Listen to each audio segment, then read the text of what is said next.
So in an interesting turn of events, we've had a little bit of technical difficulties. One that I've never seen before, but I guess you learn something new every day.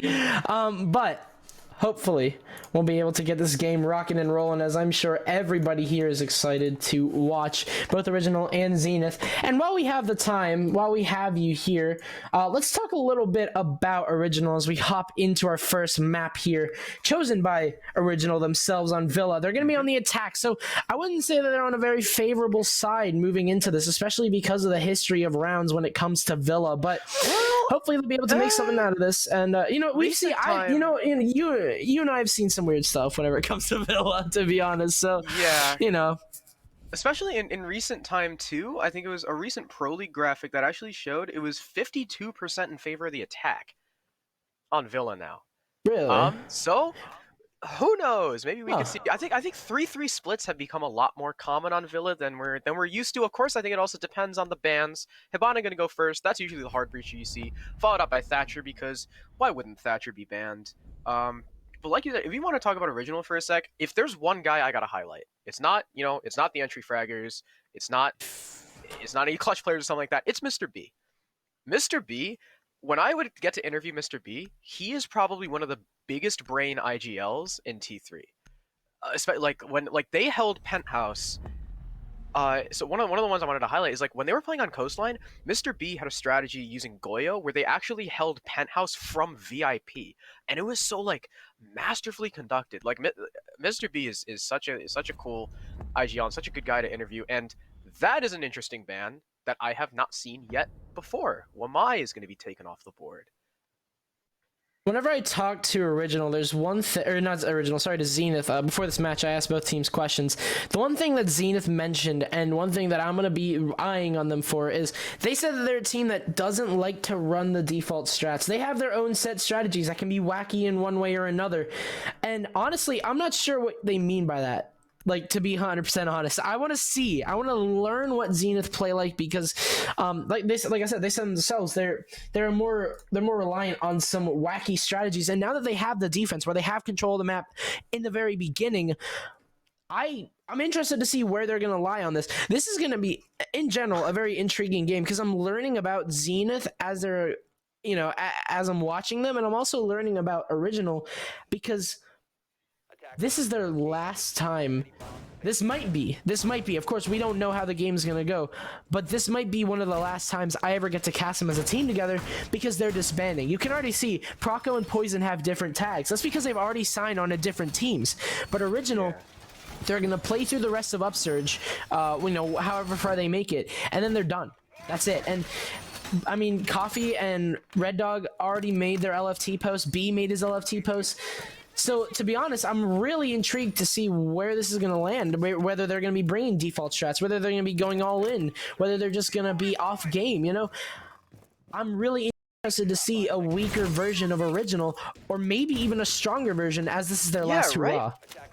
Because you say weaker, but a lot of times it's the teams who have nothing left to lose. We've seen it from Sisu right before they got relegated. We saw it from the German iteration of Navi before they got relegated. We saw it from Sonics before they got relegated. They beat SSG. It's the teams with nothing to lose who tend to have that kind of explosive end. You know, they can cut loose a little bit. They can play their own game, and when you don't have that pressure, sometimes it allows you to play a little bit better. So it is going to be an AVG defense to start from Zenith, which definitely makes sense. I think something I'd like to hark back on is, right, you said Zenith are known, or I guess they say that, you know, they have some unconventional stuff. But speaking of unconventional, Original just tried to full send it through the study doorway, and that's 3 kills now for Jarden, 1 for Matt Bonger, and less than a minute in the round, it is a 1v5 for Poison.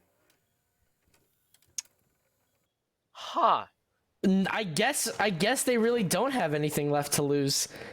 Poison is baiting on Twitch, ladies and gentlemen. No, I'm kidding. That's a shocking start here for Original. Tried to get a rush in, and unfortunately didn't go their way. I mean, Zenith No, I mean it really just came out of nowhere. Like Zenith have already they have a crossfire established. You can see Matt Bonger. He's playing a very default position. You know, you play top west or you play top main. Sometimes you play over by the bar rotate. He's playing by top main. He has a very default crossfire. He'll get the intel on the Poison, who's just gonna bank it for sight.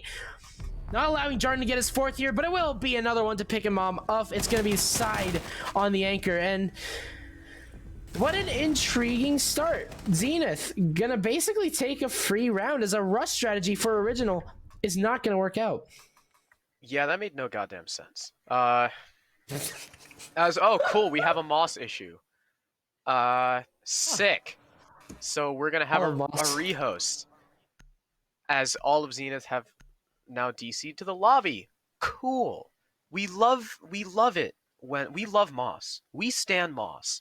So I was gonna talk about how you said Zenith said that they had unconventional stuff, and I was like, yeah, well, I mean, banning Wamai is definitely interesting. That's gonna take off a lot of the projectile denial. No more double up with the Jaeger and the Wamai. You know, maybe walk-in holds are gonna be a little bit more difficult, and then Original decide they're gonna rush through study. So I don't know. That didn't make a whole lot of sense. I'm intrigued because I know Original are gonna throw it all out there. They're gonna have a few rushes. I mean, that's to be expected. But to open up with a rush, huh? Why? I mean, I don't know. Maybe you don't want to set the tempo early. Maybe you want to kind of just throw Zenith off. But ladies and gentlemen, them into a false sense of security. Obvious, yeah, if it wasn't obvious enough, that didn't work at all. That didn't work at all. It was a four players alive on the side of Zenith. 1 kill. I'm pretty sure went in the not even a kill. I think it was just a down. Anyway, Original. I mean, we talked about how they have one guy. Okay, I think it was like a 1v4. I know Original have not a lot to lose, but they have to realize that they're a team that's been together forever. I honestly say the newest player on this team is Poison, and Poison was signed a few weeks ago, as far as I know. I don't even think I casted Original with Poison on the roster. I might have done it once. But Poison's the newest addition. Otherwise, Red Dog, Mr. B, and Coffee have been together for almost a year now. Proco as well. Proco's been a part of the roster for quite some time. They're a very old team that have been together through their wins and through their losses forever now. I mean, they've made some major leagues in the amateur scene. So they're not new to the Rainbow Six scene at all, and they have a lot of potential too. Like you said, Mr. B, I mean, he's the IGL. He's been experienced with his leadership in Rainbow Six for almost 2 years now, and they have a lot of individual skill. Poison and Coffee and Red Dog, they frag like there's no tomorrow. And then you have Proco as well, the flex, the standout flex, who can always be the backbone of the team for Original. And they have this team together that could really put on a show against Zenith. And I want to see them put on a show because that rush certainly wasn't it. Yeah, that was certainly weird. But while we have the time, as someone's restarting their PC and restarting Moss and stuff, we can go ahead and look at the map bans again. We didn't really get to talk about it earlier, so we go ahead and look at it. Original banning Theme Park. I guess, they haven't scrimmed it much, obviously, since they are disbanding very soon. It's the newest map in the pool. Just go ahead and wipe that off. Zenith banning Border, the monkey map. The map that's kind of taken Oregon's place as the map where good teams go to die, sorta. Everyone knows Border. Everyone plays on it. There's not a lot of new stuff you can do. Original picking Villa and Clubhouse. Zenith picking Coastline and Consulate.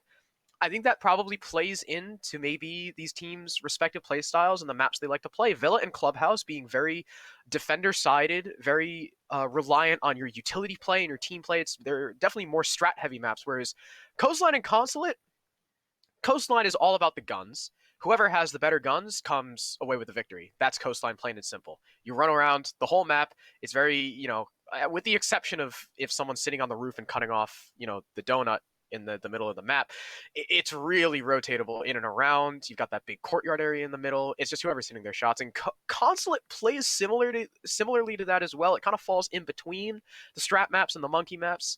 But still, if a Valkyrie is left on the board and there's a Nomad ban, you see defenders, flying out windows all over the place, taking the fights to the attackers. So it's pretty interesting seeing the kind of the juxtaposition of the map picks from these two teams. Original have a lot of whenever it comes to side-wise, they have a lot of advantageous sides. There's one standout, and that's Villa. And you said Villa kind of becoming a 50-50 map. I personally am still in the belief that it's the defender-sided map, but obviously I can be proven wrong tonight. Hopefully I get proven wrong with a close game.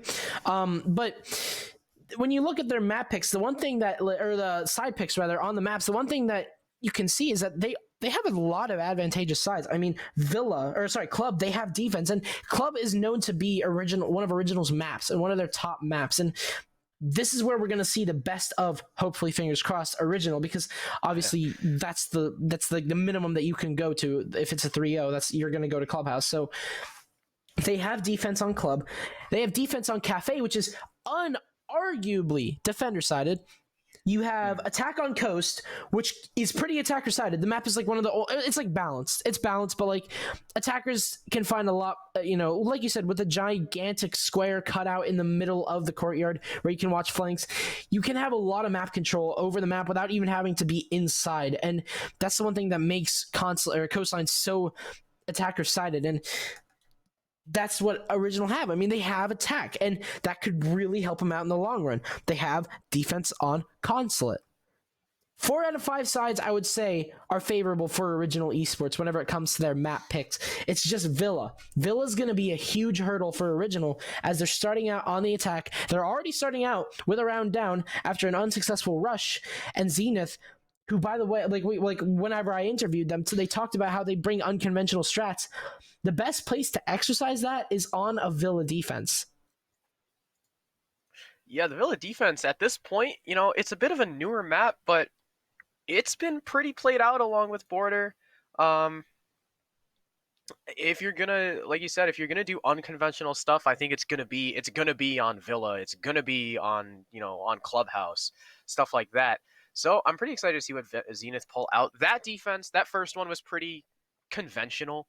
You had a smoke in bar, you had Maestro in vault, you had Valkyrie playing in the site, Jaeger holding main stairs with the shield. What was unconventional was what Original decided to do with that, and that was running through study, which interestingly enough, it was actually Raydog found CJ first. So Raydog killed the smoke behind bar before he got refragged by the Valkyrie, so I guess, opening pick Original. Yeah. It's the little victories that count in rounds like those.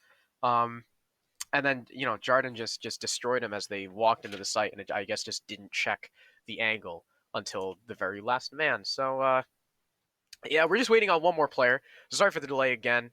We've just got to, Moss, whatever. Someone on Zenith was...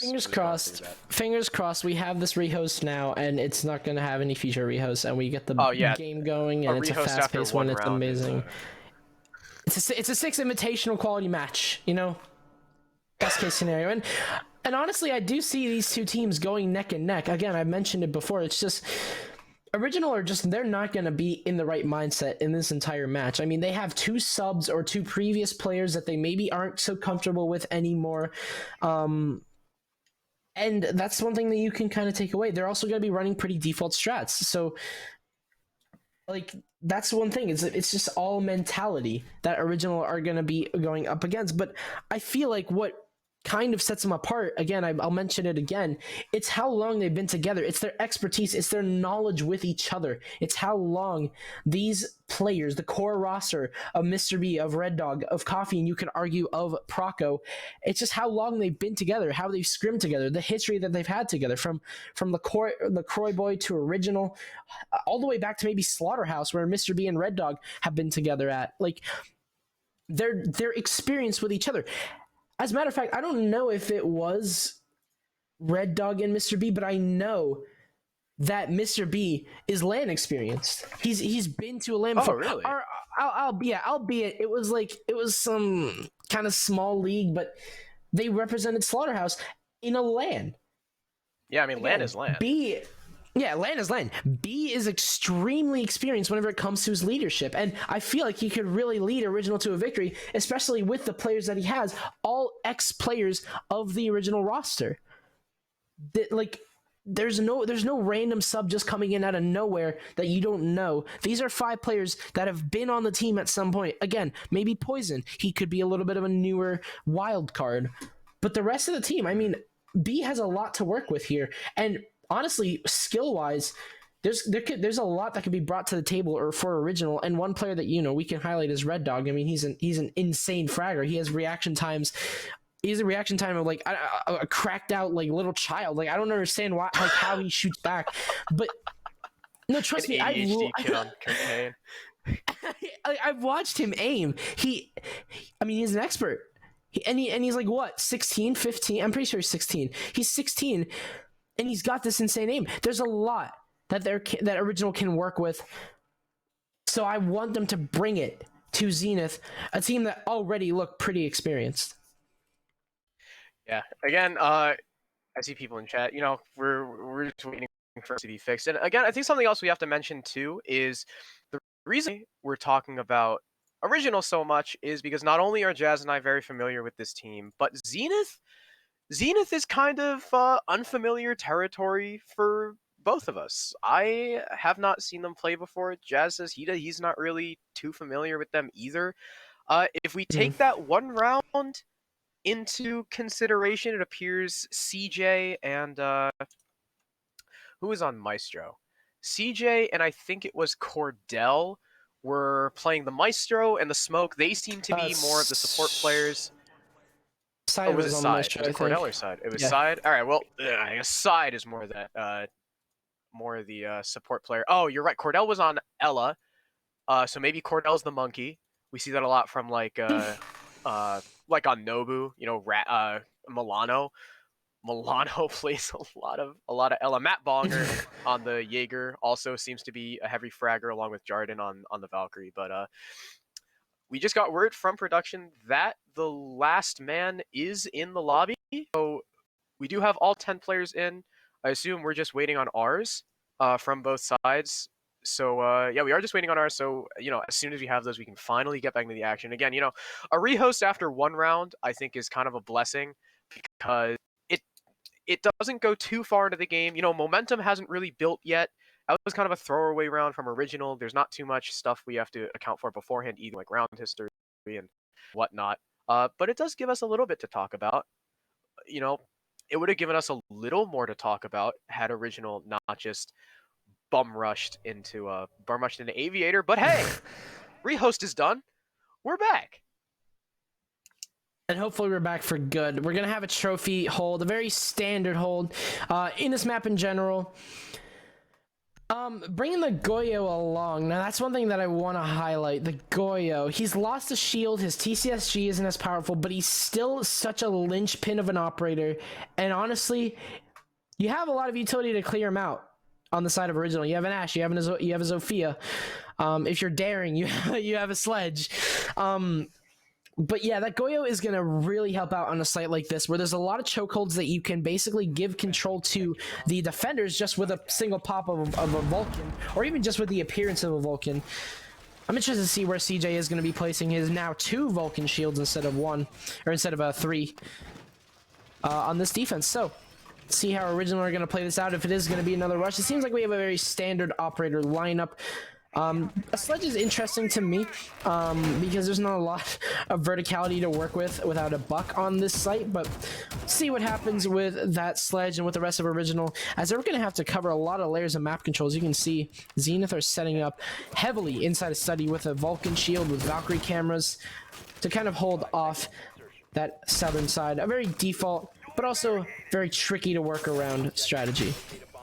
Well, that is something we've been seeing a lot of recently, though, is the swap from Buck to Sledge, because Buck no longer has nades. Yeah. So now, if you need that soft breach, you're typically going to bring Sledge literally just because he has nades. Unless you're like on Cafe and attacking Cocktail Bar and you need that destruction from below, or like you're on Clubhouse and you need to get the walls down in basement through the kitchen floor and stuff like that, you're almost always going to bring the Sledge just by virtue of those nades. We also see, like you were talking about, Goyo, and I think it's something else to point. He and Legion undergo recent nerfs. Goyo lost a whole shield, and Legion lost that powerful intel gaining ability, the wall hacks, quote unquote, on his goo mines. So, but they're still going to be in play. He's also got C4, so you've got 3 C4s on the side of Zenith. You see the pulses down below, but it looks like there's actually no one downstairs with him to support. You've got a man on a mission with the UMP, but no, okay, I'm wrong. He does have the Legion over there, but the Legion as well will be droned out, so they're aware of this two-man realm downstairs, but I mean, as long as this Pulse can stay down there and feed intel, that's going to be a boon for the defense, as a breach will fall to the Thermite. I presume it was the Master Wall. Interesting in the fact that the Legion is the one with impacts, able to impact trick that wall, as Goya has C4, but he's actually downstairs duo realm. Well, it seems like it is going to come down to a 4 versus 4. CJ getting taken down inside of Master. Interesting. Or sorry, inside of Bathroom. So that's a very aggressive angle to hold. And self-flash there, a little bit of a mistake. But rest of Original are starting to clear out underneath as we speak. Jordan's going to take down Poison. The crossfire is going to work out inside of Bathroom, though, as Mr. B and Poison each fall. One's walking up Astro stairs. It's Proco. Can he shoot? Yes, he can. He'll take down Cordell. His location is very well aware of, however, to this Jaeger of Matt Bogner. A huge gunfight lost, though, as Astro Control was staying in Proco's hands. He could find a third, but no, the flank from underneath turns it into a 1 versus 1. It's all up to Coffee. He has side control, and he has side on extremely low HP. And it will be the gunfight for Coffee. A body shot's all he needed. Side will fall. Original. A very aggressive start here on this. It wasn't a rush this time, but the trophy and statuary attack will go right for Original. Off the play of Proco, a huge double kill to get control of Astro, and we're tied up. Yeah, that double kill saves the round, in my mind. Coming off from Astro stairs at the perfect time, and I think at the very, very end there, maybe a little bit of a misplay from the Pulse, right? There's not a lot of time left on the board. You know it's a 1v1. Coffee's going to eventually have to either drone and waste time to find out your position or plant. And who are you? You're Pulse. And you have a C4. And with the shrapnel changes, even if you're standing on top of something, you can still get found and at least, you know, downed off. Sure, you're Zoph, but, you know, it takes a long time to get that res. You know, the Pulse is going to know likely whether he downed you or not just by the repositioning of the heartbeat. So a little bit questionable from side, as he did take damage before, and against the M762, probably not going to win a body shot battle against that with the UMP, especially not as a one armor. So unfortunate there. A good try by Zenith. You know, it was close though. It was very close. Came down to a 1v1, but you know, maybe the shift of the meta on Villain. Now that's an attacker-sided win on Trophy Statuary, one of the primary bomb sites, but Zenith will try again. They think they can maybe fix their errors. I think a big part of that was just Original starting it off and then getting the refrags. You know, that's just kind of how math works. The team that starts in the advantage in that refrag game will usually come out on top. A lot of intel gathering here from side. He's been an excellent Pulse, and definitely helps that Cordell was playing underneath last round. I'm not sure if he's going to be joining him this time around for this duo roam, but regardless, it did waste a lot of time, and side was actually last alive, so survivability was pretty up to par. Here comes the pinch, though. A dual pinch from both Coffee and Red Dog, as they have the location aside. It's going to be CJ joining him and falling immediately. Again, opening death here on the side of Zenith, and what an excellent clear as through the wall. Coffee will take down side to find his second kill here, but Cordell, he's got a response. He'll take down a Poison, who's kind of roaming off on his own, but they know that Cordell's here now, so they can kind of play off of this. Proco going to be found here. Cordell missing his shots there. Very unfortunate. Will get traded out. An excellent clear here from Original as they'll gather control of underneath with almost no problem whatsoever. It's just up to Jarden and Matt in a 4 versus 2, and Original have got all the time in the world. They can kick back, relax, and just get all the intel they need to go for their execute. Yeah, wow, efficiency is the name of the game for Original on that roam clear, finding 3 bodies for the price of a Nomad. And sure, the Nomad is pretty influential, but you lose the TCSG and the C4 combos, CJ. You lose all that intel and a C4 on the side of the side, I guess. And you lose Cordell. No longer Gumine's going to be regenerated. So a fantastic roam clear here from Original, and the breach on Master Wall will go down yet again because no impact trick. Matt, though, will respond onto Red Dog. Sledge will fall. Unfortunately, not finding a kill just yet. Jarden as well, peeking onto the master door, will light Mr. B up to around half, and things now slowing down for Original. Like you said, they can kind of kick back and relax, kind of play this intel game to find out where these last remaining defenders are. From below, though, the breaching round comes out to try and light up the Valkyrie, but I believe that may have actually been on an indestructible surface, interestingly enough. So nothing found from Proco just yet as the time is ticking away. 38 seconds left as Proco makes his way up the red stairs, slowly but surely, crouch alt-walking. Mind you, as most Ashe mains do. He's coming around on the flank of the Valkyrie right now, but Jarden is tucked behind the statue. So not going to be found just yet. Interestingly enough, going to break the Goyo shield, but coming around, Jarden finds the planter. Matt Bonger is on the cover as well. On a Proco, it's all up to Coffee all of a sudden. A fantastic crossfire there held by Zenith. Sure, Jarden is very lit up, but he's got to do with Matt Bonger as well. Free Fire is going to reveal his position, not finding anything, and he's going to be downed off. A 2v4 clutch from Zenith. A fantastic holdout on site from Matt Bonger and Jarden. Excellent out of sight control, but whenever it came down to it, Original basically fell and kind of forfeited all that. They had so much control underneath, and they probably would have had control of Astro too if they made another move, but they didn't. They kind of just went for a very default standard plant where you just sit inside a master, cover your plant, and hope for the best. Where they should have taken advantage of everything that they had. They could have walked up so many different angles and blocked off Zenith from getting that planter down. I mean, that was a huge kill from Jarden. He was in a pretty... If you were to watch that back, he was wide swinging. He should have been punished so much earlier than he was, but fortunately for Zenith, he won't be, and he was able to get Mr. B and the downplay and response from Matt as well.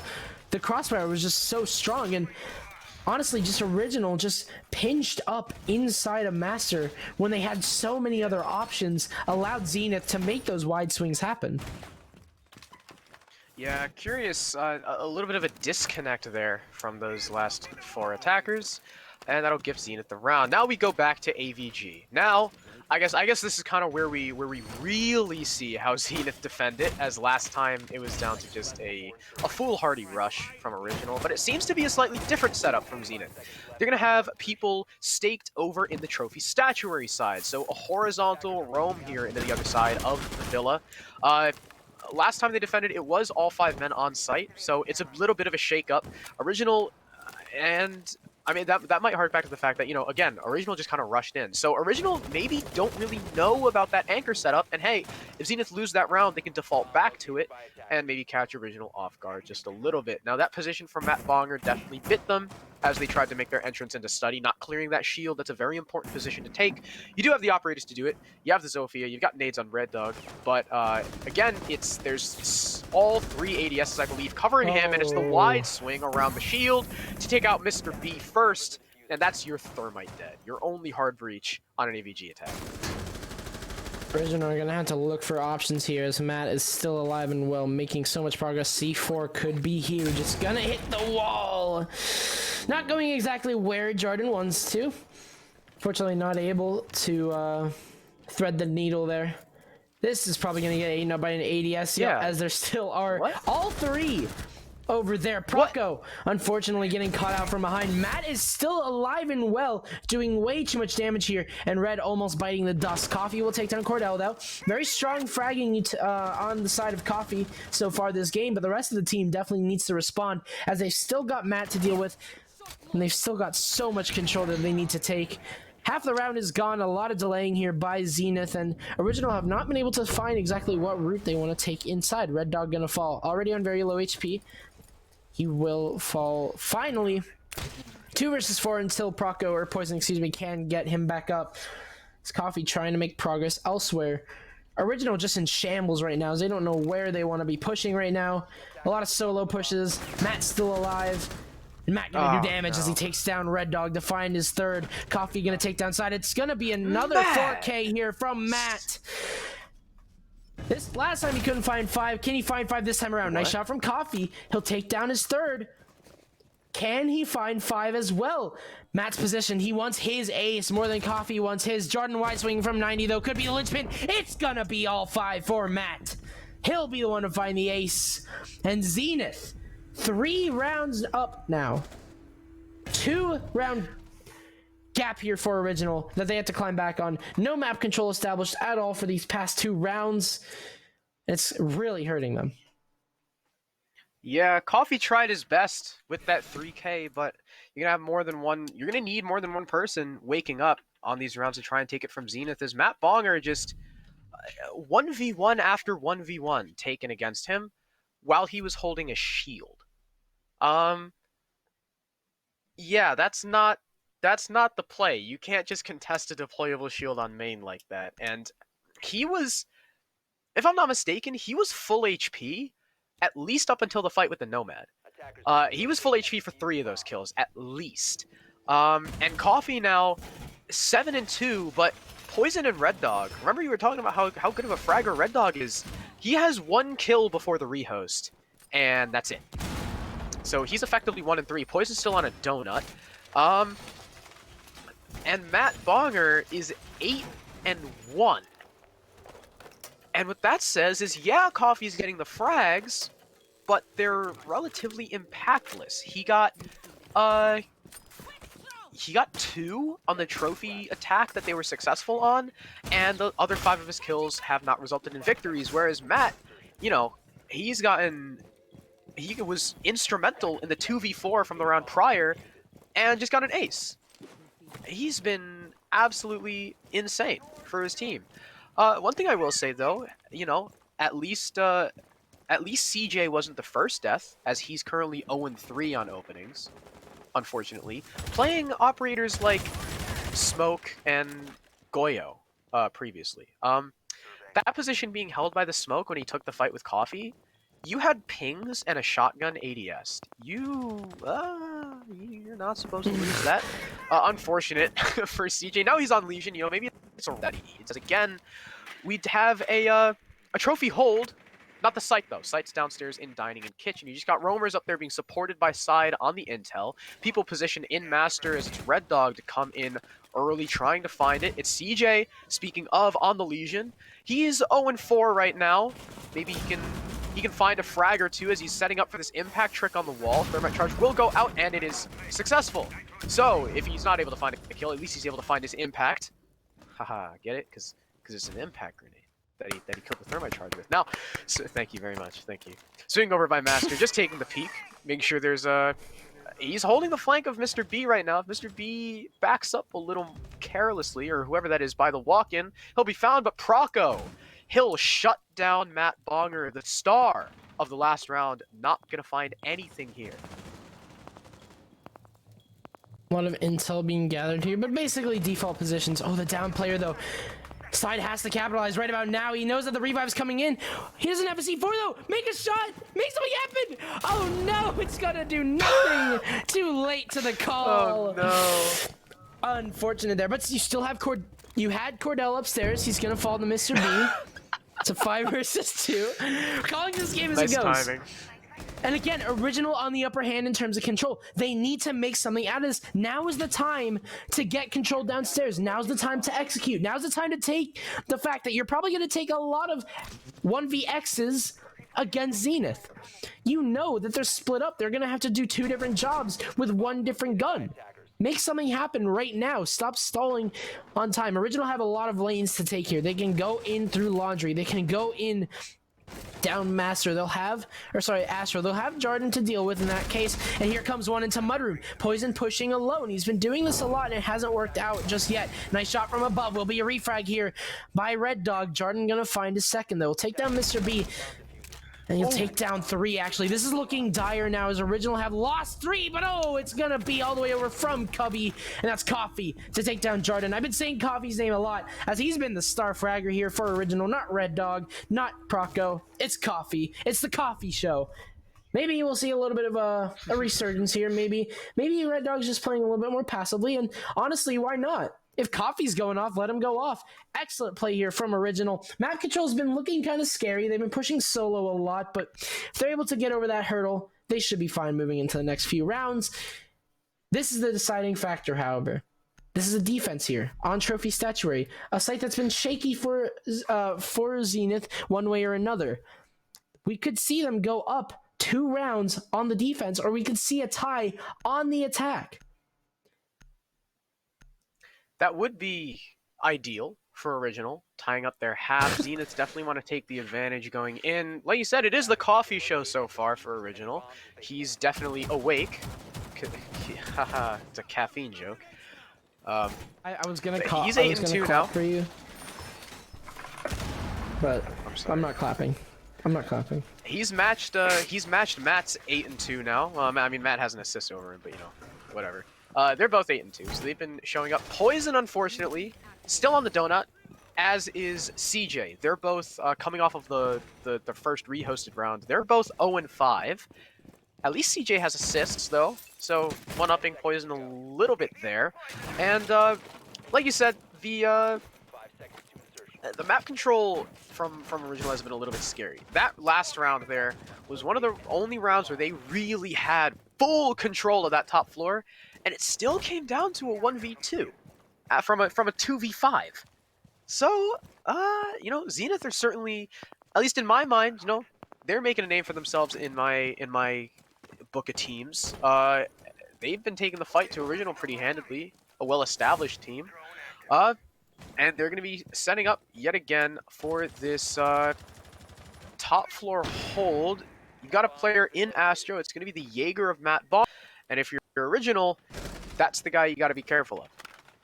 What is this position being held up? I love that.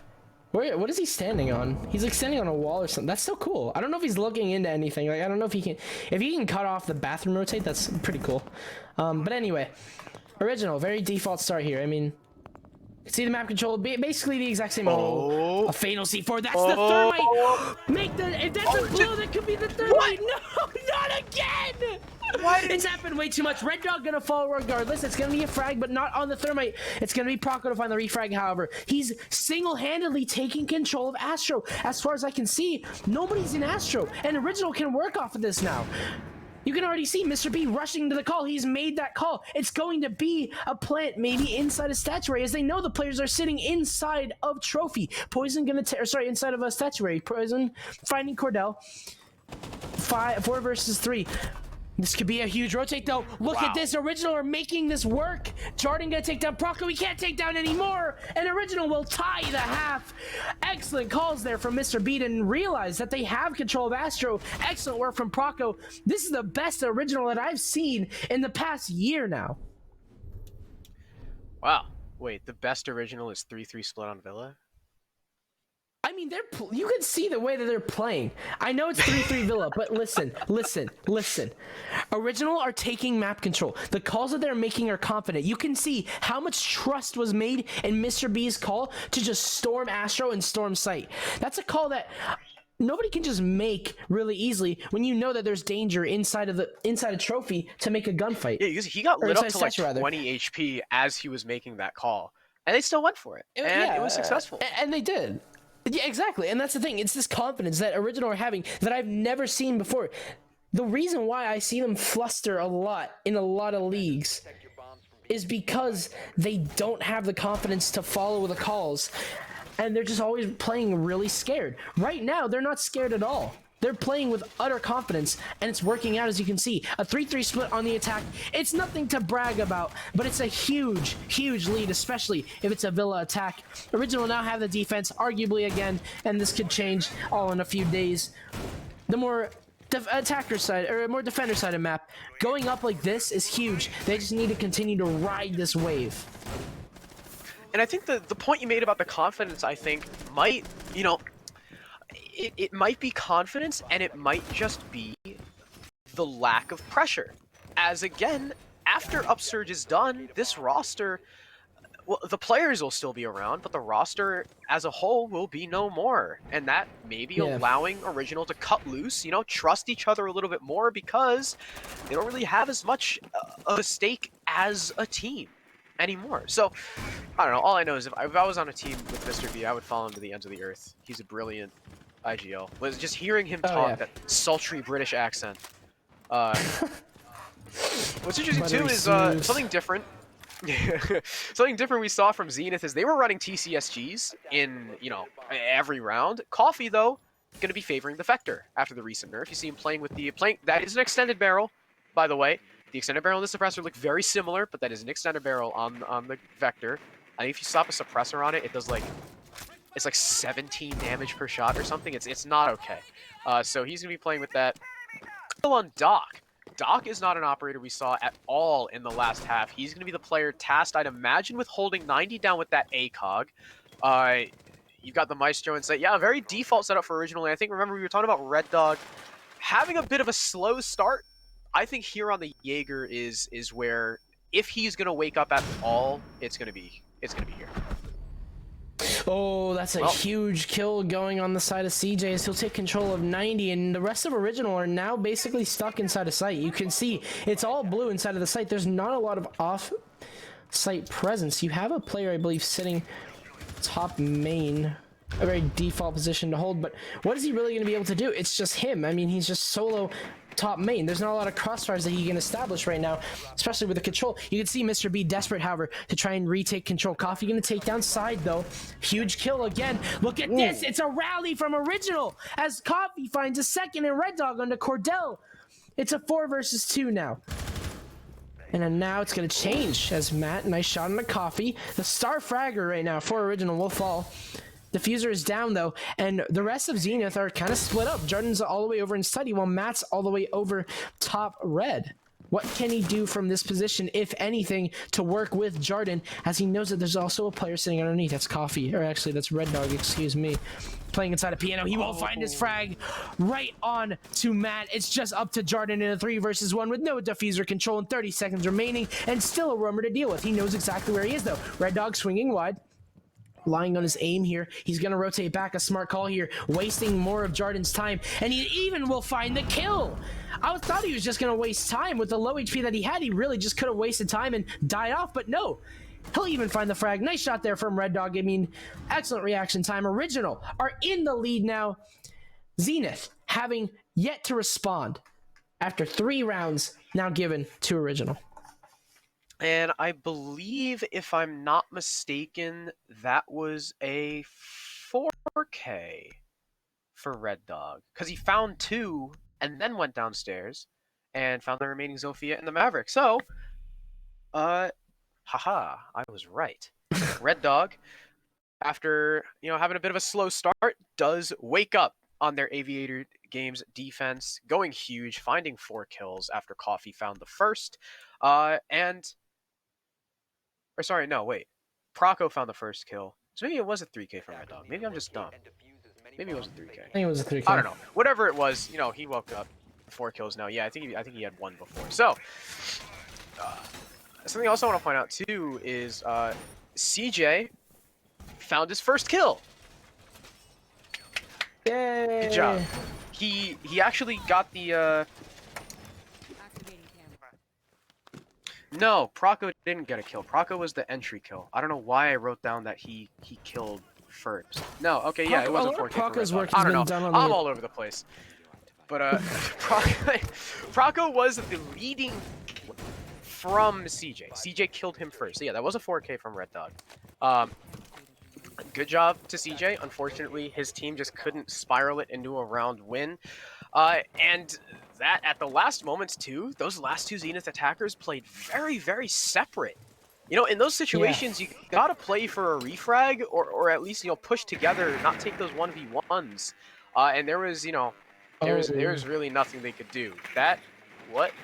Did that drone get jammed? I thought it did. I was like, wait, I thought you guys got the jam. There's another jam, like it was on the other board. Oh, no! Oh, they were ready! Goodbye, Nice Proco. shot there from Side. He'll rip the head off of Proco. Side responding to the call. Huge kill there.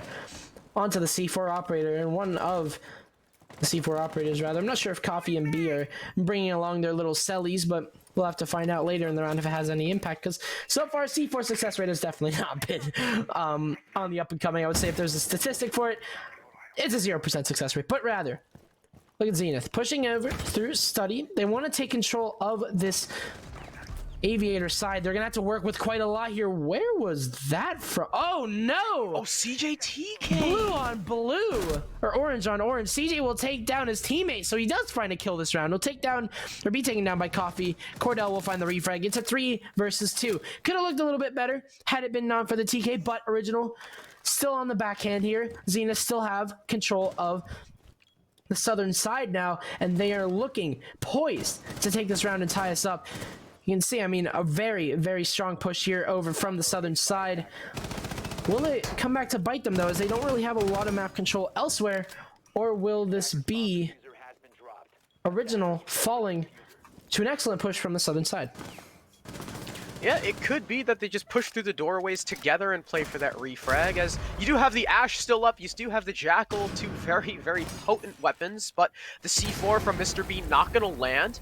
You still got the Alda in the hands of Poison, though, you know, 81 bullets, by the way. He can always make something happen. You can never really count out the defense when that gun is still up. But Mr. B, now aware of someone vaulting into the Master side, but no, he's just gonna run away, fall back with his teammate for now, and take the angle by the A-bomb chassis, stopping any onto the site. A drone will go up, but an excellent reaction as his Maestro falls, though. It's all up to the mute, but his back is caught by Cordell, but the turnaround, as it was poisoned to down off the other attacker. The Ash had his back, but unfortunately was too busy tasked with killing the Maestro. And pull that back thanks to 2 fantastic frags from Mr. B. Wow. That's the only word. That was all Zenith for the last 2 minutes and 30 seconds of that round. That was all Zenith.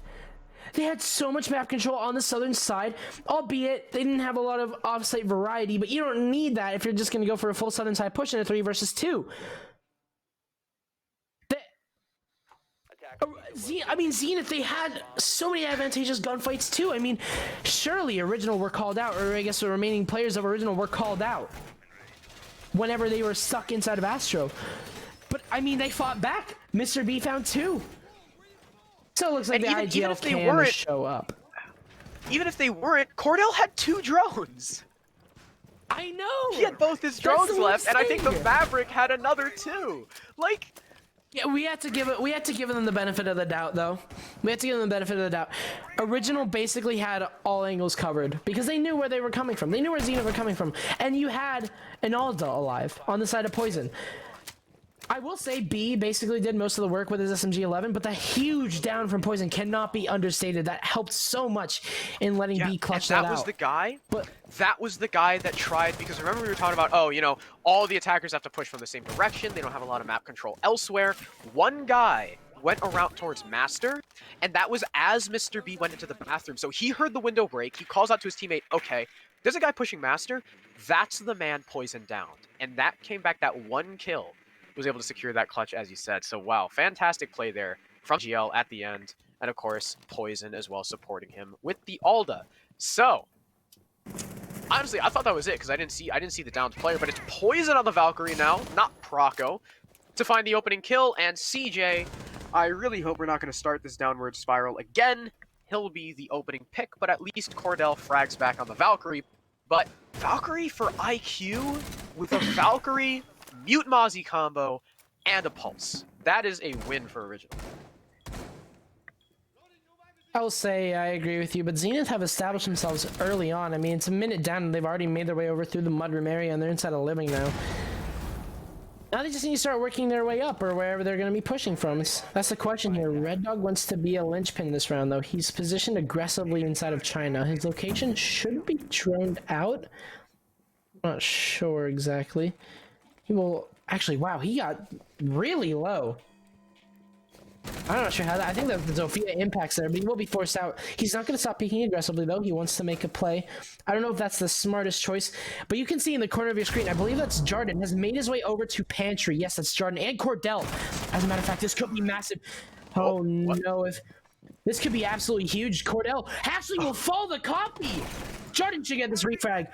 It's going to be an easy fight here to be taken. He will get the refrag. Red Dog will take down Matt, though. Huge position is being held now by Jordan. He'll take down 2. His shotguns miss. He'll try and go for his 3rd. Red Dog on extremely low HP. Reload has to come out, though. No kill secured just yet. Side will find Red Dog. The crossfire is excellent here.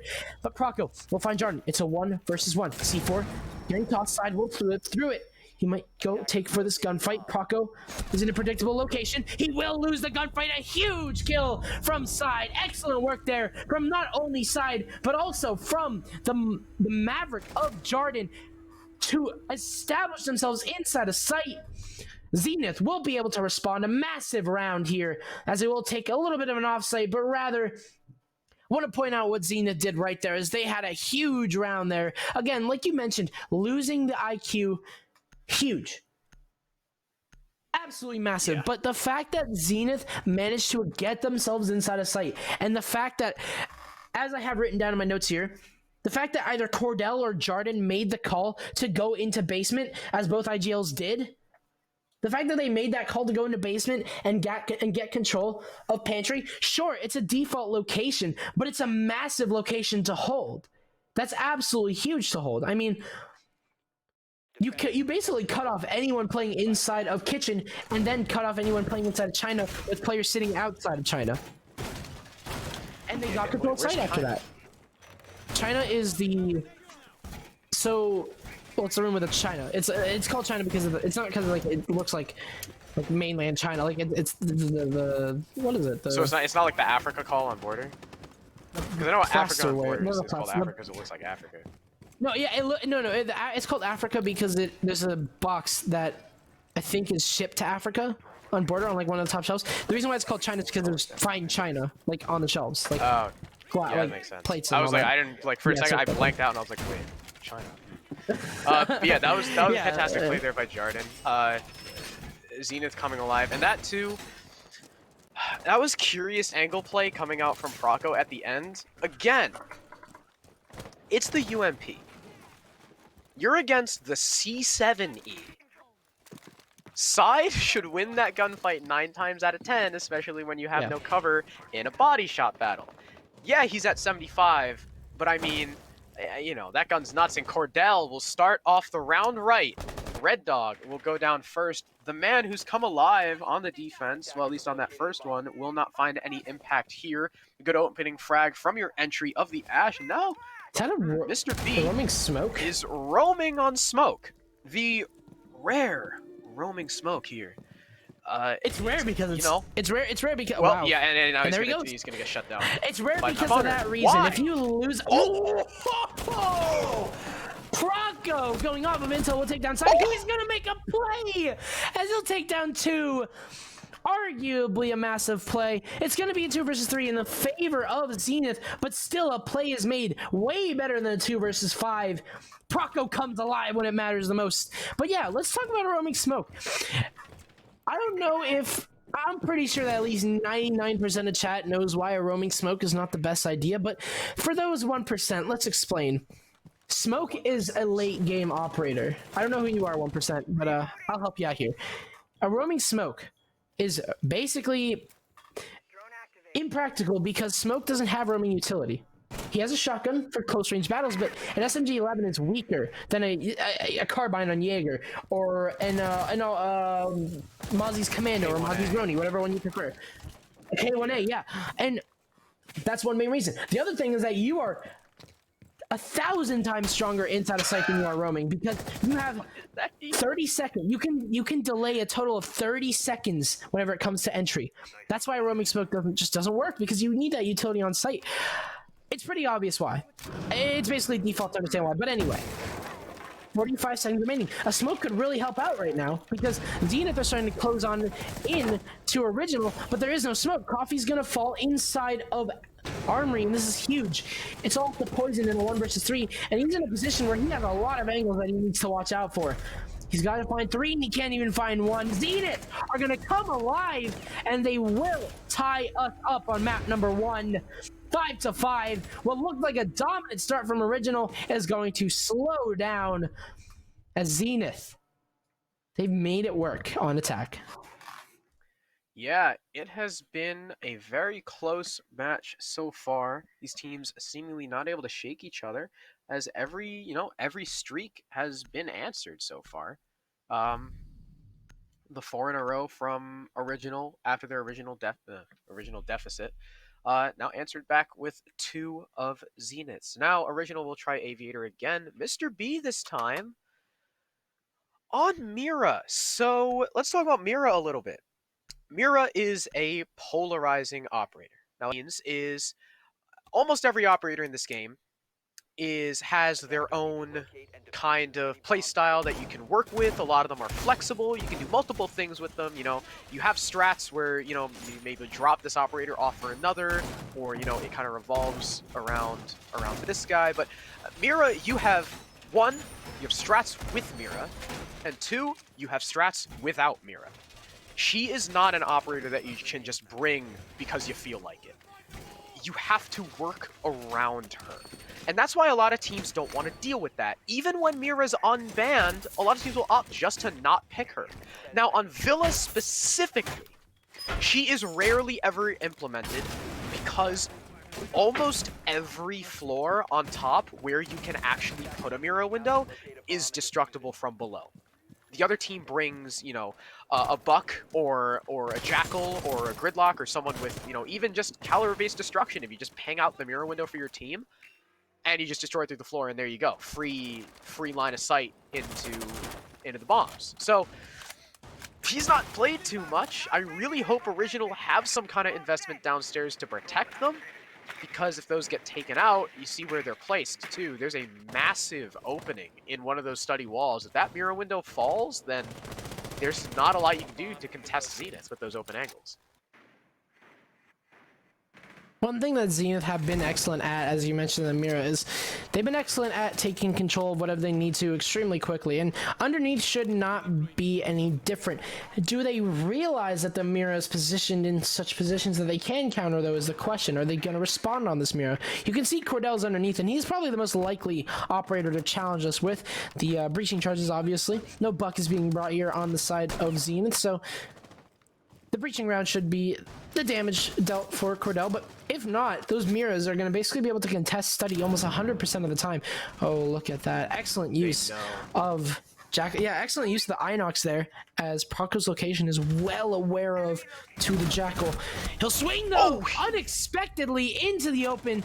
He might find one, but he'll get immediately traded out there. I don't know if that was the play, to be completely honest. Last time around, he swung wide, he got 2 kills, and I will say that was the play. Obviously, unlucky, as he made a huge play, but fortunately swinging wide into 3 open arms is just, you're just asking to get refragged there. We'll lose a little bit of utility.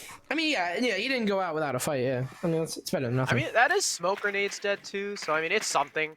At least, of course, Goo Mine's not on the board either is kind of big. But yeah, they're not going underneath to clear the mirror windows, curiously enough. Instead, they're just going to go for the backside take and avoid them altogether. As the diffuser now been picked up by CJ, you can see they're just on the precipice of Aviator on that B site. They want to make their entry in soon, as it is pulled up by the study door.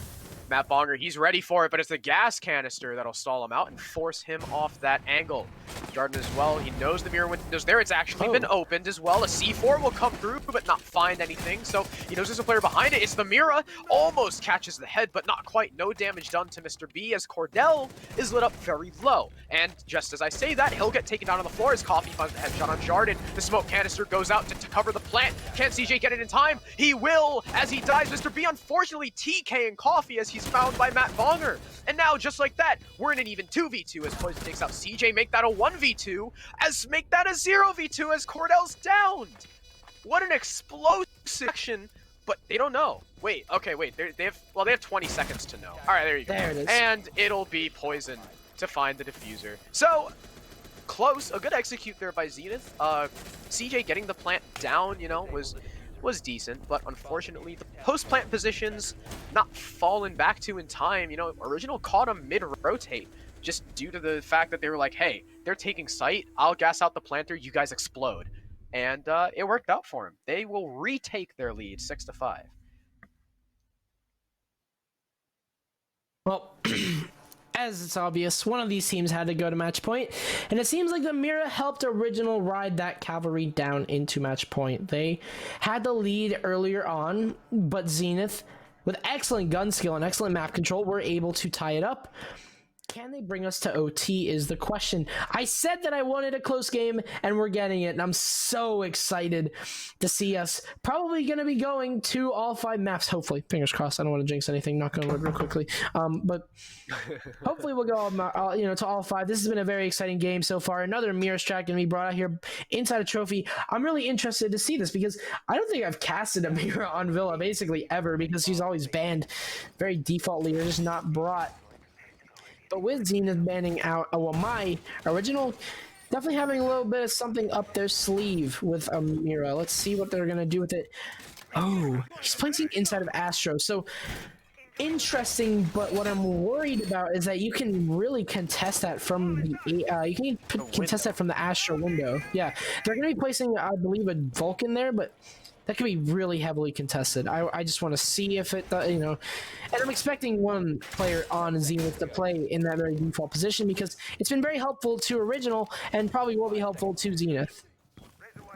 Oh, he's trying to angle the shield so that you can't see it from just from the bathroom doorway. That's cool. Who knows? We'll see if it works out. I think as well too, a big part of the Mira was not. It wasn't Mira used very conventionally, I'd have to say. That was a lot of just the fact that the Mira window's open and they were using it for C4 throws, and that huge wall next to it was just all the way open. The Maverick of Jarden was so scared to push in, and it held him off in study for a long time as Coffee will find Cordell first off. Was that from... There's no way that was from the master window, right? Where's Cordell? You know where Cordell's That looks like it. I think it was from You Master. can't get caught off by that. Can I see how many? I want to spectate Coffee. Look, first of all, Proco 10 kills, massive. 15 on Coffee. Coffee has 15 kills. Matt Bonger's on like 13 too. Oh, Matt Bonger's on crazy. 14 and 7. What is this heavy frag game here? Like, wow. Matt Bonger and Coffee both showing up for their team. Too. Right? Jarden's probably up there too, and it's weird because it's like some of the support operators too. Oh, Side though, another massive player. He'll take down Red Dog. I would say Side hasn't been finding frag after frag like some other players in this lobby have been, but he's been finding a lot of impact frags. That's one thing that you gotta take away from Side's playstyle. Yeah, man, a lot of frags happening. But yeah, Side's been taking a lot of aggressive gunfights that really matter, and he's been winning them out. He's been very reliable whenever it comes to winning out important gunfights. Anyway, Zenith kind of on that little bit of a stall phase, that secondary drone phase where intel is fresh, intel is new. Maybe figuring out what alley they want to attack against Original. It seems like they're going to be going for a very similar, but as I say that, I was going to say similar, but I think that's Jarden rotating over to Master. You have Coffee playing inside of Closet though, and Proco nearby. They're ready for anything that comes their way inside of Master, and they're going to do it with aggression, with force. Rip heads off if they have to. You see Proco swinging wide, Coffee with a run out. He won't catch off Jarden. Not before Jarden finds Proco though. The double run out will result in a refrag. A 3 versus 3 now on the side of nobody. As we're all tied up here, Original. Gonna read into the fact that Zenith are going for a very default strat here, a default push that they made last time around. Last time it didn't go their way, it almost did, but not exactly. Will it happen this time? Poison has a shotgun nearby. He'll miss the first shot, but not the second. No way! Huge kills! And it might be the shotguns from Poison to lead us to map number 1 in the hands of Original. It's gonna be a swing from Coffee, and Original put Zen down on map number 1. Villa. It is Original's map, and they will make it theirs. Well, it's their map pick, rather, and they'll make it their map as well. Original, 7-5. What was looking like an extremely close game that could have gone either way will go in the hands of Original. It went 12 rounds. I think that's enough for us. So we lead on to map number 2, which is going to be Consulate. It is Zenith's map pick. Damn, there was a lot of frags. I'm caught up production, but no, that was. I think what happened. I will say there was. I'm looking at the old scoreboard. So there were 4 players that entire lobby on double digits. 2 on Original, 2 on Zenith. That is true. Yeah, Coffee got 3, so he was 18 frags. Wow. I think he That's was. So I massive. think That's Coffee had 18. I'm pretty sure. Proco finished with, what did he have? 10, something like that. yeah, But at the end there, wow, that holdout from Poison on the door, he should not have been allowed to win that. Um, in no world should a Zofia stunned Smoke, who, by the way, missed the first 2 pumps against 2 people pushing his Smoke. He missed 2 pumps. I feel like what did the trick though was just the panic of the 2 attackers being inside of the smoke with a shotgun nearby. That's kind of what. Yes. So we're gonna hop over to a break here. Original and Zenith are not done just yet. We'll go to map number 2 very shortly. An exciting and explosive way to start us off after a few errors, a little bit of issues with Moss and all that. But I think we can all pass that aside as we had an excellent first game here. Hopefully we'll have all 5 maps. We'll see what happens in the future. Let's cut to a quick break though.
you saw on your screen, there was a lot of exciting action to happen on map number 1. A lot of replays, a lot of frags.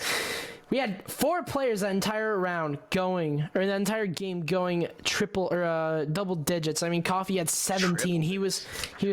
I mean, maybe, you never know. But he was, he was obviously the standout for a lot of us. But you can't also deny the fact that you had so many huge star players moving into Villa. But we're done with Villa. 7-5 on the side of Original, and it is going to be Consulate for map number 2. It is Zenith's map. Maybe they'll have a response to Villa. Yeah.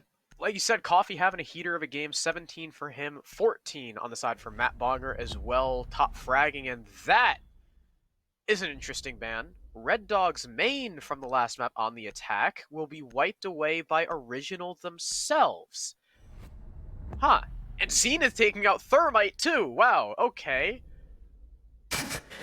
This is already an intriguing start. And this is a map where verticality definitely comes to play a lot here. Now that Buck isn't exactly a popular operator because of the loss of his nades, I think the assumption is going to be that Sledge is going to be extremely powerful. And Original, while they have Red Dog on the Sledge, he's also a well-experienced Buck player, so he could probably bring the Buck if he chooses to. Might as well just deal with the Sledge because you are on the defense. Just make yourself a little bit comfortable. Let's see if Zenith will respond to this. They've had some interesting bans themselves recently. I mean, they banned Womai on Villa. Yeah. And they're taking out the Valkyrie. Something I'd like to note as well is that is a Valkyrie ban with Nomad on the board. So a lot of that, a really super aggressive play that we see from the defense, contesting the attackers while, they're still outside. Maybe not got as much, especially with that lack of outside intel, and with CJ, it appears he's going to be on the Nomad to shut down that flank potential.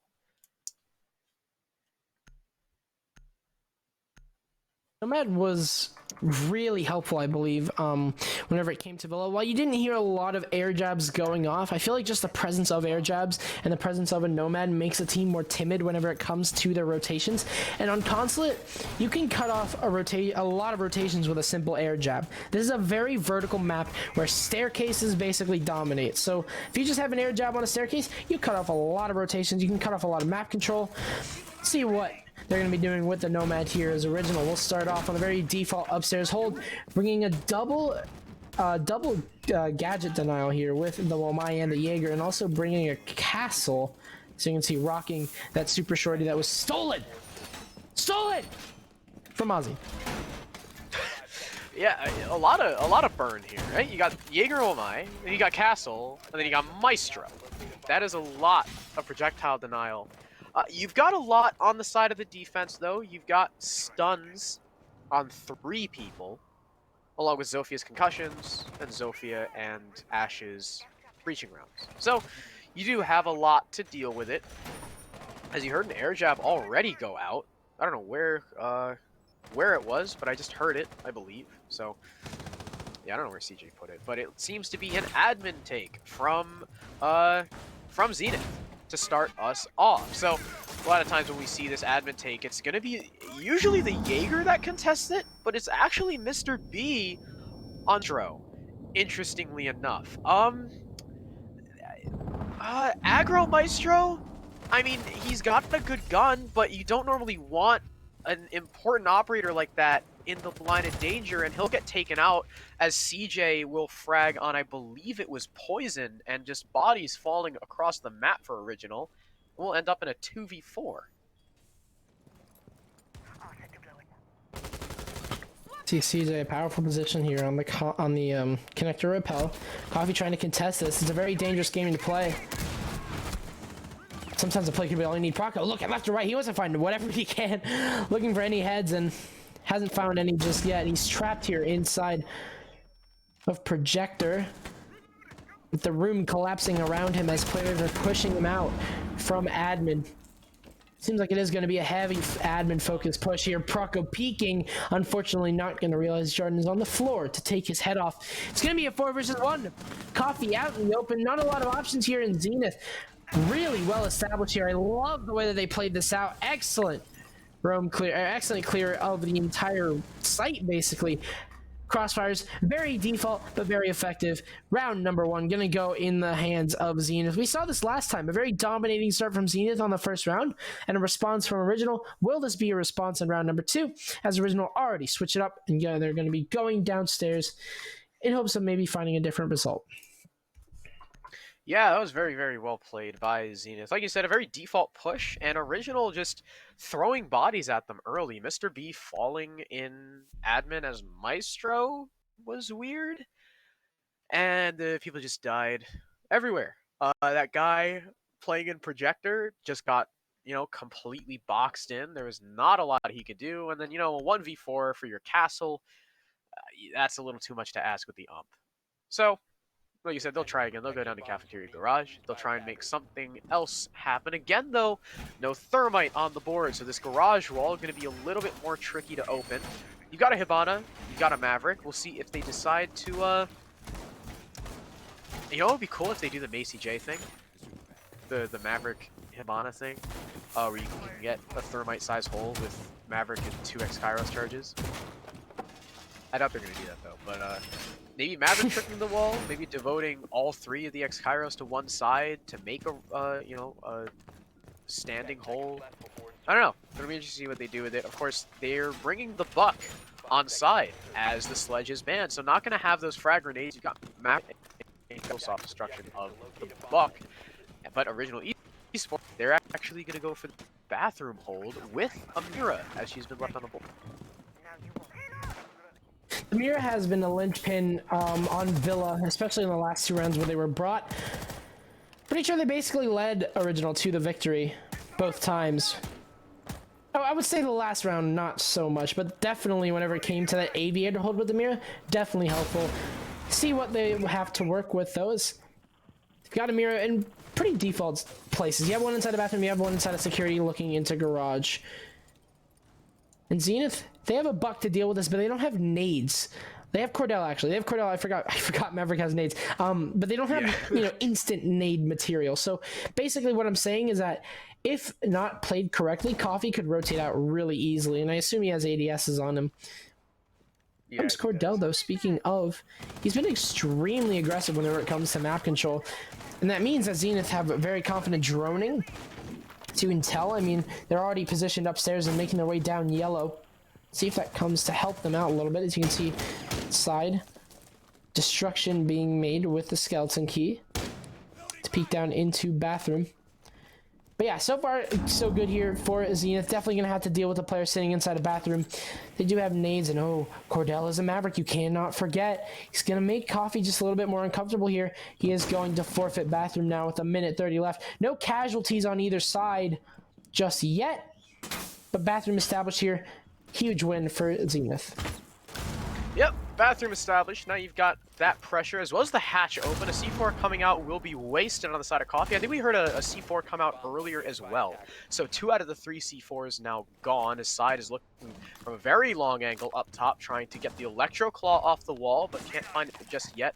Easiest way to get rid of that is if you had an IQ, but of course you don't. So it's gonna take just a good eye to try and find out where it is.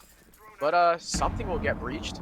I don't know what it was. It sounds like it's X Kairos on the wall. I'm gonna assume as through the floor, he actually loses that fight to Mr. B. Poison as well finds CJ and just swinging the breach. Mr. B will fell another before he's traded back on yellow stairs. So still though, you've traded out 2 players and a down on the hard breacher diffuser carrot for the price of a kite.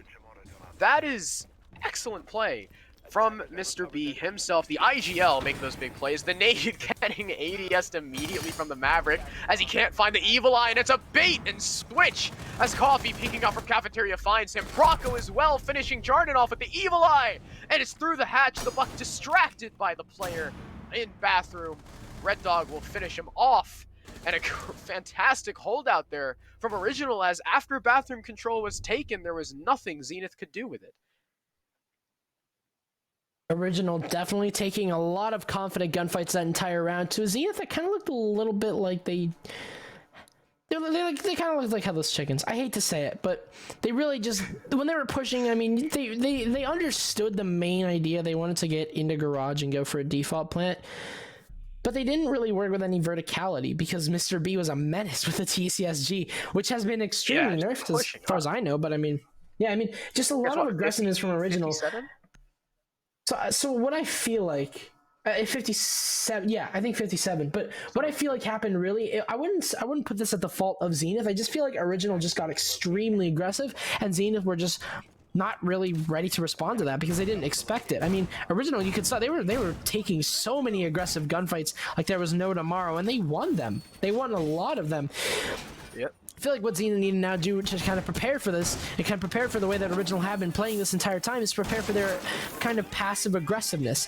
Original know when they need to stay passive, but they also know when they need to get aggressive and start making plays. And usually these are plays that you can punish, like simple runouts, peeks from above, peeks through verticality that's been made by attackers.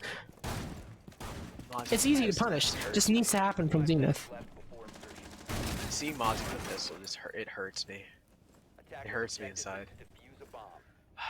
But like they say in NA, when in doubt, cog it out. And we're gonna have the the Gigan brothers, Mr. B and Coffee on the dock, and the Rook holding with those MP5s. A spawn peek coming out from one of them. Not gonna net anything just yet in this lobby press room defense. Now the way lobby goes is a lot of times you have people holding top floor, but there's actually no investment up there from Original, strangely enough. Red Dog on a run out with the Roni, not going to find anything, actually eat a little bit of damage. I think he may have traded that 25 HP with Cordell, but he'll get docked back up to full health juice working in his favor.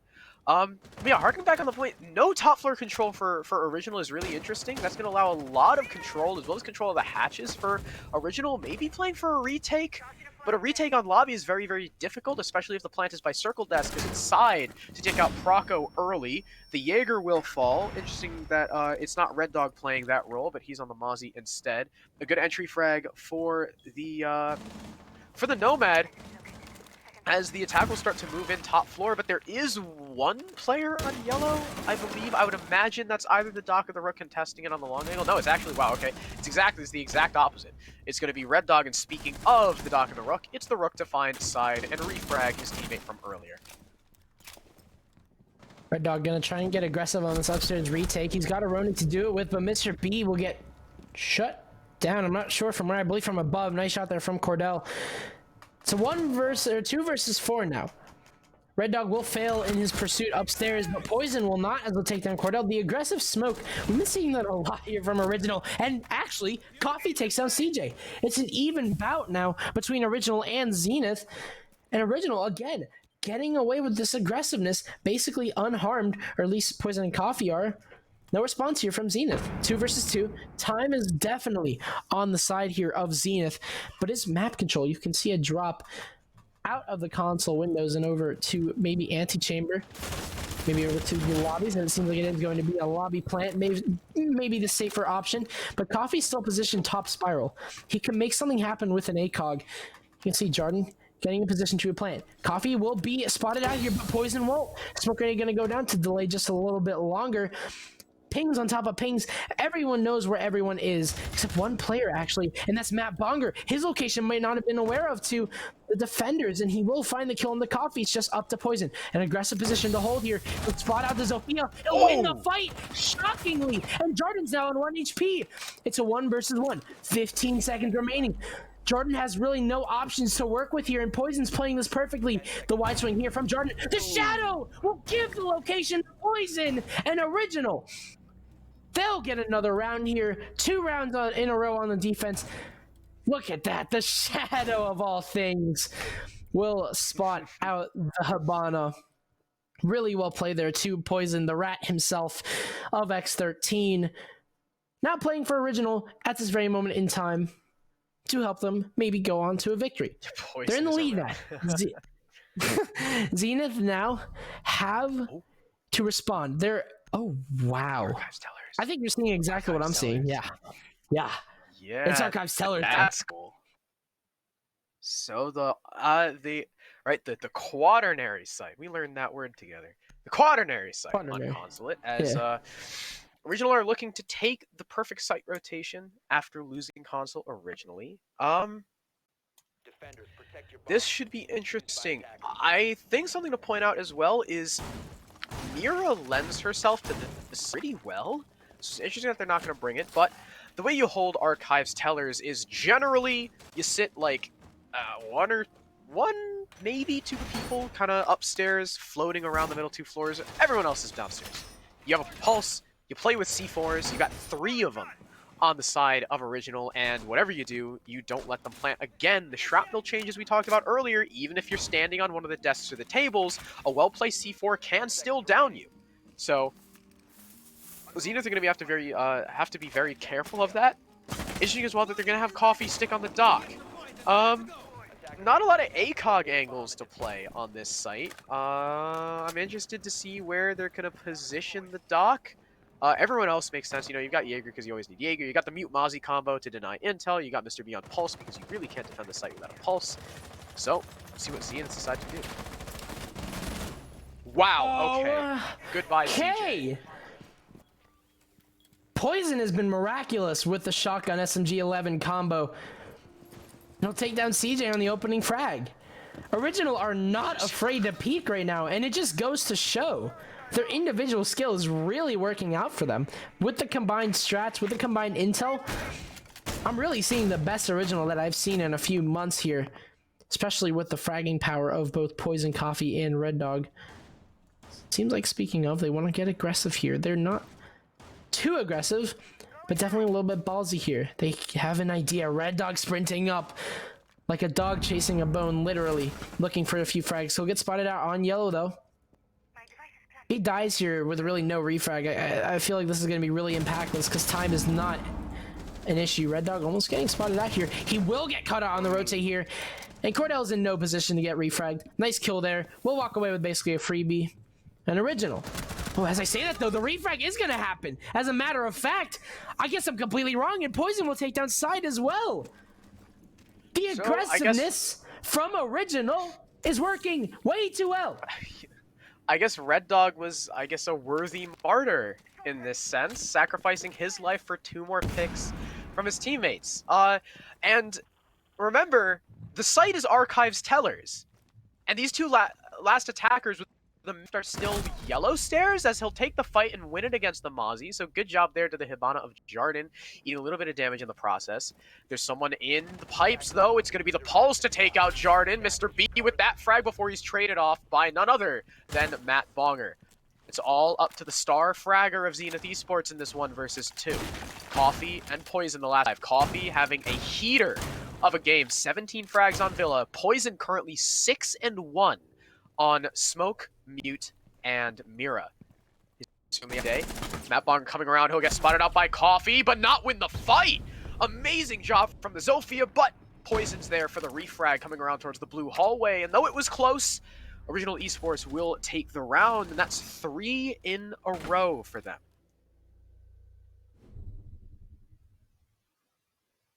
Original have been running with this aggressive playstyle, and it's surprising to me that it's working. This should be really easily punished by Zenith, who are no strangers to getting refrags. I mean, we saw it. We saw it happen. Cordell was able to find Red Dog without even getting... yeah, I mean, he was able to find Red Dog. That's the one thing that really scares me, though, is that Red Dog have been able to walk away with a lot of these kills unscathed. Like, there's no punishment at all for Original. I'm just shocked, especially whenever you have an SMG-11 creeping up on you. It just shouldn't work at all. Attackers need to locate and defuse bombs. So Capcan from Coffee. I wonder where he's going to be putting those. Where is he? No, so let's watch Capcan for a little bit. Let's see where Coffee decides to put his EEDs, his entry, EDDs, the entry denial device. One's going to be on benches. So there's one. So the thing about Capcan, right, is you... Okay. Okay, next one on Spiral. So the thing about Capcan is you have to 6-pick to him. Like, you just kind of have to. It punishes teams that either don't have very good drone work or push into sight within the last few seconds of the round. But it seems like to all be upstairs to maybe support a roam the EDDs are generally just for, you know, early damage and slow the attack down, but, you know, they could be for intel. You know, as you hear your EDDs going off or as you hear the attackers shoot them, you kind of get a good idea of where they're pushing. So, you know, we'll see how the Capcan pick works out as Zenith will start to take upstairs. What? Was that hatch already open for you when he breached it? I think so. Unless I'm That dreaming. was weird. Thanks for client-side, Yubi. You said you already got rid of it. Coffee, no one hit your Capcan trap. I don't know what you're talking about. So Coffee's just Coffee's an literally idiot. wrong. Just ignore him. Coffee's just, I'm so just glad. straight up wrong. Coffee's an old man. He's retiring from I think Siege and he's going to Valorant after this. So like, I think he heard the breaching charge and thought it was a Capcan trap. But Jarden is at Jordan half actually HP. is 50 HP. Yeah. I think it might have think been on that's the from a peak from Capcan. Red Dog though, because Red Dog was reloading. I don't know, but it's gonna be Coffee enough. It can playing in bathroom instead of a mute, which is weird. A lot of time Oh, spent yeah, here. okay. Oh, Coffee just peeking right into the angle of CJ. Oh, they can't find him. Be able to crawl. He'll be able to crawl away to safety here. But I mean, losing a lot of HP here. Definitely not a smoother transition like it was last time. But time has definitely been wasted here. Zenith only have a minute now to make an execute happen. But as I'm kind of saying that, Zenith do have a lot of map control established. I mean, now they have above. It's just they don't have a lot of time to work with it, rather. Time is not exactly going to be a huge deficit for Zenith. It's just they can't really more comfortably establish themselves with the amount of time that they have. Jarden gonna find the first blood of this entire round. The Coffee to fall. The Capcan, who was already on low HP. Now Zenith got to make a move. Oh, Poison out in the open, getting air jabbed here, but no cigar. What? Actually, What? Side is not able to get it. Another air jab triggered, but Side falls. Red Dog and Poison want to make something happen off of this, as they're going to be going for aggressive plays above. Could this work out, though? As intel is in the hands of Zenith. They know exactly where Poison is. He'll get traded out here. Red Dog looking for the refrag. He'll find it. Mr. B, Han Solo will take down CJ. It's a 3 versus 2. How are Original able to walk away with these kills? As I say that, though, it's going to be down to a 2 versus 1. Cordell takes down the Dog, but it's just a 2 versus 1 now. Original have 2 players positioned inside of sight. A drop is going to come here from Cordell, but he won't be able to find anything as Proco will take his head off. Original! What is this team? They're disbanding in a few days and they're showing up like, and they have 2 subs. Yes, sure, they have. Okay, the subs that they have are players. They have 2 subs that are very well experienced with the team. Poison and Proco are technically subs, but they are part of Original's main roster and were at some point. Not anymore, but they're gonna. I think what I think they're doing is they're playing out with the roster that they had at the beginning of Upsurge right now. But outside of Upsurge, they're not a team anymore. This is Original's last tournament. They're gonna play out the rest of Upsurge and then they're gonna disband. And they have 2 subs, technically speaking. They have 2 players that were dropped or either moved to a different team, and they're playing like nothing happened. This is I'll say it again, this is the best Original that I've seen in like a year now. They're playing together. They're now 4-1 up. This aggressiveness is just working out here. This coordinated aggressiveness from Original is working out so well. I'm shocked. I'm absolutely shocked.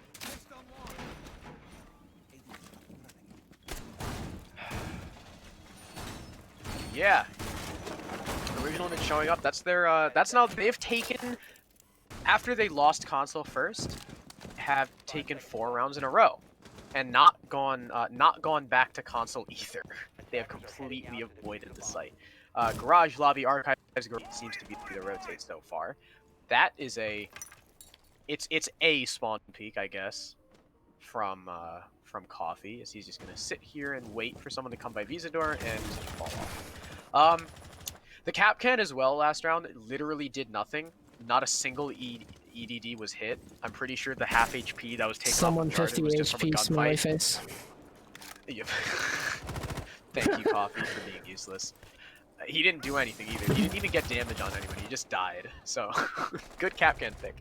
But it's Mr. B on the Rook to find Cordell before Jarden refrags on Red Dog. Ash for Mozzie. Yeah, you know, it's kind of whatever.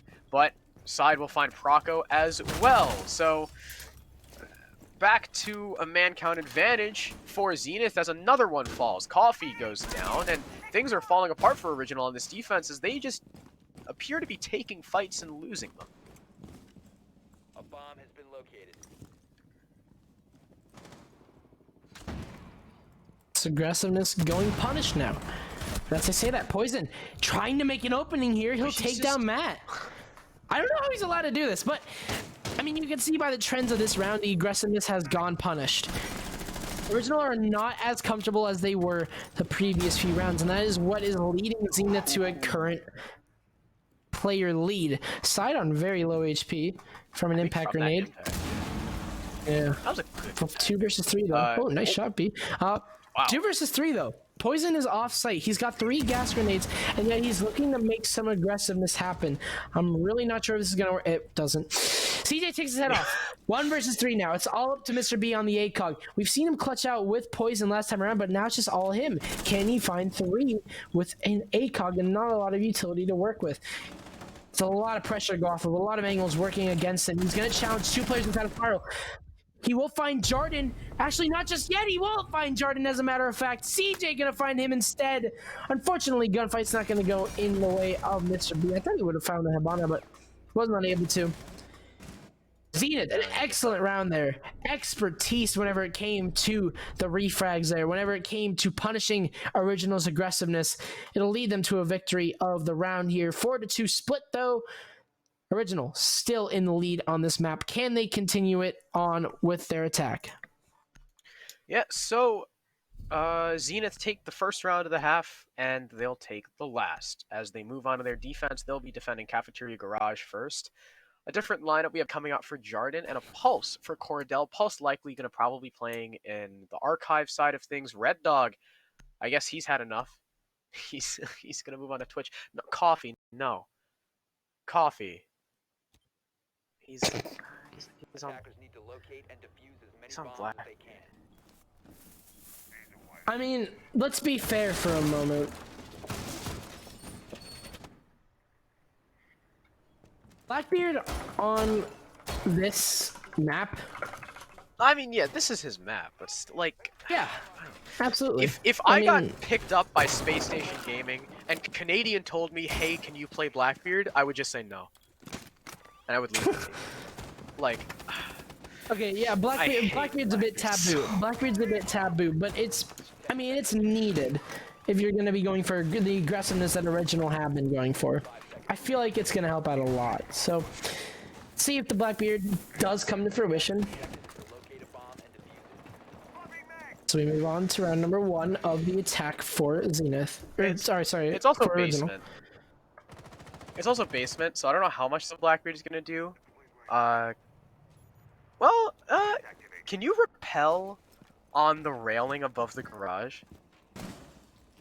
Yeah. You can. You can, so you can upside down rappel outside the garage breach as Yeah. Blackbeard. That's filthy. Yeah, you can. I hate that. That's disgusting. But it's a Visa entry so far from Original, curiously. The Blackbeard holding down Visa stairs. He'll spot the legs of the Bandit. The Bandit looking like he actually wants to challenge this angle. This shouldn't go his way, but unfortunately the Blackbeard will fall off. But it's Red Dog to find Cordell before he's fragged back by CJ, but that's a big pick.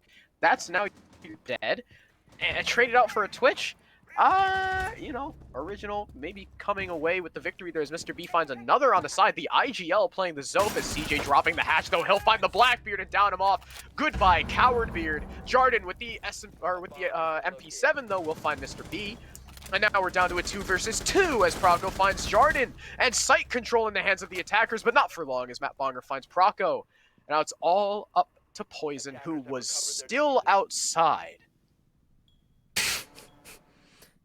I guess, See what as he Poison- walks in through Visa. He's trying to be sneaky. He's just kind of crouch walking everywhere. You can tell Zenith have no clue where he is. Still got some drinks in bag. Where'd everyone go? Oh, but the cam spots him out. They know exactly where he is now, Poison. and he'll actually be able to find smoke. What a play from Poison, and he barely loses any HP. He's just got to find Matt Bonger. It's a star player for Zenith, though quite the tall task as the camera will spot him out yet again, but he peeks up, but doesn't win the fight. The reaction from Matt Bonger there on the 14 will find the final kill. A good attempt there from Poison, but unfortunately, I guess, you know, actually being with his team on the push comes back to bite him. So close there from Poison to try and clutch it out here. A lot of rounds coming to nail-biting clutches this entire game. And that was no exception. We'll have a Monty. Holy moly. Monty can be really powerful on Consulate. Will it help out in terms of the Archives Tellers push, as that is going to be the offsite defended by Zenith?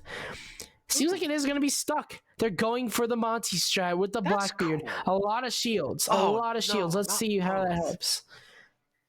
You know, that would be cool. You know what I saw one time? It was the team picture for a Go4 team called Out of Our League was a Blitz ADS leaning to the left with a Blackbeard behind him leaning to the right. Oh god. That would be funny if Coffee and Proco do that and just become like a Panzer just walking into sight. Just indestructible. But I like this. This is really cool. We get to see Archives Tellers from both teams, and you can tell they're holding it very differently. You've only got two C4s on the side of Zenith in the hands of Side and Jardin. You've got a Castle as well, and Alibi. And more of an extension into Garage rather than we are all going to be roaming off-site and pushing upstairs and killing everyone. So, Zenith a little more horizontally holding this. No one upstairs, I don't think. Last time we looked, it was Castle setting up there, but I don't think anyone's actually... Oh no, never mind. I'm just lying. I'm lying to you all. It's Castle and Alibi on the roam. Cordell is eating maybe 5-10 HP, but that doesn't matter. They've also got a shield up there to support. So, I guess a utility investment upstairs, pretty decent man count. But if they just push this Monty into Archives, I mean, that might be the play for Original. See what'll happen here as they're going to be going for a yellow push. They're going to be taking over Garage and taking it pretty horizontally. Pretty default, pretty normal, not too much. Oh, okay, wow. All the way over in Connector is going to be Cordell as he takes down Poison. The hard breach has fell, and now you can't open up much hatchets here. I wouldn't say it's too important here. Red Dog gonna take down Side though. Monty aggressive now. Proco not falling just yet, but knifed. I'm not sure even what just happened. CJ just getting away with an Assassin's Creed onto the Monty. A huge kill by CJ. I'm surprised he was able to walk away with that. Coffee gonna find a refrag, but CJ with his second kill will take down the Twitch. It's a 3 versus 2. I've been saying 3 versus 2 a lot. It's been a lot of close situations here. Now it's all up to Coffee. He can't do it. It's deja vu all over again, as it's yet again Zenith, who were falling behind, trailing behind. They will equalize us out here 4-4. Will Original be able to respond onto this, or will Zenith take the lead?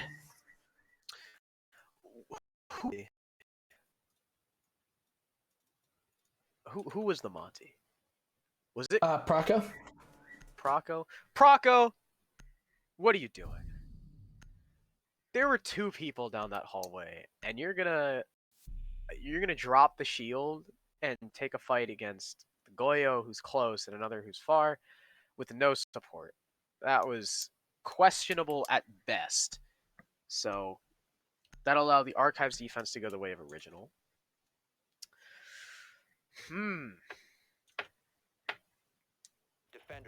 Zenith have answered back with a streak of their own so far.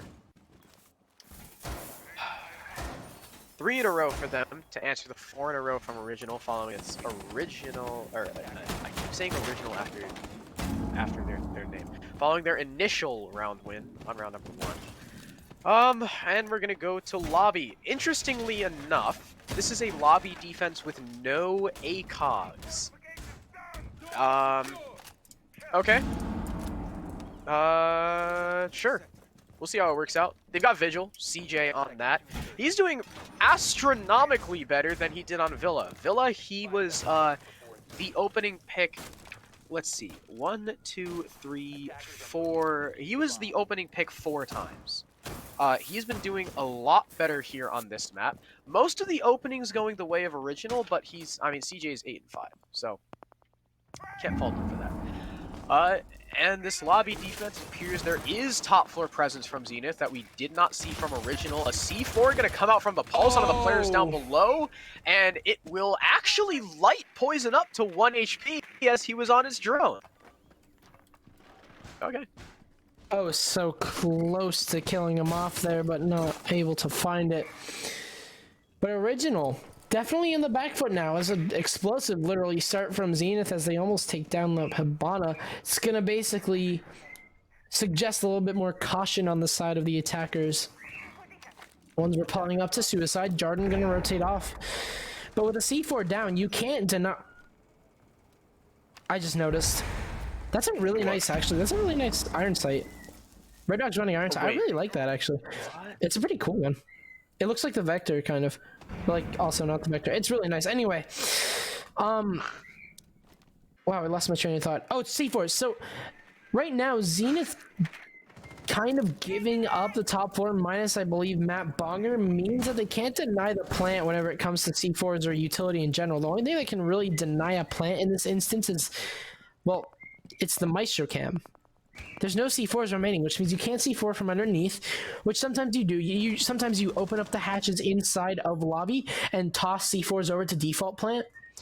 But right now, the issue is they don't have a lot of denial to work with, and Original have basically been given top floor. Yeah, it's a lot of control gifted to them as CJ coming up from the basement will fall, but Cordell at least refrags on Poison, the player who killed him.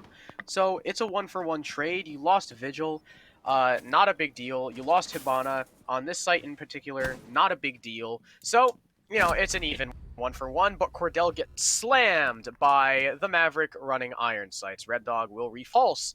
That's a lot of intel now off the board for the defense. You're pretty much going to be running into most stuff blind with the exception of your Evil Eyes and any default chems that have yet to be shot out, but Red Dog is on the precipice of finding another. There's one player by the spiral stairs who will peek out. It's going to be the Castle of Jarden as he's taking the fight with the iron sights.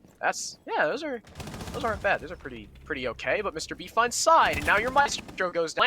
Will try to be completed from Coffee. He'll fall off of it, but Red Dog finds Jarden. Mr. B is down, but he can pick himself back up, making this effectively a 1v4 for Matt Bonger. Coffee will get the plant down, and I mean, with it in that position, there's really no hope, and it doesn't even matter. He'll get pulled by the Capital coming off the plant. And Original will retake the lead 5-4. Well, deja vu, I guess, except this time around, it's not a super important round.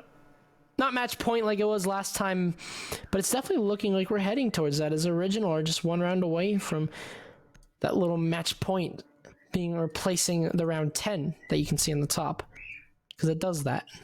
But I'm really worried right now.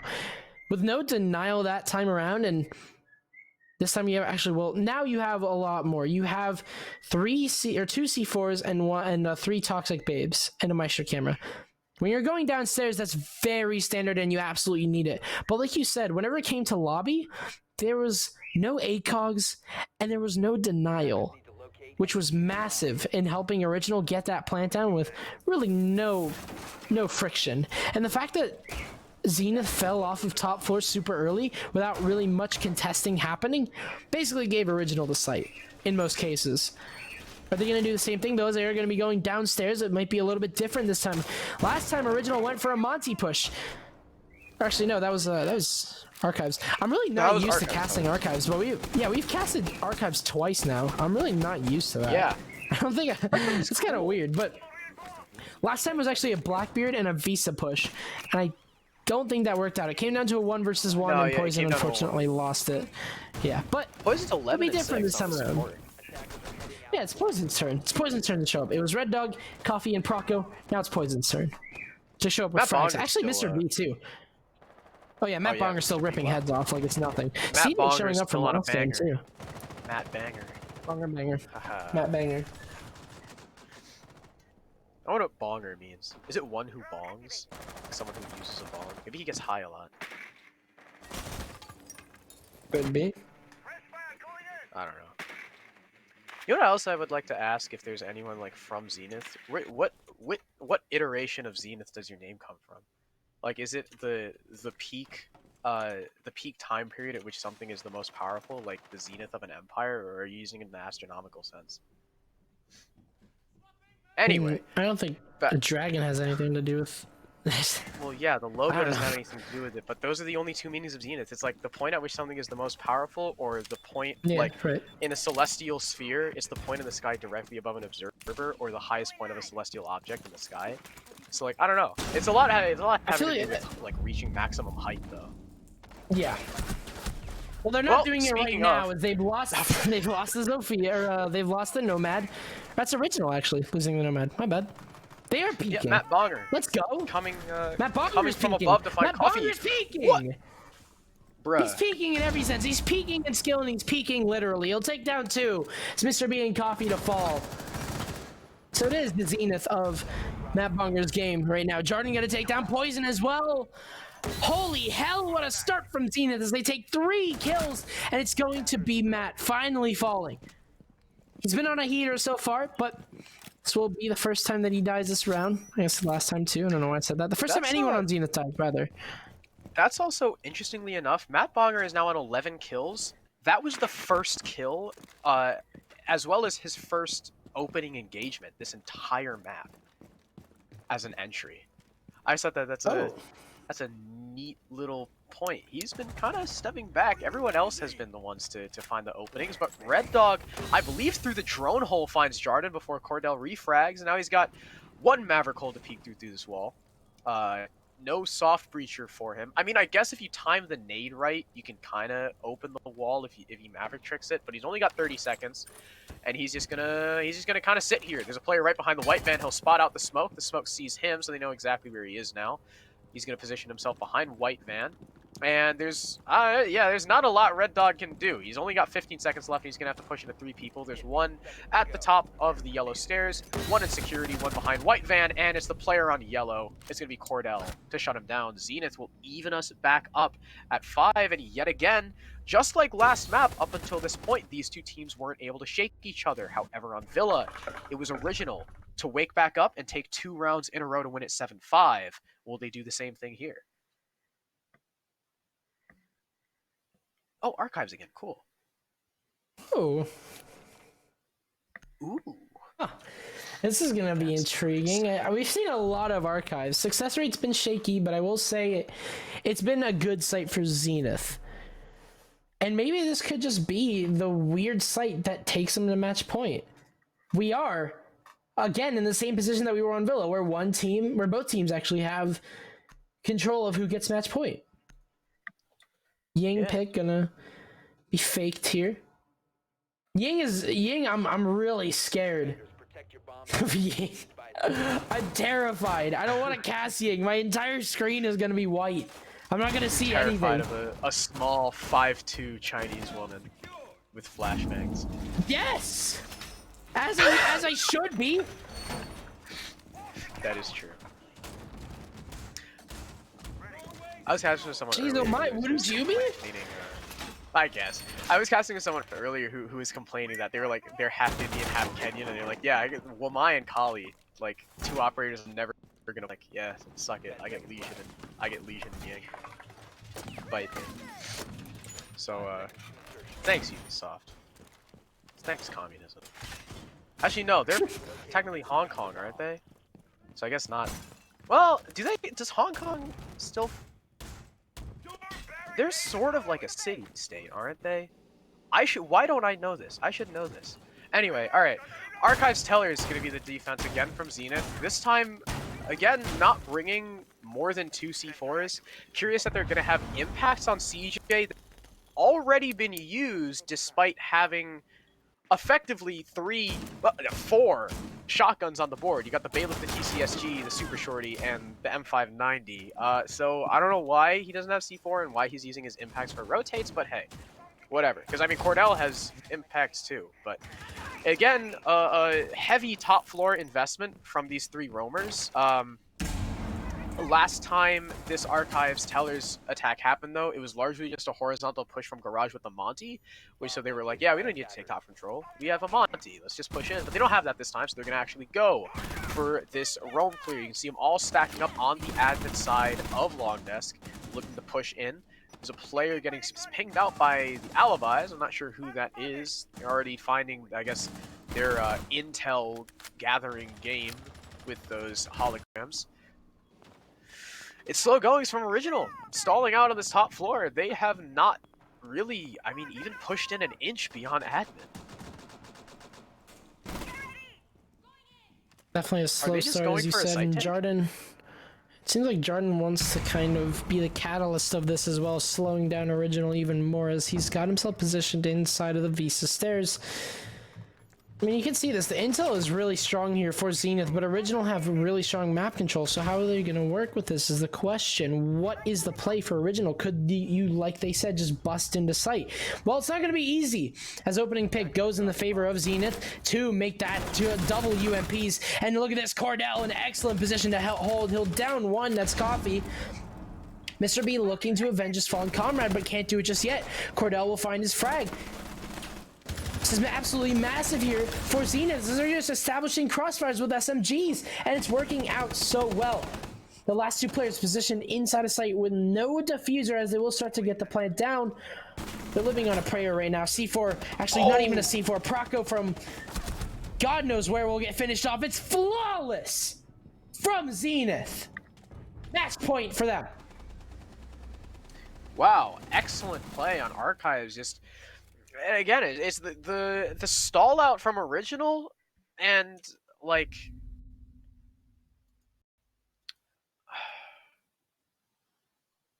I don't know what happened. They just could not do anything, and without the top floor control, they were like, man, we can't take top floor. Guess we'll just execute. Walked into Tellers and got completely shut down. You can see, like, too, when we were spectating Mr. B, how frantically he was moving around, trying to dodge C4s, watching the door, watching the floor. There's way too much stuff to cover. And, yeah, like you said, flawless there from Zenith, and they'll move on to Lobby Press Room to try and take this map, and they're going to bring the clash. Could that shield operator be the one to do it for him? Defenders, protect your bombs from being defused by attackers. Been seeing a lot of shields here in favor of both sides, and I'd say the first shield being brought out by Zenith. And like you said, this could just be the damage. Just done. Just a little finishing off of this map. It is Zenith's map, so I'm not surprised to see him in the lead. And I'm not surprised that this is an extremely close game either. Will Original have a response to Zenith's up and coming? Like, right now, Original are just extremely not in the driver's seat like they used to be. On defense, they were extremely in the driver's seat whenever it came to aggressiveness. But right now, there's just no response from them.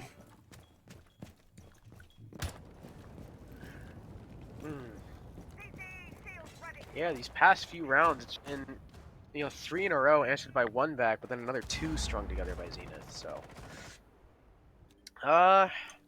Yeah, Original looking like they're struggling in these later rounds, falling to crossfires that they should be aware of if they're droning correctly, and losing their ones. Matt Bonger, the big man yet again, 13-7. If he gets one more kill, he'll actually match his record from the last map, getting the 14. And, I mean, we'll see what they do on this lobby take. Again, no ACOGs. Instead, just having the Clash playing upstairs with the rest of her team. They know there's someone on the Suicide Valk Repel. Cordell as well in Archives, just feeding intel to his team with the heartbeat sensor. Matt Bonger going to go down into Garage, interestingly enough.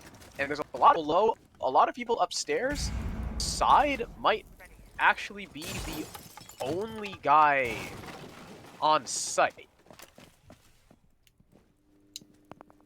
if I'm not mistaken. It's interesting. I mean, Original aren't exactly aware of this, so right now it's looking you know, pretty in favor for them, as they have C4s underneath as well in the side of Cordell. They also are gathering a lot of intel in the process and also stalling out Original up top.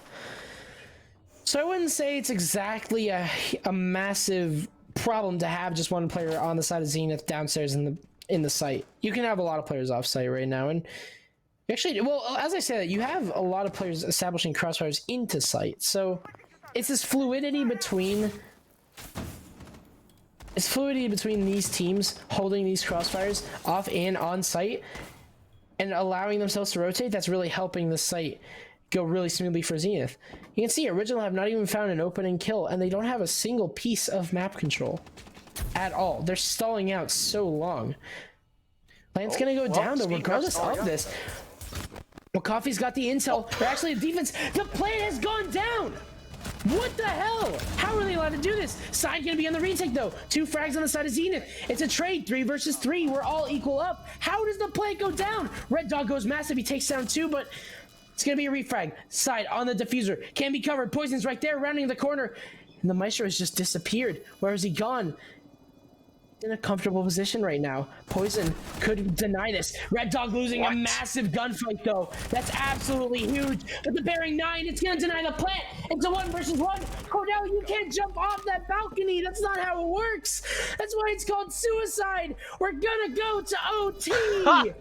Original winning it out. Attackers win. You can't jump off a balcony. You can't. It's called suicide for a reason, because if you go onto the balcony, there's no turning back. You can't jump off the balcony. Oh no. That might have just cost Original, or that might have just cost Zenith that victory. Original are gonna reset on defense. Holy moly. The tables have turned.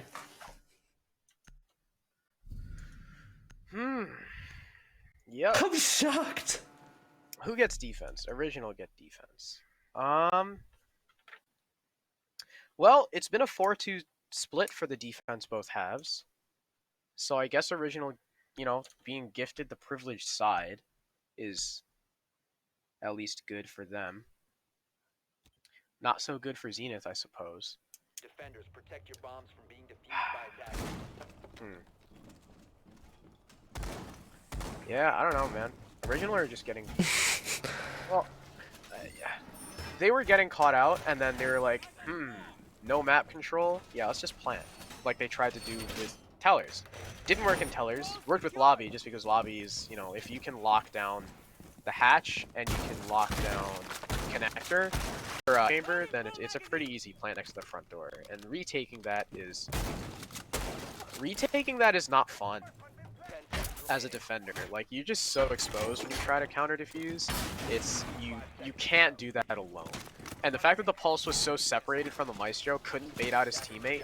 Like, that's a situation where you should bait your teammate to try and get the kill, get the refrag, and then go back on the defuse. He was just way too far away for some reason, thinking the run out would work. So, you know. Well, we'll see what Original do on their garage defense. Last time they defended this, last 2 times they defended it, they're actually 2-0 on the site. So, looking good in this first round, just statistically speaking. Original gonna be running a very similar strat to last time. No true deviations. Very typical of them to be playing like this, as they have been with the Mira inside a bathroom and inside of security. But now it's gonna come down to pacing. How Original peak. That's going to be basically what determines the win or the loss. Because Original have been aggressive and it's been unpunished so far whenever it came to their first defensive half. C4 toss, that could be massive. CJ will fall. Nice C4 from Coffee, this time landing it without getting peaked. Wow. Remember when Coffee had 17 kills? Me too. That was... yeah. Jeez, oh my though. Original, an explosive start. Yeah, that's Buck dead too. All that soft breach now off the board. You've at least got breaching charges on at least one person. I don't know if Matt Bonger has them. I would imagine so. probably, as the Maverick will yet again open tiny holes in the bathroom wall. The question is Coffee aware of it? Well, he is now, as the Mirror Shield will fall away, and Coffee will rotate back to site and default. But hey, you got to pick on the buck of all operators and wasted a minute 40. That is by far and away more than you could ask for that bathroom position. So well by the mute of Coffee, definitely finding his impact as the Hibana's X Kairos will go down on the panels. Doubling up on panel 3 though, so they can make their entry into site. It's a crouch hole. Not ideal, but you know, you make work with what you've got. As time's ticking away, and because she's being through the crouch holes, Coffee? Oh no! Coffee, come on! He completely whiffs on the legs. At least Red Dog will frag him back as Cordell goes down. Coffee, yeah, you know. All right, well, just stick to battle. Red Dog will get traded out. The plant going down from Jarden. Is there anything to contest? No C4 is coming out. The Evil Eye's not being watched. Jarden gets the plant down. It's a post plant. Poison at least gets him on the retreat, but Matt Bonger finds Mr. B trying to ascend up yellow. So the last two attackers, they are lit up. But you've got 2-3 armors. They should be heard on these flanks and expected. As Matt Bonger now inching his way down to find the Maestro. He'll get killed off by the Mira. In fact, 25 seconds fuse timer. They have just about 13 on the dot here as one will go to work, one watching through from above, and he finds the headshot through the floor as Proco will TK Poison to get the defuse. An excellent play there by Original on the retake. No contesting the diffuser, but I guess that doesn't really matter when the last two attackers are so lit up. One bullet will fell each of them. And that'll be Garage going in their favor, and they'll take the advantage. This has been an extremely close battle here between Zenith and Original, and it is going to be Original. Now on match point of this overtime, will they be able to bring this all the way is the question. Will they be able to kill this game off as they've had the opportunity, as they've never had the opportunity actually on this map? It's let's see what happens here. Ooh, I've seen...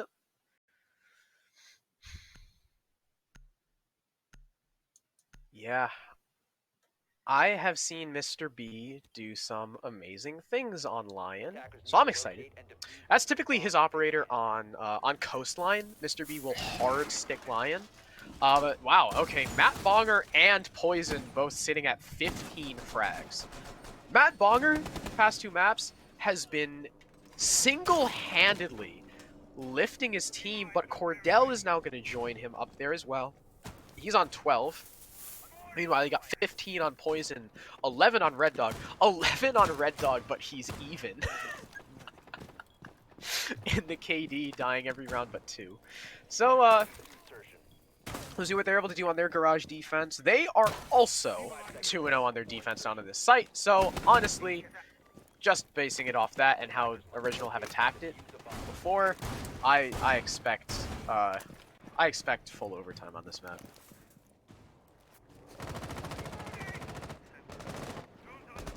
We'll have to see, as it seems like it is going to be a rush here. We saw this last time from Original, and it didn't work out as they wanted it to. That was on Villa, though. This is a completely new map. They'll just storm the upstairs, and Matt Bonger has no idea what's happening. He's kind of confused as the top floor is not contested. Mr. B going to swing wide, though, right into the waiting arms of the Jaeger. It's going to be frag after frag, but 2 go in the way of Original. Matt Bonger will be refragged. Massive start here from Original. Explosive start here. But oh, it's going to be an even man count now as Cordell is still above. And that's why rushes don't really work out, because you don't have a lot of intel going into these rushes. Well, at least it's even. But as we say that, side will drop Red Dog on the Sophia. Now, man, disadvantage will get even further. And it's a lockout from Zenith. Okay, so it was close, and then the last 3 people just decided to go ahead and die. Good job, Zenith. You bring it to max OT. But Original get the defense. They are currently 1-1 on lobby, 0-1 on console, 1-0 on archives. So, Where are they gonna go? Probably, yeah, okay. They're gonna go lobby, on which they're 1-1. They just do not like that top floor site at all, apparently.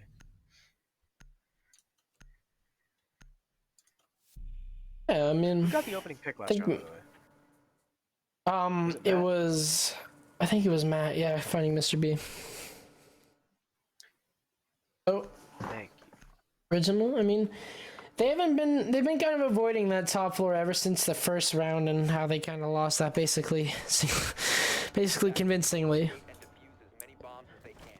We'll see if maybe this is the bell tolling, if this is the final round here on Consulate, and it's gonna go in the way of original. As you know, this is their site, it's defense. They've been pretty successful so far.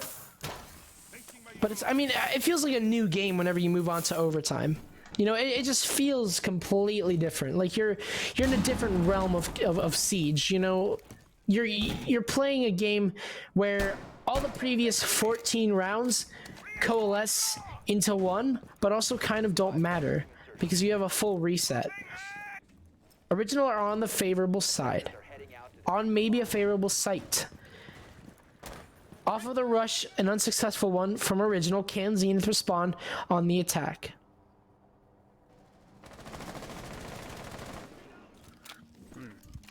Well, they certainly hope to, as it is their map, but Mr. B is going to put an exclamation point on the beginning of this round, just contesting the Visa window, and CJ, he'll go down first.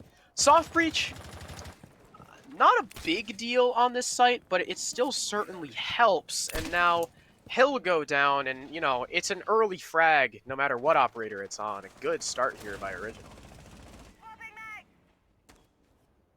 Bomb located by attack. Proco gonna get pinged out here inside a projector. Aggressive play here by Mr. B. Last time around, he got a frag. Pop Can he out. find another one? The upside down to Paul. Oh my god, Mr. B! He'll take the head off of the side, surprisingly, but it's gonna be a trade as B falls, and so does Proco. A 3 versus 3 now. The Rook will get pinged while he's already down. Actually, it's a Maestro, my bad. It's Coffee being pinged inside a bathroom. B is most likely not going to get revived in the position that he's in. He's just basically wasting time right now. It's 3 versus 3 now. What looked like an explosive start there from Original. It's going to kind of tune out as Cordell going to unplug Mr. B's life support.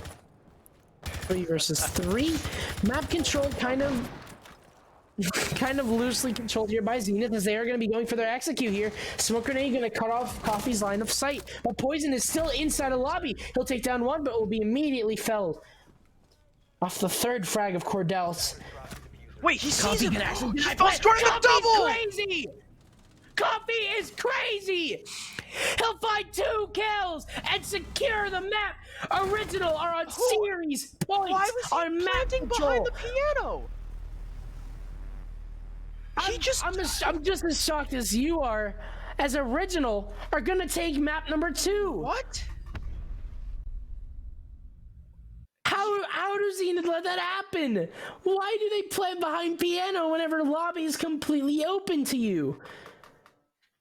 That right there is just what happens whenever you don't take control of the map. Whenever you just sit outside without contesting anything, you become extremely predictable, and you allow basically Original to kind of just ferment inside of the bathroom or ferment inside of the site and just establish himself. It's not just the fact, right? It's not just the fact that the Jackal tried planting in piano. It's the position. Like, he was just behind the piano. Just sitting there. That's such, you can just look from bathroom and spot the legs. Like, and that's exactly what Coffee did. All right, well, you know, all's well that ends well, I guess. At least it was closer than the last map, you know. Instead of max regulation, it went max OT. But with the end of Consulate, Original will go up 2-0 in the map count, and we're going to cut to a short break as we set up the next map. It will be Clubhouse, so don't go anywhere. We'll be back for map number 3 in just a bit.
Ladies and gentlemen, it's been a close showing here between Original Esports and Zenith Esports. Don't let the map count fool you. While Original surely have the driver's seat right now, every map has been close. We just came off of an 8-7, all 15 round map on Consulate. And last time around, on the first map, it was 7-5 on Villa. These have been some close games here. Zenith barely just locking it out, coming oh so close, but no cigar. But right now, we are on map number 3. It's a scary map for Zenith, as Original, their track record on Clubhouse is pretty good, to say the least. And it is their map, and they are on the defense. A lot of advantages on the side of Original, especially whenever it comes to momentum. But will that be enough to shut down Zenith as we move on to the third and hopefully not final map here? Let's see what happens. And hopefully, it's going to be a close one. I'm joined by Crow again to guide me through this best of 5 here. Let's get into it.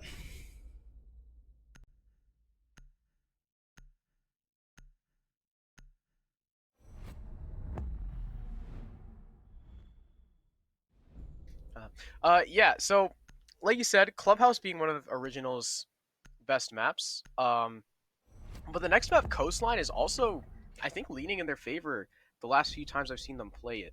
So hopefully, Zenith will find an answer back here. The 3-0 sweeps are never as fun as a close game. But like you said, it's been 7-5, 8-7, and I mean, looking at the stats that I usually record, it's been a mixed bag. There have been plenty of dominant rounds for either side, plenty of, rounds coming down to 1v1s, 2v1s and stuff as well. And it seems to be a mixed bag when it comes to entry. No team really knocking the other out of the park when it comes to openings and stuff like that. Both teams have been fairly consistent. So, see if that trend continues on Clubhouse. It's going to be, again, Original starting on defense first. Typically, the privileged side on Clubhouse. Clubhouse being one of the most defender-sided maps in our map pool. We first. And, okay, well, I think we all know what this is. Depends on what the 6 picks are. No, okay, never mind. Not going to be an SSG roam.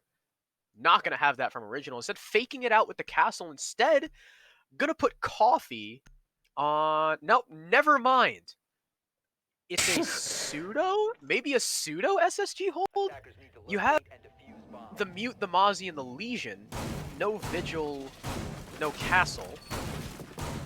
We'll see what they decide to do, as it looks like Coffee's going upstairs. So that is something we've seen from 3 teams, is these experimental SSG holds. Like, you'll devote stuff to top floor with Mute Mozzie, but they'll fall back like super early, so they can't get caught out by the grace of no one really being upstairs to cover them. And they're actually reinforcing Moto. I don't know what the hell's going on. So, from what I'm seeing, Original are basically... They could be. They could very well be turtling. What I'm expecting is Red Dog and Proco to maybe go on the roam if they are going to go for a semi turtle.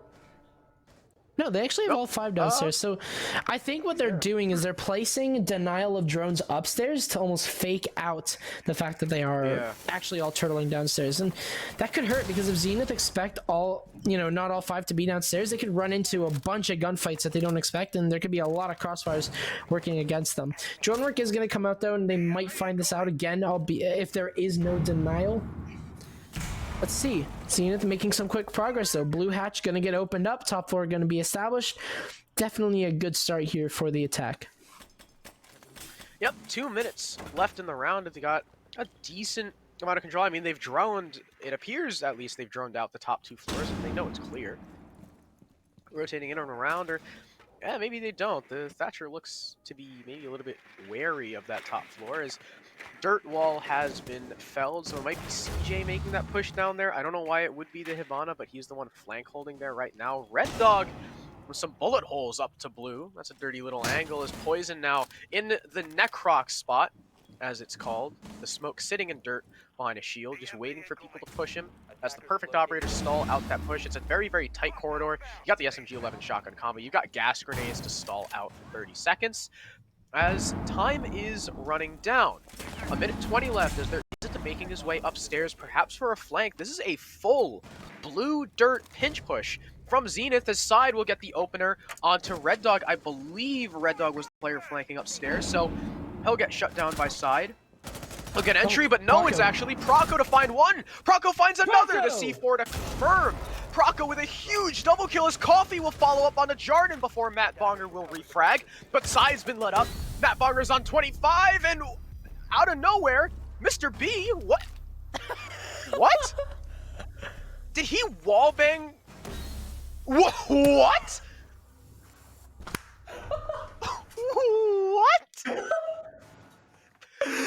Oh yeah, Mr. B Check here. the moss.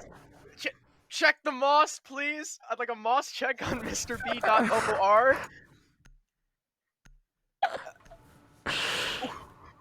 Okay. Sure. Well, yeah, that was an odd blue. They had people in blue, they had someone in dirt, they had people kitchen. But Proco, with an amazing flank, just freed up all that control for Arsenal to be retaken by the defense. And from there, it was just a lockout into blue. So good job, Original, especially, I guess, at the end there from Mr. B, just sweeping his mouse, finding both wallbang headshots. Okay. As Original will go to CCTV cache.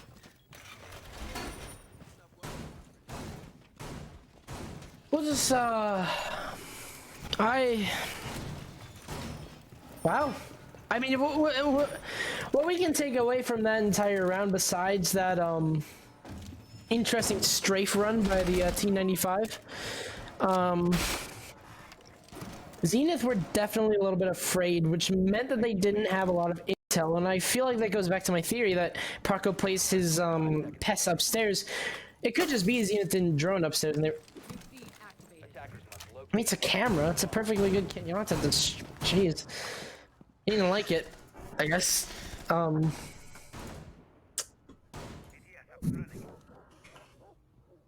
Okay, that was confusing. I will be honest, it caught me off guard a little bit.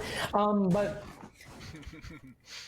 Original, I mean, they definitely scared Zenith whenever it came to map control. They didn't, you know, like you said, the Thatcher was wary. The blue push came with not a lot of intel to ring in with it, which means that there was no sight droning, and that came down to the mute. The mute had his utility downstairs, and that basically denied Zenith from getting much intel into where positions are being held inside a site, where, you know, downstairs you can have some pretty predictable holds in terms of positioning inside a site, but you should still drone it out to see what crossfires are being established.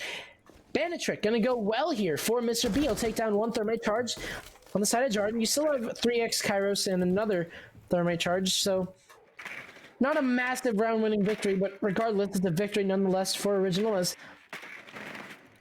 Poison. A roaming smoke has been the trend here for. It's been a trend here for Original, and I will say, can you believe this guy dropped 16? There we go. While Poison does have a lot of utility to stall out a roam, again, I still stand by my point. Smoke is a site player. That's it. Matt Bonger, though, all the way over inside of stock, taking down Red Dog inside a lounge, and that's going to force Poison to rotate out, saving the utility he has. Smart move, but again, I'm not favorable of him even being there in the first place. Yeah, Red Dog as well to support. I don't know if you want to support a roaming smoke instead of just telling him, hey, get your ass back in sight. But it's a construction push now. The split coming as the Hibana X Cairo. Did he just shoot at them? Mr. B will, I guess, get one side, but not the other. As Jarden finds coffee, Poison somehow knifes Cordell. Don't know if he was already down, but Mr. B gets caught through the breach by Side, still outside on the rappel. So, 50 seconds left. It's a 2v4, Zenith in an admirable position now as they try to make their way up to Garage, but the Thermite gets caught. Jarden goes down to Proco. The C4 coming as he gets lit up through the wall. It doesn't find anything though, but there's a player on the construction doorway. Does he know? He does not. CJ takes him out with the bearing 9. It's a 1v3 for Poison, who's downstairs, but he's got the ping. He can find the planter. He downs him off. An excellent play brings this back into a 1v2. Matt Bonger's still lit up as well to the smoke of Poison.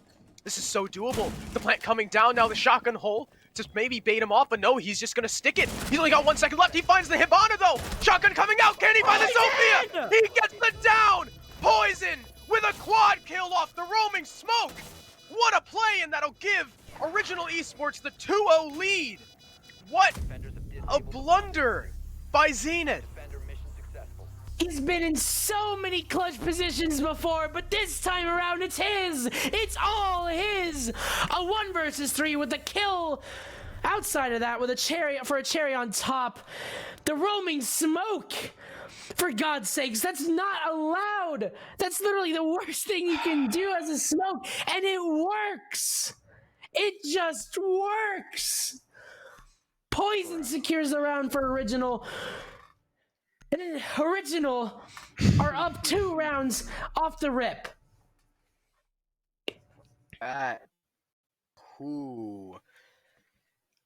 Original, man. Dude, they're disbanding after this league. This is their They are- last tournament. They are going out with a bang. To locate and defuse bombs. Especially Poison, man. What a play. And now they'll go on the gym bedroom. And that was just, again, right? Intel on the side of Original, not taken out by Zenith, and 1v1s getting taken. Like Matt's planting. Matt Bonger's planting. If you're CJ, why are you pushing the smoke? 20 HP. All you gotta do is hang back. Hang back, let the plant go down, wait till your teammate gets off the plant, and then it's a 1v2. But he didn't wait. He died while Matt Bonger was still planting, which allowed the smoke to push up and get that free opportunity with the shotgun. I believe Matt Bonger was, actually no, I think CJ was full, and Matt Bonger was the one who was lit up, and the shotgun from that range, that's gonna down you off. So a bit of a blunder there by the last few players of Zenith, and that's Original with 2 in a row on map 3.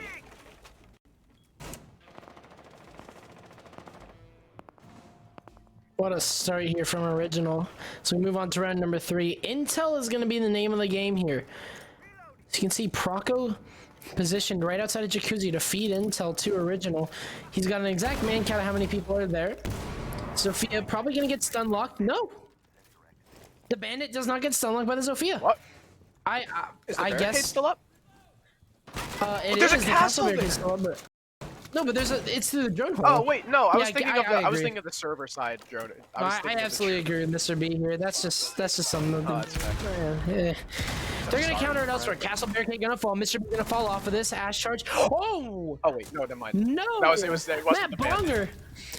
Matt Bonger. He will at least get 1 kill off of that, but teammate does not count on your scoreboard. 3 versus 3 though. Jacuzzi walls open up. Wow, challenging the Mira, and Poison loses the fight. You should not be able to walk away with that. What? 2 Miras challenged and 2 challenges won by Zenith leads us to a 1 versus 3. The best intel, however, is direct intel, and Proco has exactly just that in this clutch scenario. He's He's not. being pushed by Matt Bonger. Underneath it is going to be him to fall. There's still one on the stairs of CJ, though. Playing passively or aggressively. Plant will go down. I believe the player being spotted out here of Jordan. He's playing inside of sight, and they have to realize that he's a pulse. Parker going to make his way up the stairs. His location well aware of. However, it looks They like it's can't Broco's let this turn to get a happen again. 4K clutch. Jordan has the location, though. Oh, he doesn't walk away with the kill. Both are on extremely low HP. No disadvantages on either side in terms of health, but Zenith will walk away with it. Jordan, nice kill there.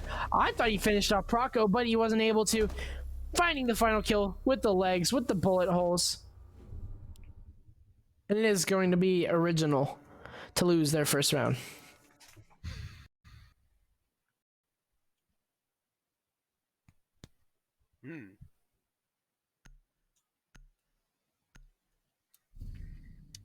That was unfortunate.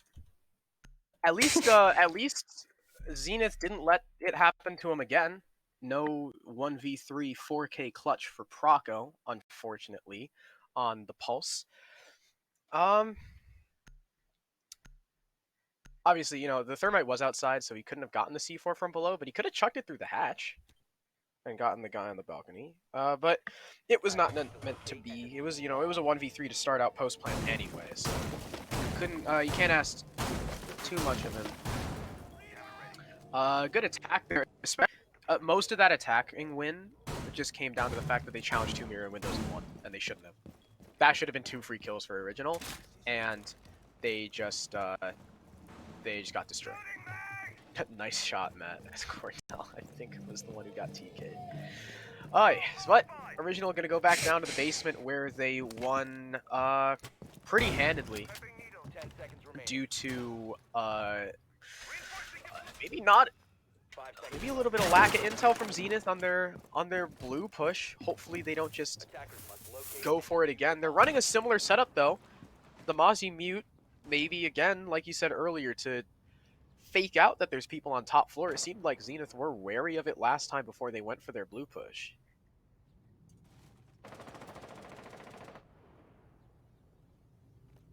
Like a very similar shot to what they're doing right now, but last time what happened was original definitely were kind of just contesting a lot of the intel that Zenith were trying to get. That's going to be spotted out in shot here. Let's see if Zenith get their drones in confidently though this time around. There's no one up top again. All 5 players are in sight. E4 pre-placed here by Coffee, and I'm not sure if they have direct intel to work with here, if they have pings or anything, or this is just basically a default position. Running in here from CJ. C4 not detonated, very patiently waiting. Is CJ. C4 will get blown, and actually that's far from usually you'd put it in front of the doorway, but yeah, so be it. Well, at least Zenith seeming like they're at least being maybe more thorough than they were last time. Droning out blue. Still know exactly where the players are positioned. There's one behind generator, one next to the armory door. It's the smoke and the Jaeger. Or, actually that might be the mute. I don't know what it is. The CJ still trying to make work from above. He'll put his last X-Kairos charge down, but Matt Bonger will find Raydog first, but taking the challenge through the hatch. CJ will get very lit up, but still, Raydog will go down. The 3rd time, in fact, he's been the opening pick, but wow, the smoke grenade comes out to find CJ. Matt Bonger refrags on Coffee before he's found by Proco. The swing from the Mozzie gonna find the thermite either. And I'm not sure why he swung, but Poison finds one before he's refragged as well. Trades upon trades as it's all up to Mr. B. He finds the man on the hatch, but he can't connect with the shot. Side will finish him off. That's 2 in a row from Zenith to answer the 2 in a row from original. I thought Mr. B was going to get that kill. Interesting. I just thought that damage nerf from earlier. Not earlier. The damage nerf from, what was it, last season or a couple seasons ago on Legion's gun, is coming back and really screwing Mr. B over. It's Church Arsenal again, though. Yeah, I don't know. They got a little bit aggressive, and it was just Zenith on top of their refrags, honestly, at the end there. But, wow, Proco on Mira. Mira is not an operating lot. Actually, period, just because she's always banned. So, cool. We get to see Mira on Church. Yeah, we've seen Mira on all 3 maps now, and it's really intriguing watching the Mira shots that have developed because... Huh? Yeah, it's... she's been played all 3 maps, too. Yeah, so... I've been really intrigued. Really... I was gonna say, it's cool too, right? Because sometimes even when Mira's unbanned, no one plays her just because they don't want to. But... Yeah, and that mainly just comes down to the fact that most teams just don't write Mira strats at all. I feel like Original are one of the only teams to actually have some Miras, and in most cases, the Mira strats are just default. Like, they're not too out of the blue. I mean, they have a few offsite Miras here and there, and that's just kind of default. You know, they're not bringing anything too mind-blowing, and I feel like that the simplicity is kind of helping them out because, you know, the mirror strats are they're pocket, they're out of pocket, and they're very default. So all the defense understands the mirror strat, like so they kind of instantly understand what they need to watch, where they're vulnerable from, because they're just very default mirrors in general.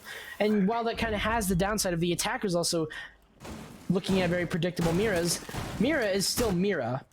She still has the upper hand in every gunfight that she takes if you're behind her mirror window. Yeah. I think something else to watch out for is Red Dot. He's 0-4. He is currently in this map. He has been picked off first 3 times.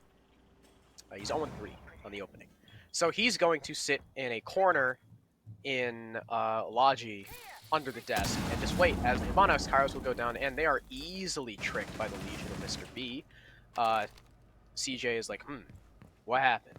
And he's going to try and do it again. We'll see if Mr. B is successful twice in a row. Will the impact come out? Yes, it will. And it will destroy the X-Kairos. And CJ is going to stand there like, what happened? And he's only got 1 left. So they're going to have to choose. Where do they want... Actually, wait. Thermite's already out of charges. So CJ will now have to either open Kitchen or Moto, because neither have been opened yet and Thermite's out of charges. I guess he used it on Blue and Dirt, and they'll opt for Moto. So Kitchen drop down, not in the control of the attackers. That's excellent for Zenith. And oh, Red Dog, he's gonna spring into action. His position still unknown.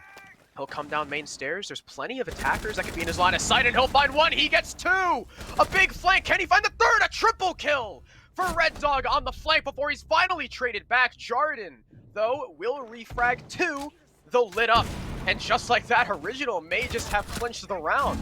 Wow. But, oh, Matt Bonger will respond, just sprinting in, takes out Coffee. An excellent play from him. He finds the head of Mr. B as well. And despite the flank from Red Dog, things are falling apart for Original on the site. It's all up to Proco, the lone anchor on the Mira, stuck behind the bar. Jarden planting with 3 seconds left on it. He doesn't know where it is. He sees Matt Bonger behind the bomb chassis, though. Will take the engagement and lose it out. Jarden, a big 3-piece to answer Red Dogs, and it doesn't know how good of a flank you have. If your anchors fall apart, Zenith will take their 3rd round in a row. That was unlucky there. Red Dog, I mean, going off on Zenith, and no response from the players inside of sight. I've been really surprised by the Mira plays by Original, because I thought that they would just basically almost cripple an entire attack, but honestly, Zenith have been challenging them almost every single time and somehow winning it. They won a lot of their challenges. I mean, for example, the players sitting inside of Blue, the Zofia, it was Matt challenging with a concussion nade, regardless of the fact, even if I forget who was on the mirror window at that point. I think it was Poison. No, it was Coffee. Even if Coffee, it was one of the SMG 11s. Even whenever he was stunned, I thought he was going to win that gunfight, because obviously, I mean, you're challenging a mirror window. You have direct intel on where the player is going to be entering from, but then again, you also have direct intel on where the defender is going to be. He's going to be behind the mirror. I don't know. It's just the way that Zenith have been aggressively challenging these mirror windows by Original is just shocking. And the fact that they win a lot of these gunfights against those mirror windows, it's hurting a lot. Yeah. And it seems like, I don't know, Original aren't prepared to deal with that aggression on the mirror windows, so. Oh, they're not going to bring the mirror this round, though. It's CCTV cache. However, we have to remember, last time they won this site, it was a 1v3 4K from Poison. That's not something that you can consistently rely upon. You also have to point out that it's Matt and Proco, both 7 and 4, but Jarden this time, it's his turn on the hard support. On Thermite is 7 and 3. That is impressive. Now, here comes the fight with the Bandit. Who's going to come out on top? Is he going to be able to just successfully trick the wall against Jarden? Sophia's prepping with the stun lock, as an EMP should come out to clear the batteries. He'll start to put it down. The stun lock, though, not going to work, and that'll result in a loss of the exothermic, as there's a shield there. And the Zofia hasn't cleared it with her impacts. So, 1 Thermite down. That's not the biggest deal in the world, as you do still have the Hibana, but, I mean, still, you're going to have to waste time to try and get this Bandit off the wall now. And though it's not, you know, a big utility thing, it's a really big time commitment. That's unfortunate. That is unfortunate timing. Coffee will take down Jarden. Oh, it's an opening frag here for Original. They've definitely been looking hot whenever it comes to frag games, and whenever it comes to fragging potential, it's always been Original on the upper hand, and then something just happens like now. Side and CJ gonna each find a frag of their own. Nice pinch there, and Lounge is gonna be in the hands of Zenith. Was Poison What secret? can't... I'm not sure. I think Poison was secret. He might have been secret. Right out here, Mr. B looking for a peek. He might actually find one at the bottom of garage. It's going to be the Ash, but not before Matt Bonger takes down Coffee. Advantage is still in the hand of Zenith, despite Mr. B's attempts, but it will be evened out. Nice shot there from the Bandit, showing up when it matters. We're even now. Heartbreak still on the side of CJ. We'll get tricked. Not sure if it worked. It did. Look at Mr. B go, finding frags and round-winning utility placement. Mr. B looking for more. He's got an angle aggressively. Maybe taking the head off a side. C4 toss. Paco takes down side. The round is falling into the hands of Original, but now it's a 1 versus 1. Clutch situation here for Paco. CJ's on low HP though. Release on half. Diffuser has to be recovered. 15 seconds remaining. Paco's in a winnable situation here. As a matter of fact, a little bit more winnable for him than for CJ. Paco's going to be patient on this, but CJ might be looking for the frag here. He's chasing after Paco into the rotation. He knows, Paco knows, almost coming blow for blow, but Paco will find the kill onto CJ. It is going to be an even split here on Clubhouse. The game just gets closer and closer and closer.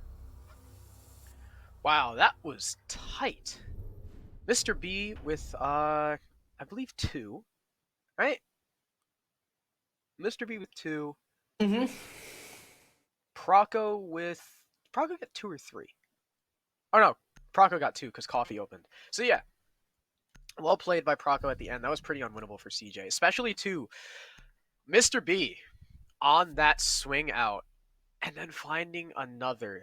That play alone put that back in his team's favor. So great job from him. I believe it was 2v4 at that point, if I'm not mistaken, something along those lines. So well played to him, and they'll even up the split 3-3. However, that's off their defense. So if anyone's got the advantage right now, it's Zenith.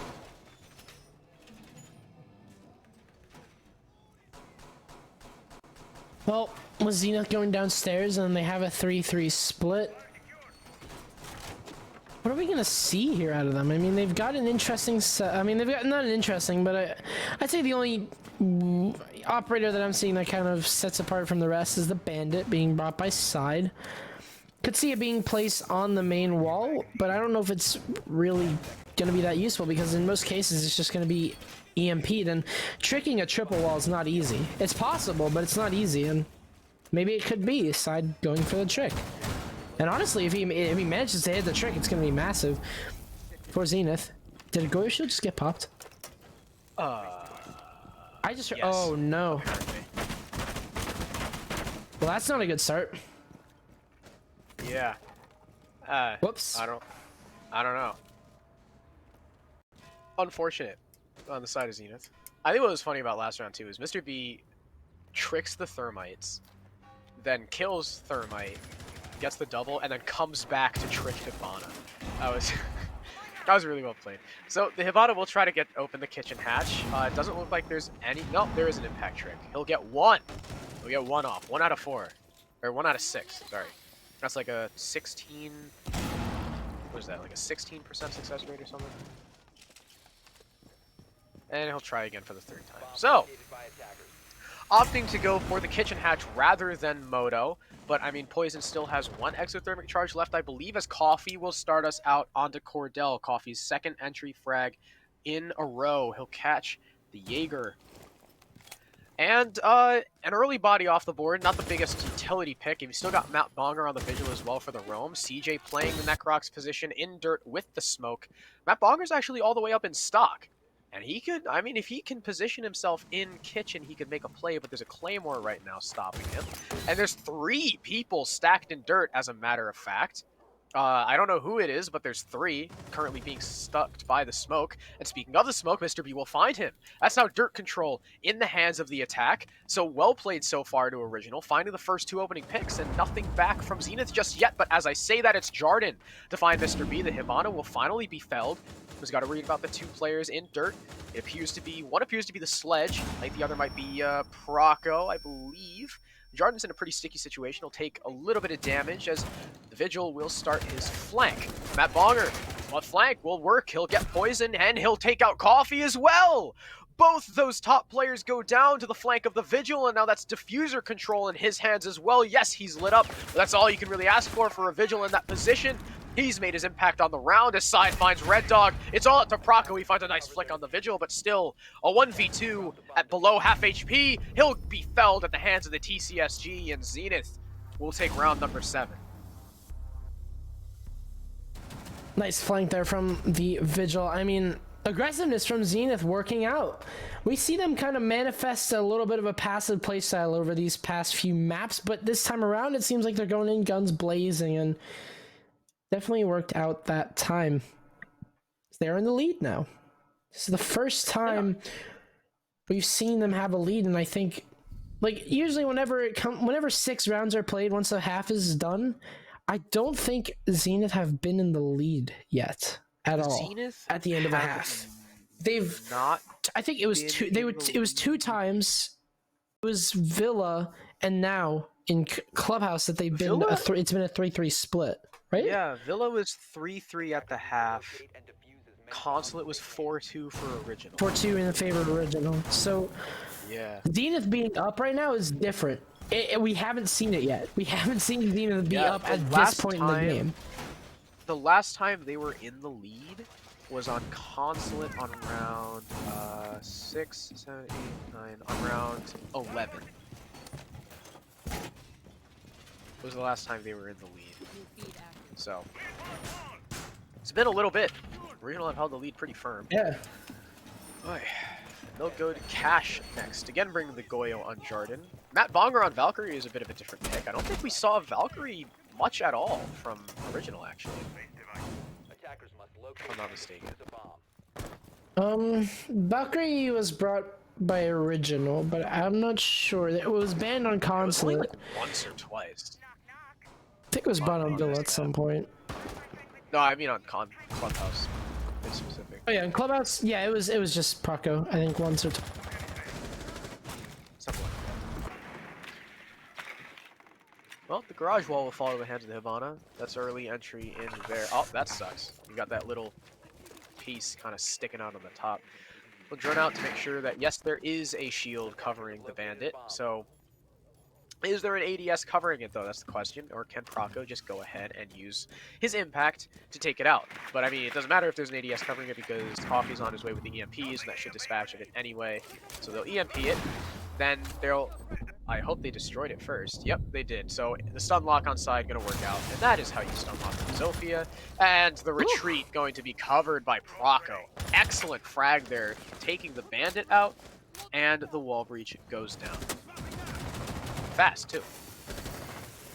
Good start here from Original, but good starts have never been the round victories we've learned from this game, as there's always a power play made at some point in the round here, and you basically just wonder and wait, who is it gonna be this time around? You can see Cordell might be the one to make it. He'll find the frag onto Red Dog, but he's in a really dangerous position where he can't really rotate out of this. He's in Harry Potter and he's stuck there. He's got a cross though, and I told you the play is gonna happen at some point. What? And it's gonna be 3 for Cordell. Mr. B clueless to the position of the Jaeger, and Cordell once more, he wants to look for a 4K to end this round off. He'll find a drone. Curious if there's a Claymore there. I'm not sure if he can see it or if we can see it, but I'm pretty sure it's not there. Cordell might be able to make a play here. Poison gonna regroup here inside of spawn with him and his body parts almost basically not intact. Cordell will find one though. Or actually, Cordell will fall, excuse me. So, no 4K there for the Jaeger, but still an explosive play that can't be understated. Yeah, all thanks to him, a 3K on the round, but Poison's looking to make a bigger one. He'll find a double.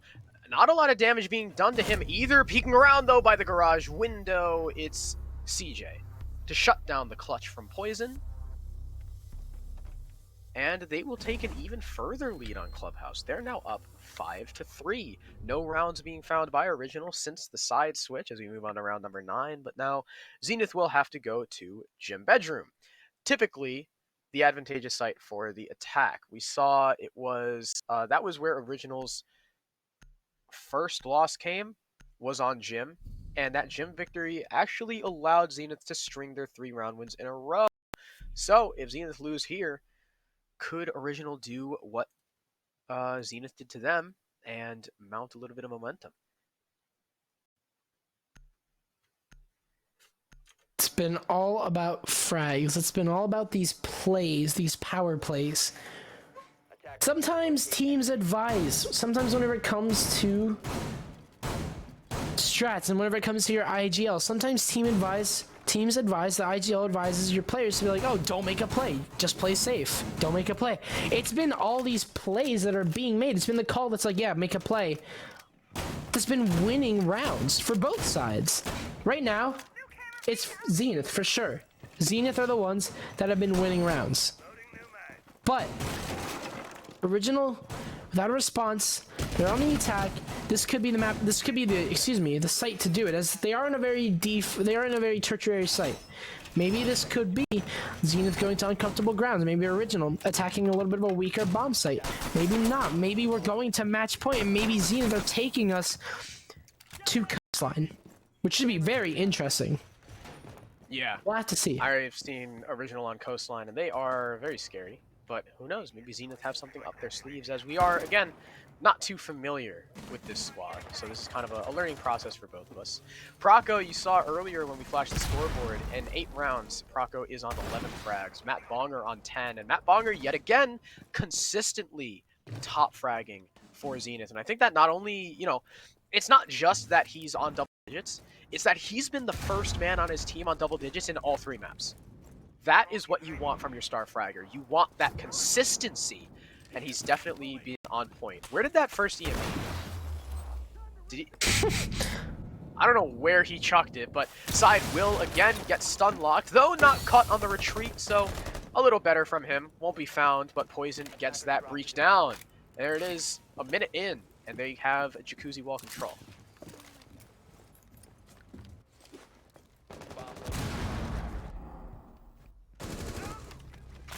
It's been a pretty slow start here.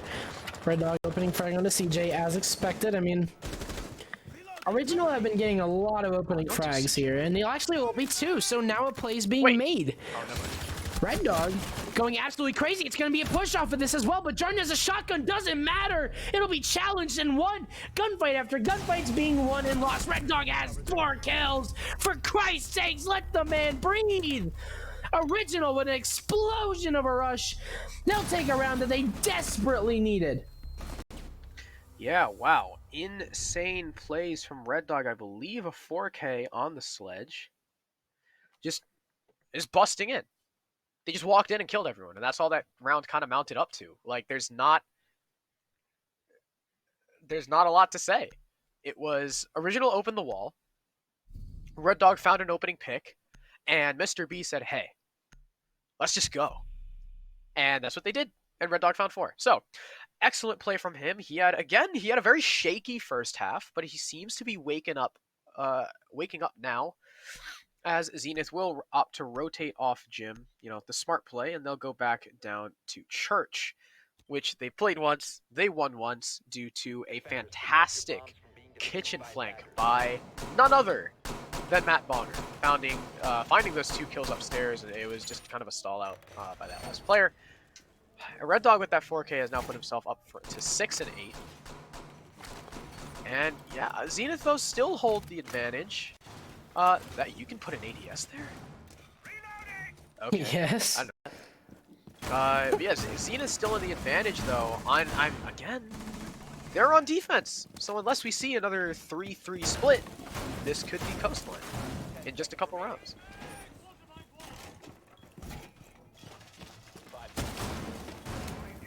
This has been an extremely close game where you really can't call the scoreline just too early. You never know what happens in this entire game. It's been... I thought he just hit a one-tap, and I almost just crapped my pants. Poison gonna walk away with an opening frag, though. That's gonna be Matt Bonger to fall. Poison got that? Regardless... Yeah, Poison got it. Nice shot to Poison. I mean, I wasn't expecting it. Okay. Original Esports opening frag again. We've seen these opening frags again. I'm pretty okay. You write down statistics for opening frags and opening. Yeah. How many times have Original gotten the opening kill? So it's been pretty even throughout the past 2 maps, but here on Clubhouse, it's 1, 2, 3, 4, 5, 6, 7. 7 out of 10 rounds so far. Yep. Jeez almighty. It doesn't, and unfortunately, it hasn't translated into many rounds. Yeah. Oh, wow. What a CJ. fire. Oh, but he gets greedy. No, but Okay. the smoke. Definitely a little bit of greed there, I will say, but the smoke falling, that's absolutely massive. Dirt control given to the attackers. You still have Cordell upstairs, though. Last time around, Cordell was a power player inside a garage. Whenever it was a CCTV defense, what can he do this time around on the Jaeger? Might be a 2-speed now, but still an extremely powerful operator. But no matter what, a play needs to be made right now. Cordell is going to be going for it. He's rotated inside a freezer. Using the pistol to take down one, but it'll get immediately refragged. It's a 4 versus 1. Original have taken the wheel, and they are in the driver's seat in this game. And it's going to be tied up. 5-5. We've been in 5-5 situations. How many times now? I can't even count. Nice shot from Proco. This has been the closest game. Zenith and Original. 5-5's all 3 maps so far. That was a very dominant round too. Did you midair shoot the main stairs? Wait, there was no Claymore outside. Was there? I don't know. Maybe. Anyway, that was a beautiful 3K by Proco as well at the end there. I think we were talking about too with entries. That's finally an entry pick going their way at the hands of Poison. So far, let's see, how many have actually 2? Yeah, wait. 1, 2, 3, 4. 4 of their opening picks out of the 7 they have been wins for Zenith. Unfortunate. But speaking of openings too, Original have been, I mean, they've been on top of the entry game at least. That's one really good thing we can say about them this map. And it's been, you know, it's been everyone. Everyone's kind of, well, I say everyone, but it's been 3 people. Well, 4 people. It's been Coffee twice, Red Dog twice, Proco twice, and Poison once. Regarding kills at least, not deaths. Every opening death has been Red Dog. So Red Dog is currently 2 and 3 on openings. He hasn't died in a while. Also, something we haven't highlighted. Red Dog is now a Fuse. Fuse. So, I know Red Dog likes Fuse, okay? Could it work? Is the question. He loves Fuse. I mean, man is a fiend for Fuse. I mean, he's got red in his name, albeit it has an H in the middle. I'm just saying. But anyway, let's see how this fares, because this could be huge. Oh my god, I think he's already got his first victim in his sights. Here comes the cluster charges. Explosions come out, but no damage done to any defenders. As a matter of fact, only attackers took the out of that. Oh yeah, drone work really shaky here for Original. Last time Jaeger was able to hang outside a main for a long time, but the crouch peek, it doesn't matter. It seems like they knew. Mr. B ahead of the game. He'll take down Matt Bonger. Opening pick again for Original. That's the 8th opening pick. He'll try and find a second. So close, but not able to find the second. Regardless, taking down the roamer. Oh, he's behind. Massive start. Yeah. So, an interesting shield there by Jarden. The CJ, yet again, is holed up in dirt. Now, last time, he unfortunately fell on this position, getting maybe a little bit too greedy, peeking out with that smoke babe, trying to finish off the Thermite, but it was instead him to get killed out by the Zofia of Proco. More cluster charges coming out, I presume just to try and clear as much utility as possible and make sure that there's no defenders in the back over there, which there are none. So, I don't know if the Fuse was all that influential. I mean, I guess it kind of forced the defenders back as the Zofia will now take out the shield, and that's a Goyo shield! And that'll result in CJ's death! Then now Red Dog trying to push in, he'll get felled along with one of his teammates dropping the kitchen hatch. Proco actually, I guess, TKing Red Dog with that Goyo shield, finds his second of the round. It's a 2v3 for Zenith. 2 players very lit up. It's Proco and Poison on low HP, but Proco gonna be on the cover as well as the player on the hatch as he gets the plant down. Shuts down the plant through though. Side is there, but I mean, there's still so much time for the attack. There's still 43 seconds for them to reset up their execute. They'll drone him out. They know exactly where Side is. Will the Zofia play off the intel? She misses the shots, but so does Side. There's still a player on the kitchen hatch as well. The drop looking like it's going to come in from Coffee, but Side takes out Proco in dirt. It's a 1v1 on site, but he does not see the Thatcher. And Coffee clutches out the 1v1. Original Esports take round 11. And just like we saw in the first half, the defense takes 2 rounds. The attackers follow up with 3 more. What have we seen this half? Defense started out with 2, and Original on their attack have strung together 3. A perfect mirror so far. I don't know about you, but I held my breath that last round whenever it was a 1 versus 2. Yeah, I don't know if you heard me exhale. I exhaled. I did. I exhaled pretty loud. This has been the closest 2-0 lead that I've ever seen. Ever. We're still in the game, and it's just so close. Original have definitely been walking away with a lot of rounds under their belt right now. It's been, I believe, what? 2 rounds now in a row? And now they're on 3. match point. 3 rounds in a row. So the way it went in the first half, it was 2 rounds for the defense, then 3 in a row for the attack before the defense found 1 more to tie up the half. This time, it was 2 rounds for the defense, 3 in a row. Actually, wait, it's exactly the same. Okay, so let me just read out all of this. So first half Clubhouse, Original on their defense. They win Church, they win Cash. Then Zenith wins Gym, Church. Then Original successfully defends Cash. Second half, Zenith win Church, Cash on their defense. Then on the attack, Original win Gym, Church. And now Zenith on their final defense will take Cash. So it is perfectly mirrored so far, not only in sites played, but in rounds 1. And if we're going to keep this trend, you know, maybe it's Zenith to win this round as well, and we go to OT. However, another interesting pick, it's been Red Dog on the nifty little operators. He'll pick up the Nook.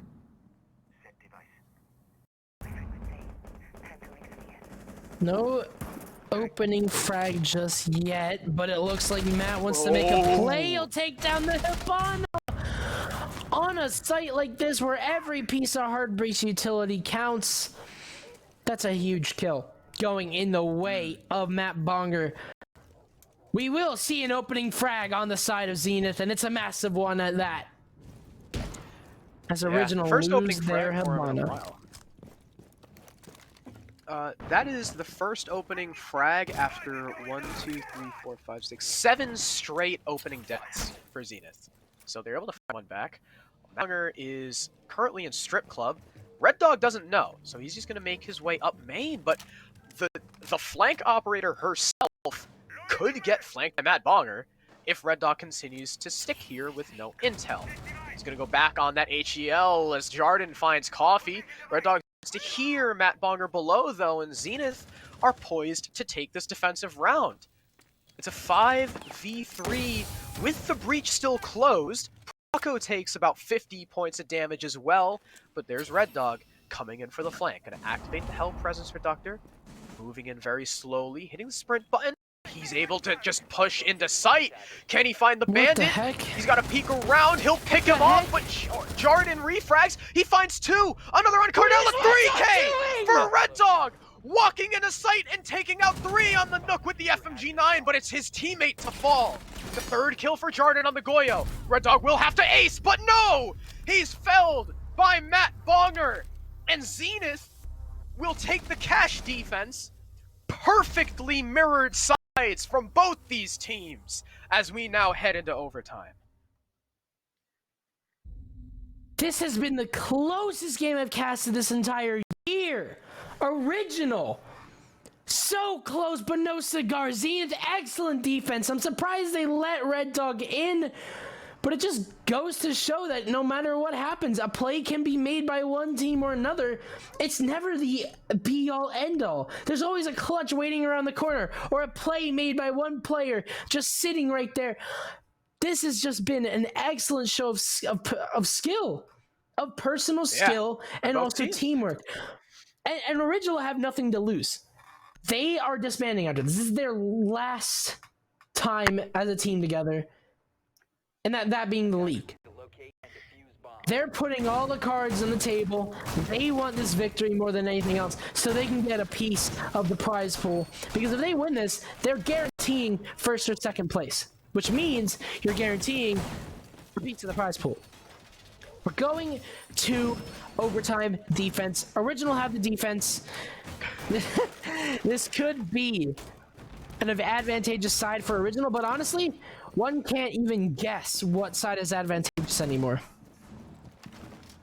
Yeah, it's been so close. Matt Bonger at 12, Jarden as well on 12, Proco on 17, with Poison and Red Dog following behind with 10 apiece. It has been an effort, and it's so, you know, everyone is showing up on both teams. It's a little bit more top-heavy on Original, but on Zenith, you've got 2 players on 12, the other 3 on 7. Everyone's been showing up. Like you said, it's such a massive display of skill, as everyone in this game has had their moment. All 10 players. Everyone has made some highlight impact play one way or another, and it's, you know, you'll love to see it. But it's Zenith now on the attack of Cash. Wow. Now,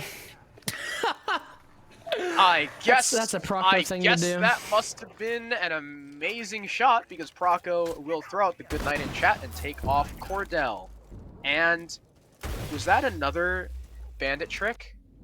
That Man, was Mr. another B bandit has just trick. been on top of things. The man has been on top of these X-Kairos, or on these thermite charges. I'm just saying. Yeah. Matt Bonger looking for a push inside of Lounge, and we've talked about this off-site smoke quite a bit here. Poison playing close by with a shotgun. He's got he's got utility, he's got guns, but all that could be used towards site. Will Poison make an impact is the question. Last time around he did this, he clutched out the freaking round. So what can you even say anymore about this roaming smoke or about this offsite smoke? Aggressive peek here, Red Dog covering Poison's tail, but Poison will fall regardless. Red Dog will be able to rotate away with the kill in his belt. He's got to go soon, as Secret is given to Zenith now. Smoke has fallen. It's a 4 versus 3. Diffuser's downstairs though. Oh, CJ lines CJ! up too though. That's a massive play made by the Hibana.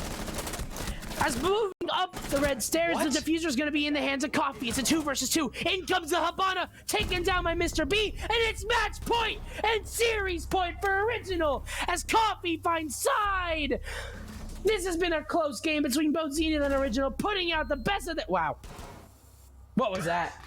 Putting out the best that they've ever had. The best performance, I think. I'm sorry, that was just insane.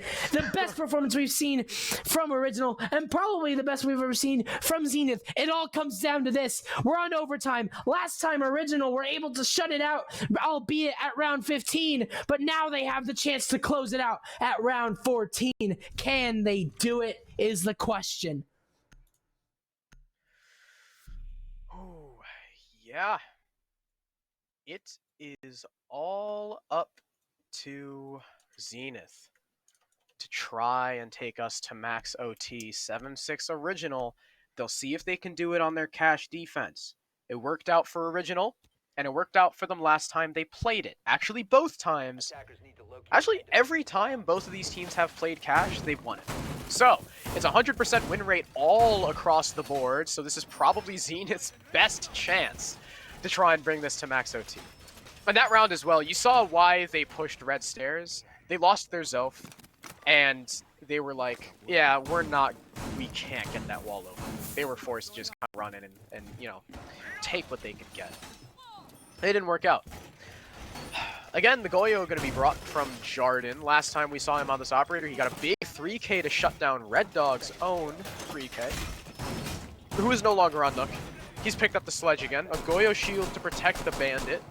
But, I mean, if that Goyo shield goes down, though, the bandit can't trick the left wall. So it's curious that they're going to use a Goyo... I mean, they don't have a shield on anyone. Well, they have a shield on Smoke. Wait.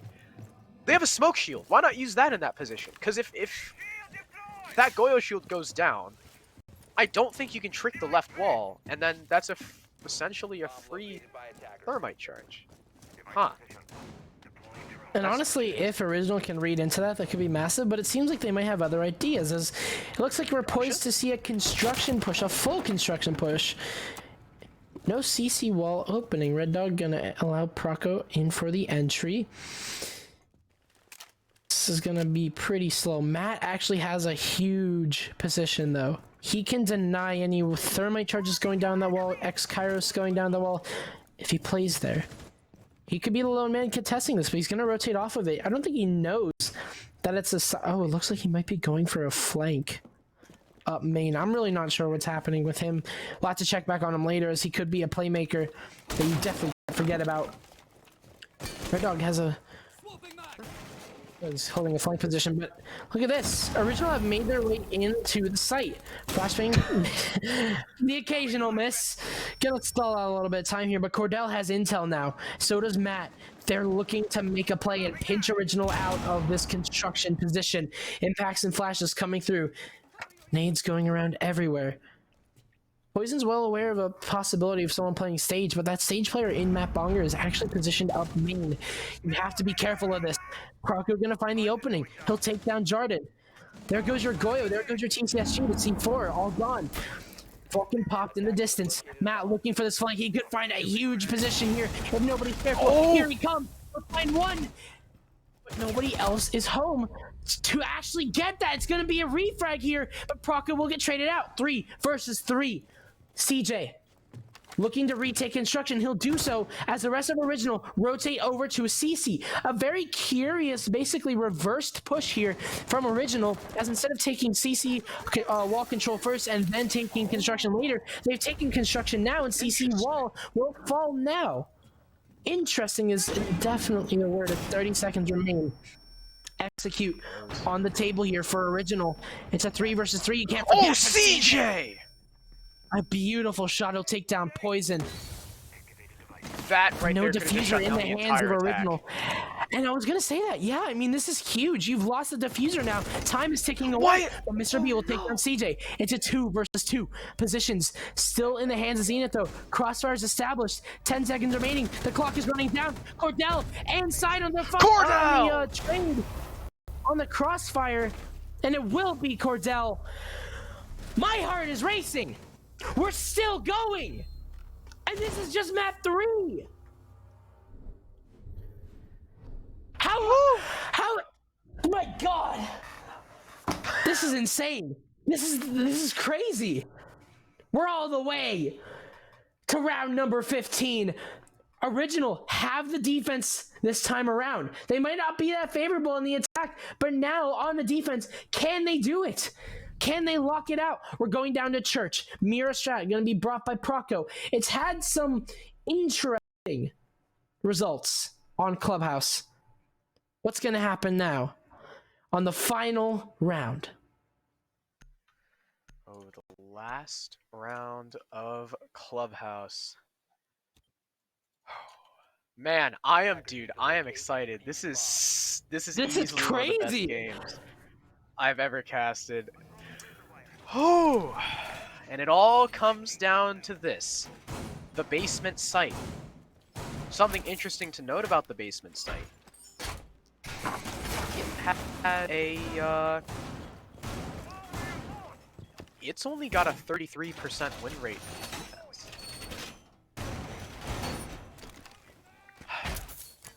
This is a largely tap-sided site so far throughout this map. It's been defended 6 times, 33% win rate. That means only 2 defensive rounds haven't been won on this site, one by either team, as it's been perfectly mirrored even into OT,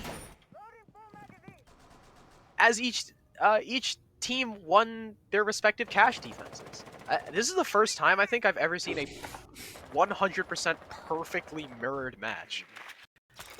It's absolutely insane. I cannot wait to see how this ends out, as they're gonna bring out the mirror. Proco's hit 20! I just noticed! Ladies and gentlemen, Proco has landed the 20 bomb! However, will it be enough for his team to lock out the victory? He's on the Mira. Insane Not sure if that's performances. the, I don't know if that's where you want your guy dropping 20 to play. But hey, we'll see how it works out. He's been doing pretty well on that smoke. He's going to be playing the Necrox position. Mr. B setting up for the impact trick on the hatch. Going to be countering out CJ's Kairos. Minutes left on the board is Zenith. Just make sure and confirm that there's nobody on those top 2 floors. All 5 defenders down on the bomb site.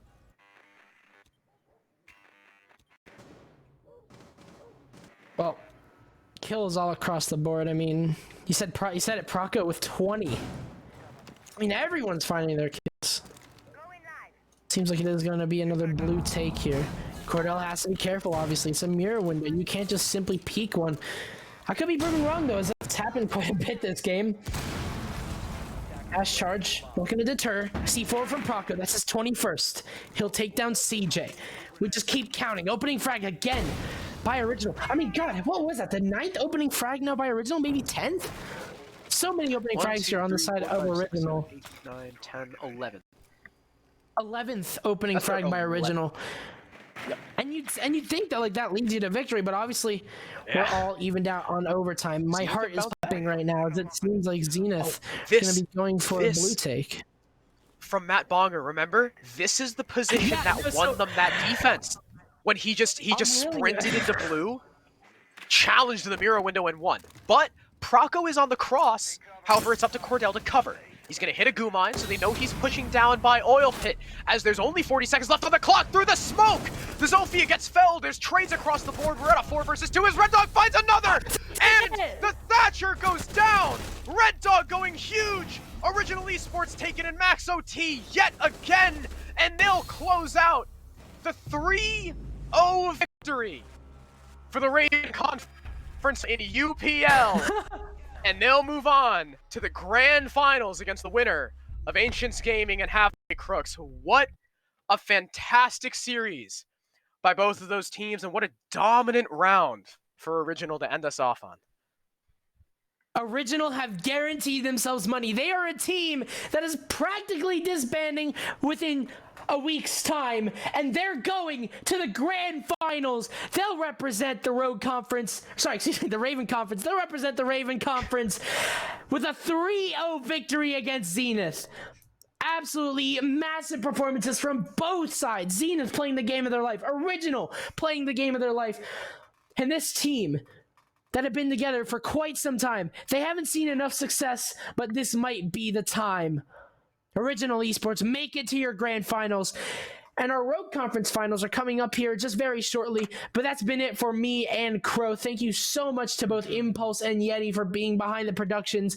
We couldn't have done it without you. But that's it for me and Crow. We're going to be signing off here. Any final words before we say goodbye to what was an incredible game here tonight? Yeah.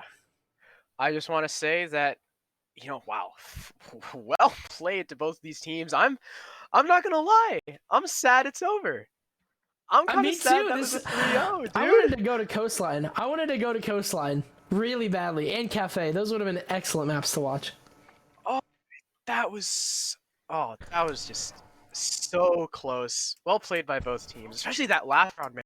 That build up to the final 40 seconds, then just everyone dying in a matter in like 10 seconds or so. So yeah, like Jasmine said, that's gonna be. I've been Crow, and I've been joined by Jasmine. That's gonna be it for us. We're gonna be signing off. Don't go anywhere though.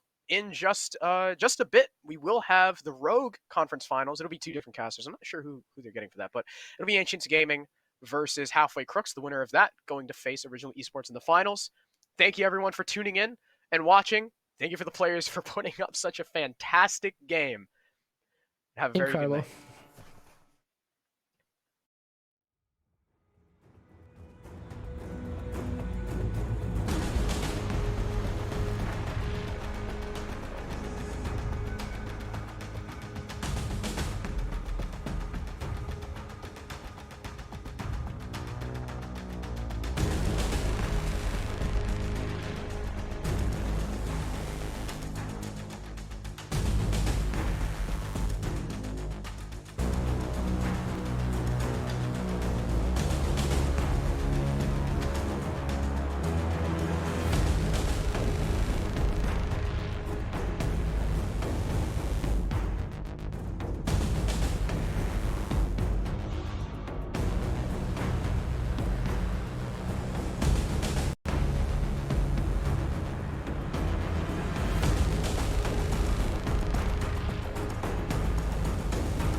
Upsurge community, it is time. The Rogue Conference Finals are here, and who else to bring the heat other than the two powerhouse teams themselves? Ancients Gaming, Halfway Crooks, a best of 5 with two handsome casters. It's myself, Colin Seymour Moore, and Daniel the Saved One Mana. We're ready to bring you some fire commentary tonight. How are you tonight, Daniel? I'm doing absolutely amazing here, Colin. I was watching a bunch of game theories over the past hour or so I was kind of out of it, but you finally fired me up and I'm ready to go. And what better way to start off the cast than by looking at the bracket itself? Oh yeah, we've been on quite the journey, Daniel, through this whole bracket of Upsurge Premier League, and even last week we had a crazy matchup between Ancients Gaming and Honor Esports over on this side, and it was pretty much over on the Ancient side, and they settled it in a nice 2-0 victory. But I looked into the Halfway Crooks side, which we didn't get to see, and it was also a pretty quick 2-0 win on their side as well. So it looks like we're going to be heading into a pretty quick back and forth match on these two. They're both coming off a nice regular season standing. Halfway Crooks being 6-1, Ancients Gaming 5-2. How are you expecting this match to come off? Well, Ancients Gaming, we kind of have a little bit of a bias, right? Because we saw them last week. And me personally, I haven't watched Halfway play, but Ancients Gaming looked amazing last week. They looked absolutely insane, really, really good. On paper, though, Halfway should put up a very, very strong fight. The Ancients, man, they looked way too good last week. I feel like they might take this series, but I feel like it would be like a 3-1. 3-1. That's what you're calling? Yeah, that's what I'm calling 3-1 for Ancients. I looked into both teams and I watched a little bit of how the teams play, and I'm gonna say it here. It's going game 5. You think so? I think it's going game 5. I think both of these teams can bring it all the way, and they both they match up against each other. I mean, the last time we saw them, they only played against each other in a best of 1, and Halfway they did win that best of 1 7-2. I didn't see what map they were playing on, but it was more in Halfway's side. So I think Halfway is going to take it in game 5. Yeah. So, I mean, you're saying Halfway, I'm saying Ancients game 4, which is really cool, because if one of these teams 3-0s, that's an upset for both of us, regardless of who we choose, who ends up winning it. However, we do have to progress here for the night, and I know you guys are very, very jumpy to get into game. However, we do have some map bans to go over, and of course, we've got maps all across the board that, Colin, you can very much analyze some of these. However, to introduce them for you guys, Halfway Crooks ended up banning out Border and picked Villa and Coastline. As well, over on the other side, Ancients Gaming ended up banning Consulate, and they picked Cafe as well as Clubhouse, with the decider being Theme Park. The first 3 maps are going to be the hardest ones in this for both teams. It's going to be the battle to, whoever wins map 1, it has to be followed up by the other team. So we're going to be starting on Villa. And Villa is where we ended off last week with Ancients Gaming winning. So they did have a nice win last week to send them into the conference finals on Villa. But Clubhouse, I'm really looking at that one too, because I don't think we saw Ancients play. Correct me if I'm wrong. I don't think we saw Ancients play it last week. So I'm curious to see how they pull that one along. And both of those maps, they're really strat heavy, and the Villa a little bit more frag than strat heavy. It's just how the teams will play it. We will probably won't see a lot of hard breaching going on in Villa, but where we will see it in Clubhouse. Right. But then we send it over to Coastline. And that is just, you get in there, you take care of you'll run in there. Well, not so much running, play around the strats, you'll look for the picks, you'll take them on, and you'll get them going. So Coastline, it's another frag heavy map that I'm excited to see get played in map 3. But then being Cafe is the fourth. I know we're going to be hopping into this as soon as we can. So Cafe's map 4. If we get to map 4, Theme Park. I hope we get to map 5 because I want to see some Theme Park. But I'm getting pushed ahead right here, and we're going to see map 1 Villa. It's going to be starting right now. It's going to be starting right now. Halfway Crooks, Ancients Gaming, Villa map 1. Daniel, take it away. Right, just like you said, Ancients Gaming versus Halfway Crooks. Whoever wins this ends up advancing to the finals, I'm pretty sure. So this was one you guys all have to watch on the edge of your seats. Who do you guys want to win in the chat? I'm asking you guys right now, Halfway or Ancients? However, me and you, Colin, we got to introduce these teams. Now, we actually don't see the, or no, we do see the team names. Okay, over on the attackers side, we have Halfway. No, wait. We have Halfway. Halfway, Yeah, we do. yes. We have Dark, Frost, Lean, Poyo, and Deker. And over on the orange side, your defenders, it's going to be Faint, Keen Minds. Give me a second. We got this. Give me a second. It's going to be Faint, Sergeant Taylor, Keen Minds, Mila, and JC on your Ancients Gaming roster. We're going to be starting off on the second floor aviator room. And honestly, this is a site for the defensive team that I really can see Ancients Gaming pulling this round 1 win. And I went through it and I wrote it down when I was going through the stats, and I said the 2 things that we have to look out for is we have to look for Halfway Crooks. They have to come out hot and they have to shut down those minds of Ancients Gaming. And over on the side of Ancients Gaming, they have to we have to see them get crafty. They have to pick apart the compositions of Halfway Crooks, because I know Ancients Gaming, they have the cheeky little strats that they can pull out. And if they want to pull this round this match win and make it to the grand finals, they really will have to get crafty against this Halfway Crooks team. So round 1 will be underway, and it'll be Ancients Gaming on the defense, Halfway Crooks attacking. I do like the bands that also came through in the round, just to quickly go over those. Maestro as well as Habana for Halfway. Over for Ancients, they have Thatcher and Mira. Pretty standard bands across the board, nothing too crazy what we end up seeing. However, Keen Mind starting off the round itself, but with a headshot onto Dark, which starts it off of Ancients. Definitely pulling up huge here on defense with a couple of pre-firing shots as he jumps off the ledge, but Lean on the top floor itself to take down Sergeant Taylor to make it into a 4v4. Equalizing this round 1 are both teams as the opening picks go back and forth. I'm surprised to see Echo make it through, but we did see the little yokai drone flying around the map just there for a quick second. But as those first 2 picks came into fruition, we do see that both teams kind of slow down a little bit. And I do like this Nomad pick on Poyo. It's going to be very good against this Ancients Gaming roster, who's playing really aggressive. So Ancients Gaming have to be careful to not be too aggressive. And they also have to watch out for this Monty Deker. Yeah. He's going to be pushing up. He's going to be getting aggressive for the Halfway Crook side, and he's going to be gaining a lot of information pushing down the hallway. He is spotted out by 1. We do see Ancients Gaming back up. Both teams kind of at a standstill right now. Only 1:15 left in round 1. Definitely a standstill, just like you said.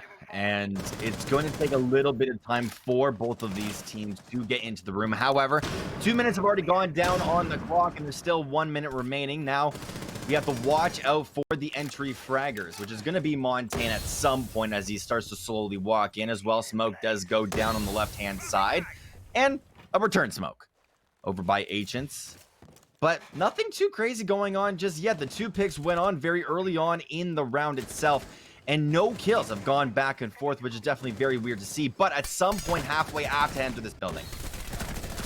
Oh, and Halfway does enter. We do see Floss pick up Keen Minds. Early trade out by Mila. Only 30 seconds left. The Monty's still alive, still in possession of the diffuser. Another pick comes out in favor of Halfway. That's going to be Mila going down. Lean bringing them to the advantage. Nice little 3v2, but it's going to be tough to get onto the site. They do have it locked down. No more gas grenades on the side of Faint, but he does have his gun. His SMG-11 finds 1, but that's Halfway Crooks. Pulling that first round win. And the attacker is taking this down to a 2v1 to win it. And so it wasn't just a one-sided affair. It was back and forth by these 2 teams. And if that first round, in my opinion, has anything to say about the rest of this match, we're going to be in for the long haul. Yeah, I was just going to say that the round itself took so long to get done, right? Like a lot of teams, they'll love to storm onto points, try and do whatever they can, and then try and make something happen. But no, halfway took their sweet time with the whole entire push. was finally able to get onto the point itself with like 30 seconds remaining. And that is when all of the action happens. And that strat is just so incredibly perfect, because what happens is that the defense, they start to panic a little bit, right? When are the opponents going to get in? If we can just survive for 30 more seconds, then we have won the round. But halfway, they are all about mind games from what we see so far. And it's honestly matching up the playstyle of their comp perfectly. Rushing at the last second just so that they have enough time to plant the bomb. Diffusing. I do like how Ancients Gaming are returning to this Aviator room. They are not changing anything on their comp.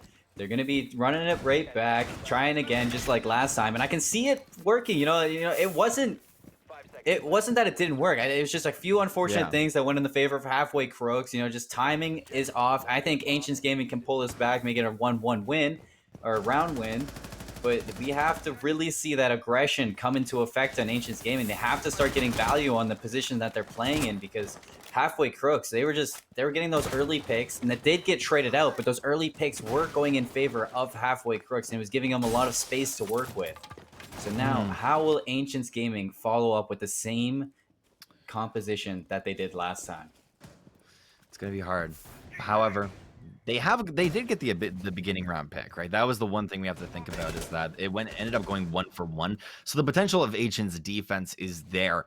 And I do like the roaming potential that they have going out so far, with a lot of damage going back and forth. However, or at least with a lot of shots going back and forth. No real damage just yet, but I do like what they're doing. There you go. Already, Sergeant Taylor just kind of carrying the team on his back for at least the start of the first minute of the round, and gets a kill onto Lean, and it's a very important target as well. The Ashe going down is absolutely huge. The Ashe didn't even get to use any of her breaching rounds either, so that's some soft breach getting taken off the side of Halfway Crooks really early. It's a nice job by Sergeant Taylor, but there we see JC. He's going to be taking out Quast. That's the Goyo. He's actually going to be using that Vector, and he pulls out with the kill, but JC, he's going to find another pick as well. It did get traded out. Sergeant Taylor did go down, but it's a 2v4 in favor of Ancients Gaming. And this aggression, this is what I was talking about. They're starting to get value off this positioning, and now we have to see Keen Minds. He's going to be the next player on Ancients Gaming to find some interactions from Halfway Crooks. But here we see the Monty. He's going to be pushing down the hallway. He's spotted out by Keen Minds on the Jaeger. Keen Minds taking that aggressive angle. He's not backing off from this. He looks for the second player. He goes for it. No, he does. He drops him. And now the Monty is just alone in a 1v4. The Monty does enough damage to take out JC, but not Keen Minds. Will the Monty get out? And he does. So Monty's still alive, but a 1v3, and his position is known. This is not a good position to be in. Keen Minds goes down. Bringing it into a 1v2 is Deeker, with the pistol and a shield and a lonely dream. Monty has so far been going crazy. I never thought I would say those words, Colin, and I don't think our production thought so either. Even chat, you guys sitting at home, I don't know if you guys have ever seen a Monty clutch up a round, but this could be the first time ever. I might sound like a noob caster saying that, but if it happens at the end of the day. But still, 19 seconds are now remaining as he throws in a smoke onto the point itself. He does have the diffuser as well and can place it at any point that he really wants to. He's going to be running into Trophy and does get at least a couple of shots, but he's not going to be able to do it because the smoke has caught him, and Ancients have finally found their first round win. That Yokai drone disruption is so good, and the gas grenade on top of that just doing enough to disrupt that Monty so that Ancients Gaming can pull it back into a 1v1 or 1-1 round set. But, you know, Deeker on the Monty did not make it easy. He put up a fight, and he put up a good one. So I'm curious to see if they will change anything up on that attacking side, and it doesn't look like they will. They're going to be setting up in their exact same thing. But on the defensive side, we do see an Ella come out. How do you feel about that one, Daniel? I think it's interesting. We ended up seeing Ella last week, and it was definitely a off pick, at least for Ancients. So yeah, I'm not too surprised that they're switching to Valk. Valk definitely gives a lot more information, at least on the floor that they were playing on so far. If they continue to go near the top floor, then Valkyrie would be really, really good. And you can see them once again going to the top floor. So it's definitely going to help them out here, just to block off, or I guess get some intel on certain stairs. If they want to do it inside of this little choke as well, then they can very easily come up big. But we'll see how they end up using the Valk. I'm not too surprised that they ended up switching off the Ela. You know, it's not a best of 3 or a best of 1. We got a lot of strats to go through, and I don't want both these teams to just be burning all of their strats right away in the first game. So I expect to see some surprises come out in the later rounds, in the later games even. But I do like this Valkyrie switch up, and I love getting off that Ela, because as much as the Ela might be able to upgrade the aggression of Ancients Gaming, it's also a risk that I don't think Ancients Gaming wants to take in the early rounds, especially starting on defense for Villa. But now we're heading into round 3, and it's going to be the attack side. Not too much of a change on both sides. We do see the smoke getting substituted for the mute in this round, which with the Mozzie pairing up, I didn't see if they picked up any drones, but that could be very good for Ancients Gaming in the long run of this round 3. But so now, on the attacking side, Halfway Crooks, they have to start looking for some opening picks again, because it wasn't going in their favor last round. But here we go. That's Halfway Crooks. They're going to be opened up with the first blood. That's Lean. He goes for the second, but not able to pick it up. Keen Minds, he equalizes. I don't know how I feel too much about Lean trading his life there. Even though it is good at the end of the day for the attackers, I feel like moving in as a unit with the rest of your attackers, not all in the same entrance, obviously, but all on different entrances would have been a little bit better. At the end of the day, it is still a 1-for-1, though, as now behind bar, a couple of shots are coming through as 2 kills are going down over on the side of Ancients. So, hey, they made me eat my words, and sometimes as a caster, you're wrong. So that initial pick was really, really good coming out of Lean, and Halfway have finally found their very small entrance here into this match. Now it's just JC and Fate that are the last ones left over on Ancients. 2v4. We do see JC. He makes it a 2v3. Is Fate going to use that C4? He pulls the pin, but he tucks it right back out. He does burn it. Not going to connect with anything. JC now, he's getting aggressive. No Dark way. Depresso finds the pick onto Fate, so it's a 1v3. JC has a player flanking, and that's Halfway Crooks. They're going up 2-1. We do not see the clutch come out from the 2 players on Ancients. Halfway Crooks comes out on top with some nice aggression. Yeah, so far, an amazing game being played by Halfway. I love seeing early game aggression as well, coming from Lean, because he was playing the Ashe in round number 2 as well, and got picked off very early on. I believe in round number 1 as well, but round number 2 in particular, they couldn't even use the Ashe whatsoever during that round. So it was really nice to see him just rush onto the point, get a pick for himself, and if he got a second one, would have been great, right? He got some intel, realized that 2 members of Ancients were near the red stairs, and then ended up communicating that to his team so that they can end up winning the round. So definitely good stuff coming out of Halfway. I want to see more strong aggression come out from them as we keep going. Round 4, and we do see the Ela come out, as well as an IQ on the side of Halfway Crooks. I was gonna say I really like the Ela, just because the Ela could put some stress on the Monty shield. It could, just one little disruption, the Ela gets aggressive, finds that pick onto the Monty. It could go a long way. But then Halfway Crooks, they picked up the IQ. That's gonna be a nice counter to any of those Griswold mines that are on the map. So I do like how Halfway Crooks are going to be playing this round, but I'm curious to see if Ancients Gaming will find any value off of this Ela pick, because they do have to play aggressive with it if they want to get value off those Griswold mines. The one thing we also have to remember is that JC did this strat in the last round, where he ended up picking Ela and then 6-picking the Valkyrie, right? So they have no idea if he is actually staying on the Ela, or if he is already switched over to the Valkyrie. And that is why you have to secure the pick of the IQ, just to make sure that she can detect Griswold mines as well as little cameras. However, 1v1 goes down on the outside of the window. A little bit of damage going down onto Dark, as he does only just take a little bit, which is really good at the end of the day. Now realizing that Ancients do end up having the Ela, because that's what ended up 1v1ing Dark. Now the intel is being spread all across the map. Dark taking a little bit of damage, not enough to make him sweat though. We do see JC, he finds the Monty. A lot of information on that one. Nice little sight lines for himself.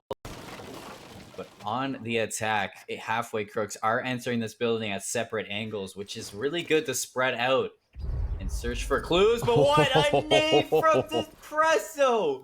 Fate is going to eat that on the ground, and we'll see him next round. The mute is gone, but nice refrag from JC as he finds Lean. And he is going to be looking for this Monty. He does know that he's close, but he's going to find first Poyo! And Poyo's head is off his shoulders, so JC makes it a 4v3, and the Monty is spotted on the site. So now Ancients Gaming are going to be falling back and taking their angles. How will halfway answer that? Not very exciting as Deker does go down. So the Monty on point is out of play. The diffuser is down, but Depresso taking a lot of damage. Floss taking a lot of damage. 1v4. Keen Minds does go down to Depresso. He has less than 25 health. And what a shot onto JC. He makes it a 1v2. Triple kill for Depresso.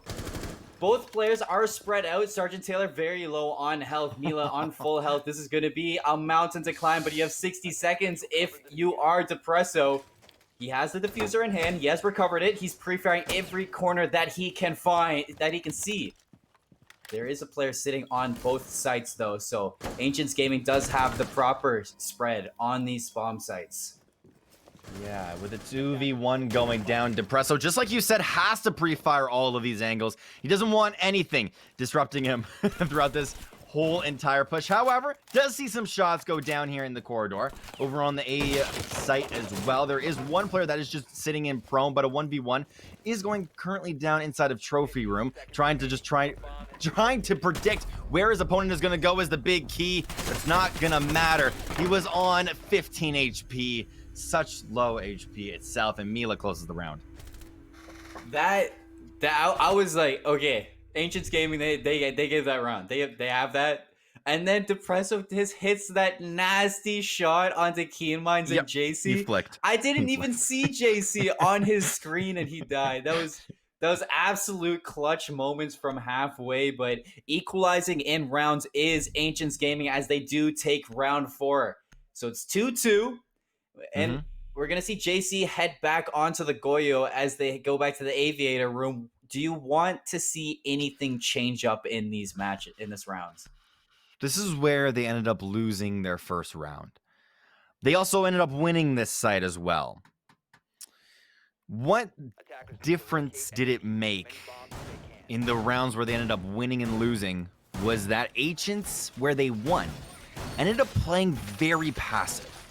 And that's what we have to watch out for, is how passive can Ancients Gaming play? Because so far, their setup has been very aggressive, even though they have a very passive lineup for themselves. They have some operators over on this side that can still play very aggressive. The Mozzie, of course, is very passive. The Smoke is very passive. Jaeger, a little bit more aggressive. Echo loves to roam across the map so that he can cover the Yokai drone on the other side of the map itself. So I'm curious to see how Ancients Gaming end up setting up here, because one playstyle ended up working, one playstyle ended up losing. So if they can continue going back and maybe even adjust to halfway Crooks' setup, then they could potentially take this third round for themselves. I think one thing we really have to look out for in this matchup, or in round 5, is who gets picked first. Because when halfway Crooks took this site, it was opening pick going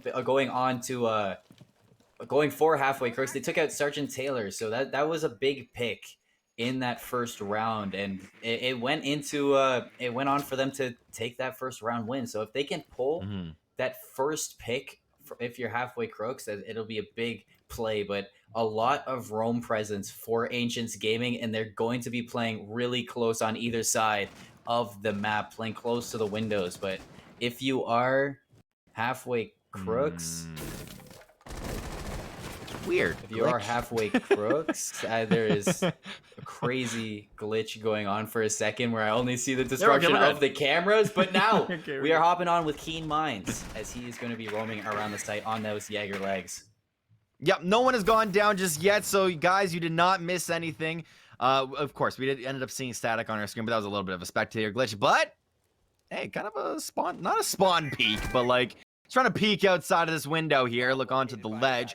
Hasn't found anyone just yet, with a couple of pre-firing shots coming out from Poyo onto the main games room itself. Hasn't found anything just yet, but does want to rotate. Of course, Deker going back onto the Monty is really good as well, because he was able to solo carry one of the rounds at least.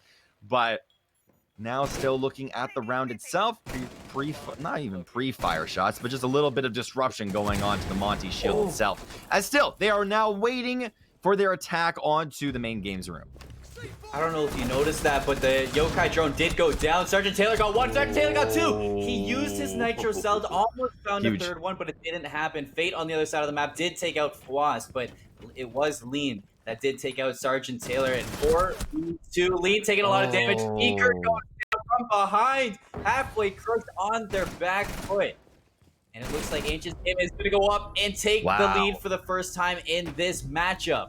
3-2. What a weird game that we have on our hands, Colin. This is constantly back and forth and back and forth. And I feel like it also happened in, last week with Ancients, where it does take them a little bit of rounds in order to really get going. But once they are able to get a solidified momentum, and when they're able to figure out your opponent's playstyle, they really start coming up big. Right, I ended up saying at the beginning of the round that Agents need to figure out what playstyle Halfway has been playing this whole time, and it's been rush the site, try and get a pick, get some intel, and then do something from there. However, Agents did counter that by sending Sergeant Taylor onto the main staircase where he ended up getting a double kill for himself. We've got to watch out for this aggressive play as we keep going.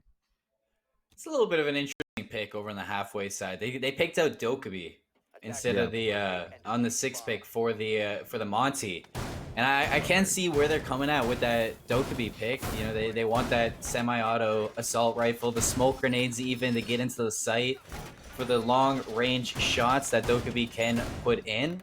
But I'm not too confident in that Dokkaebi pickup. We've seen a lot of Dokkaebi kind of, I guess you could say, failure instead of succession when she does get picked up. But I do like the pickup on Ancient's gaming side where they switched and picked up the castle. I think since they're going to first floor, which for the first time in this match we are seeing the first floor getting played out, they're heading to the dining room. I think for the first floor, this stall out that the castle will cause and make Halfway Crooks get rid of some soft breach before they reach the site. I do like this pickup, and I do like how Ancients Gaming they switch that out to stall out Halfway Crooks the best that they can. The one thing I do like, and I will add, is that Deker has been playing Monty this whole time. When I first saw that pick here in the series, I mentally didn't think it was going to work. I never said it, but just in case.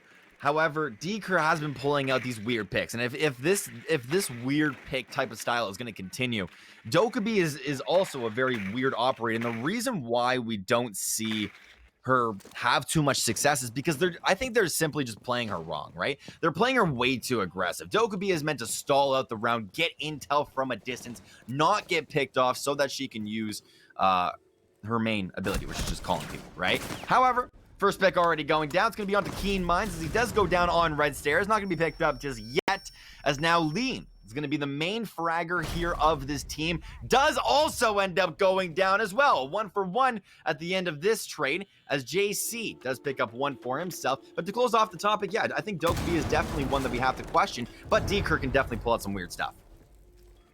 Who else but JC to re-equalize the round? But as I say that, Depresso, he's going to be down but not out. Still not taken out of the round, so he can be picked up by his teammate. He is close to Poyo, but Sergeant Taylor, he is on the hunt. He's going to be looking for some players from below. Will he be able to find somebody? Not just yet, but JC, he's playing really aggressive. He's playing up close and personal. He's looking for some enemies. Halfway Crooks, they have it equalized a little bit. They are a little bit lower on health, as Dark Depresso is down to just under 25% of his health. So now we do have to see Halfway Crooks. They have to start playing for those picks. They have to place even, check every angle, look for something. Dokkaebi does use her ability. She calls the phones of Ancients Gaming so they can hear those players rushing around, getting rid of those phone calls. But it is 40 seconds left in round 6, the final round before they switch sides. And Ancients Gaming right now with the aggression. As I say that, Floss, he's going to pick up JC. He's going to make the Goyo get out of this round. That was an important pick and a big pick, but 30 seconds left. The time is ticking. If you're halfway, Crooks, you have to get to the site. And as they are going, Fate's going to find Floss. He's going to equalize it. And this is going to be a nice interaction coming out from Fate. He looks for another, doesn't find it. Sergeant Taylor on the other side of the map. He finds Dark Depresso. That player is going to be out, but Poyo, he's going to make it a 2v2 entering in on this site. They got to find some picks, but that is Ancients Gaming making a 2v1. 6 seconds left. Fate going to find that pick. Dokubi or Yokai going to stun him up, but nice corner from Sergeant Taylor. Ancients Gaming, they take the lead even farther, 4-2 as they switch sides. And going into the half, 4-2 isn't that bad either. Definitely some good stuff coming out there from Ancients Gaming, but it's definitely very weird coming out of halfway as well. They almost kind of seemed like they were just completely caught out there in that whole entire set of events. Ancients Gaming, oh my goodness, they took that push very methodically. They thought about that. And they thought, you know what, let's just continue to play defensive. We have a couple of picks already for ourselves. Let's keep holding these angles and keep watching this bomb site. And eventually, 4-2 is now the score. Good stuff coming out of Ancients as they look towards the half. All they really need to do, Colin, 3-round wins for themselves, and they move on to game number 2. However, you cannot count halfway Crooks out because they have shown massive amounts of strats as we keep going on, and you can already see new picks coming out.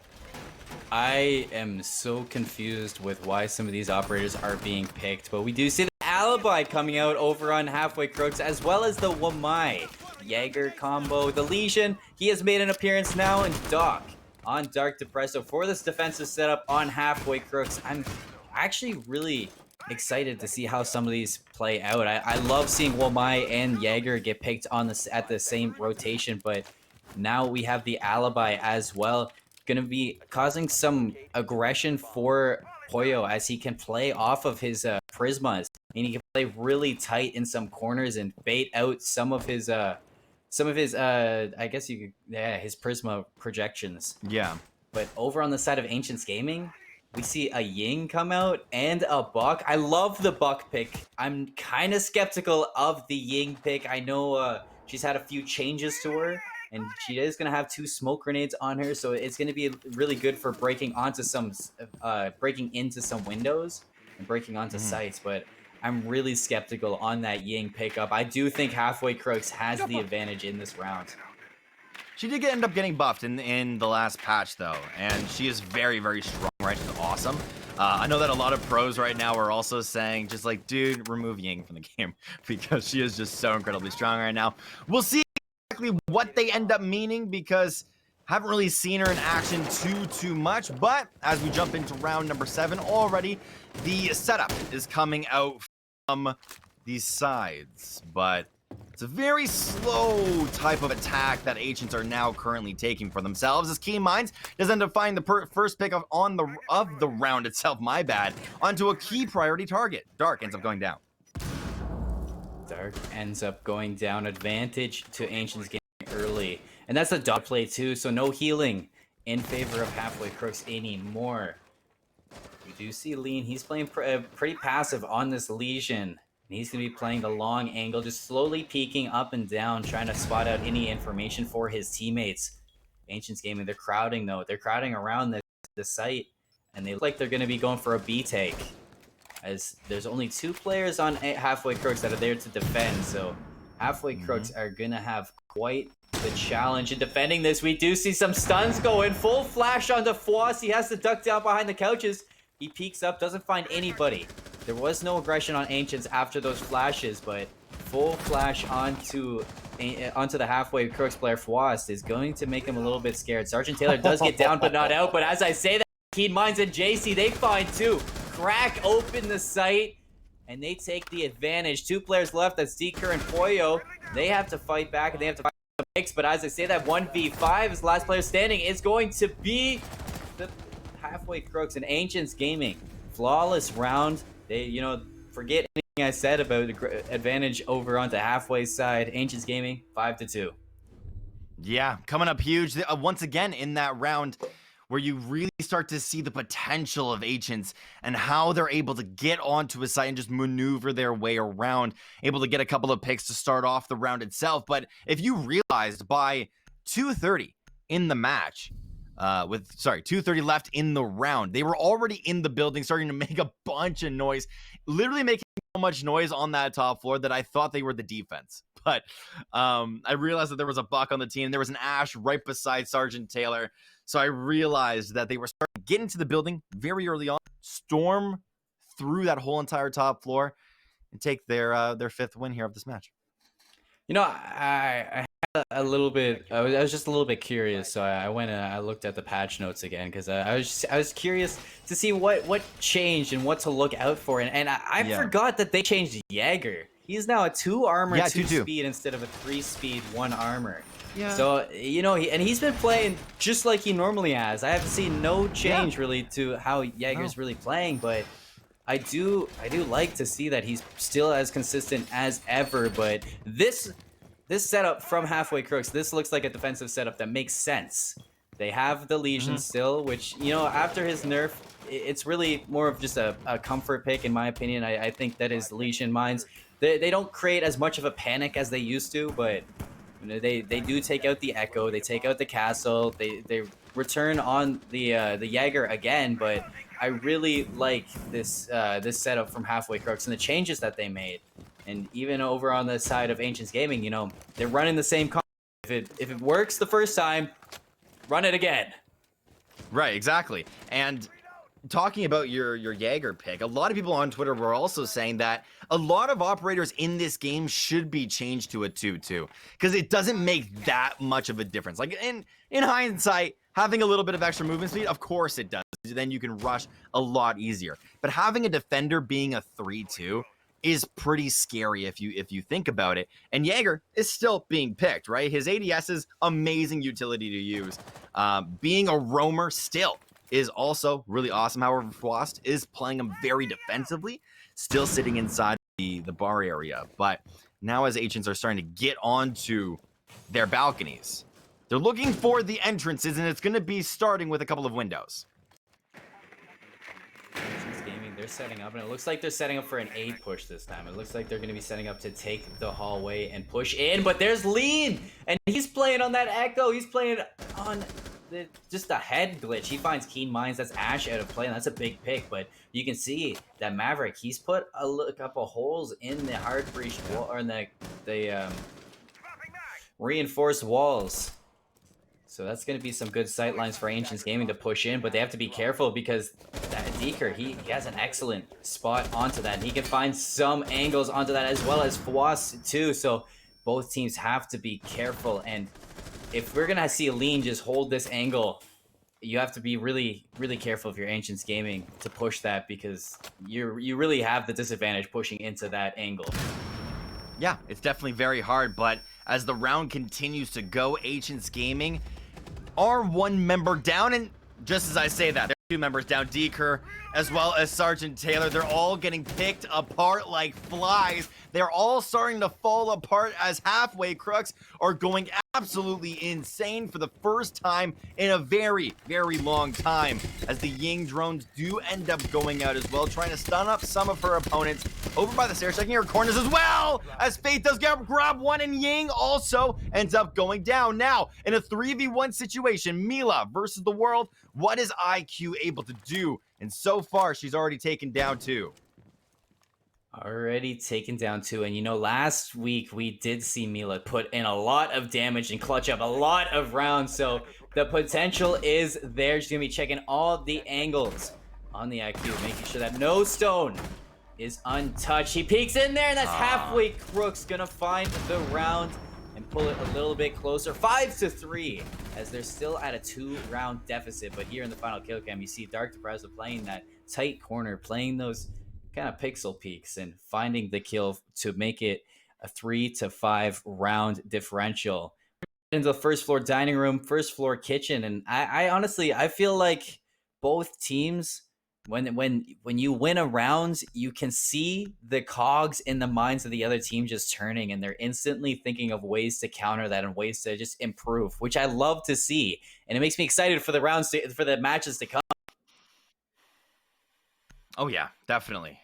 Because you're starting to see a lot of things that are kind of cluing in for both of these squads, right? Whenever one has the advantage, the other team ends up kind of finding out how to play around those certain strats to the point where they can end up finding out exactly how to play around the strats, right?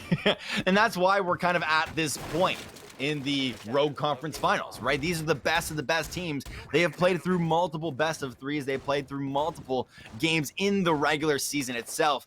And these are the guys that are really the stars of our scene. And you can finally see why. It's because they're not just complete one-sided stomps. Even if this is a 3-0 sweep, regardless, we have to still look at the different games themselves and see what were the scores of those matches. Already, we're seeing the potential of halfway crooks. So even if Ancients do end up winning in 2 rounds, halfway still, regardless of no matter what the score is, can still very easily come back in the series. If you're gonna ask me, when I was looking at the standings in the regular season, I saw that halfway crooks, they did pick a win off of Slaughterhouse, who's now disbanded, but they were the original first place team in the Upsurge Premier League. Yeah. And so I'm surprised to see halfway crooks at the differential right now, because I just thought that, like, looking at that, I know Ancients Gaming, they struggled against that Slaughterhouse team. So seeing halfway crooks pull the win in that, I thought they would definitely have the advantage. But Ancients Gaming running halfway crooks for their money on Villa, and this map pick was just so good to favor the way that they play. They're playing this almost perfectly in some rounds with the amount of aggression that they can kind of put the other team on the back foot, make them start sweating. So now in round 9 on the attack for Ancients Gaming, I'm curious to see how they will play these angles and how they will pick apart halfway crooks, because halfway crooks, where Ancients Gaming met them with a lot of aggression on defense, halfway crooks are doing the same thing, and it's working in their favor for last round. So how will Ancients Gaming come out on top and pick apart the aggression where halfway crooks struggled for a little bit? It's definitely a very good question to ask as well, because all of those questions will be answered eventually as we continue to go on. But it's all going to start off the back of Sledge. He's currently putting down a hammer fest on that top floor, and Dark ends up paying for his troubles on the castle. Not too great, but CJ is the one to collect that kill. He's also going to be playing the Maverick here. Is already the diffuser is also going down here in this match. But Mila ends up taking out Deker. Good stuff coming through there, but the diffuser is already down. Poyo did get dropped, but since he was Doc, he was able to pick himself back up. But we see Ancients Gaming flawless round. And they're repeating what they did last time they were on Dining Room. They were just overpowering this Dining Room setup. And we do see Ancients Gaming. They go on to map point for your first map of the night between these two. It's going to be round 10. Map point for Ancients Gaming. How will halfway crooks? I'm curious to see their operator pace. Will they go back to the to what they're running before? We do see Wamai get hovered over. Are they going to lock that one in? I would like to see the Wamai Jaeger come in, but they are going to go with the alibi as well. Last time they did this, it did not go in their favor at all. Will they lock these in? They do have them. They're going to be locking them in. It is going to be the Wamai alibi Jaeger. I spoke too soon, Mozzie. That makes me feel a little bit more comfortable, but I wish it was the Wamai Jaeger and maybe a Mozzie instead of the alibi. I'm not too confident with this alibi pickup, Daniel. Yeah, I think it's okay. I fall to alibi because I'm a noob. Whenever I see an alibi in the window, I always shoot because I'm a noob. However, these players are not, so they realize when alibi is standing in front of a door or not, just by little movements and all of those fun things. So she's definitely a noob killer, and I think that's what we have to watch out for. However, these players are not noobs, and that's why I feel like you and myself have a little bit of worry for this pick. I definitely do agree that the Wamai should have been picked instead. for Aviator Room, we've seen it get played 5 times, now 6 times. And, you know, Ancients, they've had 3 wins on it. Halfway's only had 2 wins on this Aviator Room setup. So, in favor, Ancients Gaming, they have a little bit more succession, but it's really back and forth, pretty even, I'd say, with the amount of times that we've seen this site get played.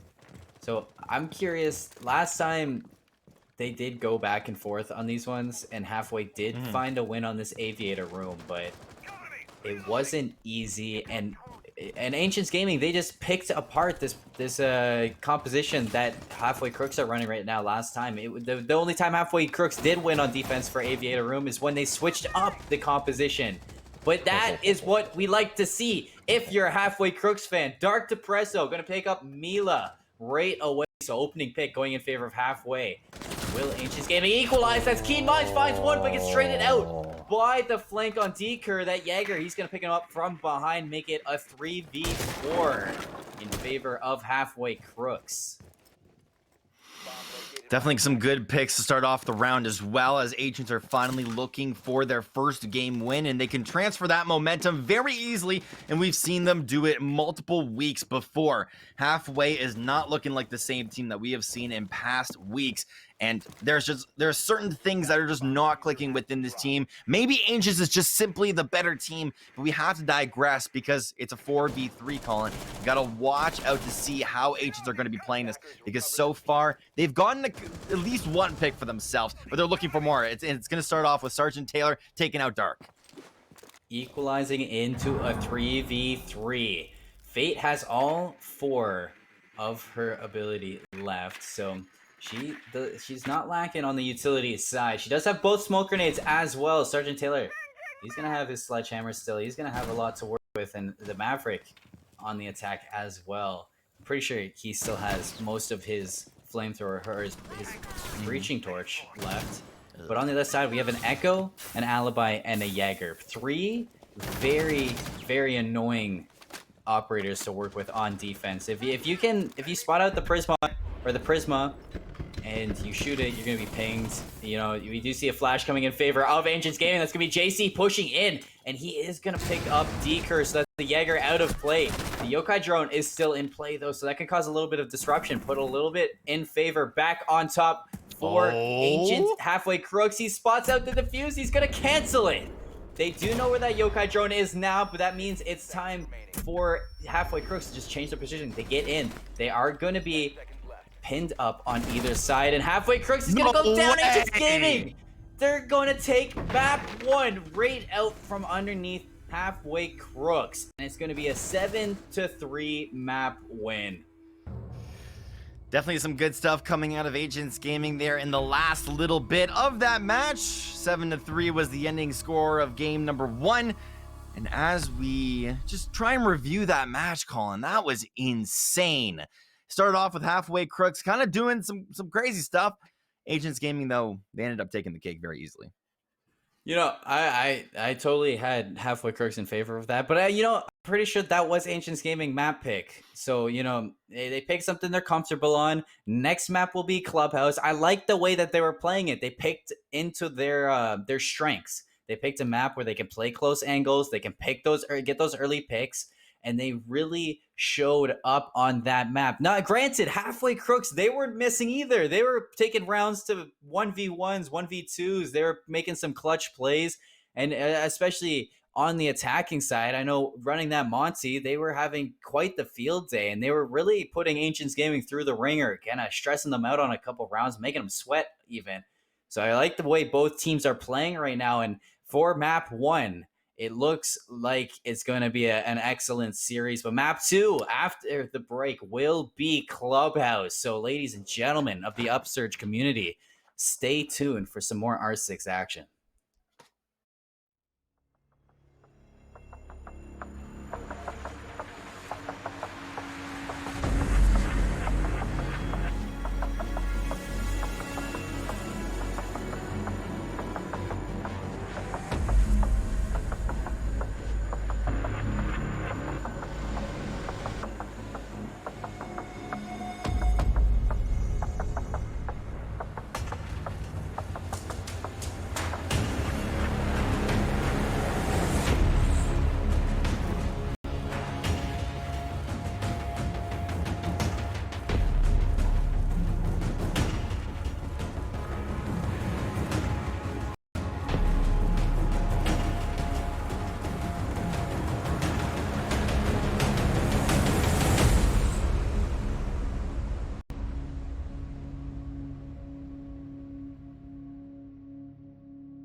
Welcome back, ladies and gentlemen. Before we hop into game 2, I want a little bit of a quick reminder. It is myself, Colin Seymour Moorcasting, alongside Daniel, the Saved One Mena. And after that first the map 1 win on Villa for Ancients Gaming, it was a 7-3. More of a one-sided, but it was a fight indeed between the two. How do you feel about this Clubhouse matchup, Daniel? It's going to be interesting as we head into Clubhouse. A lot of teams have played on it, and we've seen different strats all across the board. So I really do think this is time for Agents to kind of, I don't want to sound too biased, but I want them to close out game 2, because on a map like Villa where it's kind of unknown, Agents Gaming stomped, right? It was 7-3, even though halfway when they did end up winning a couple of rounds, they looked pretty good, but they did not look better than Agents overall. So I think that on a map like Clubhouse, Agents can very easily win this, but this is where kind of the offer is. Halfway, prove me wrong, because very easily go back and forth, but we have some bans to go over.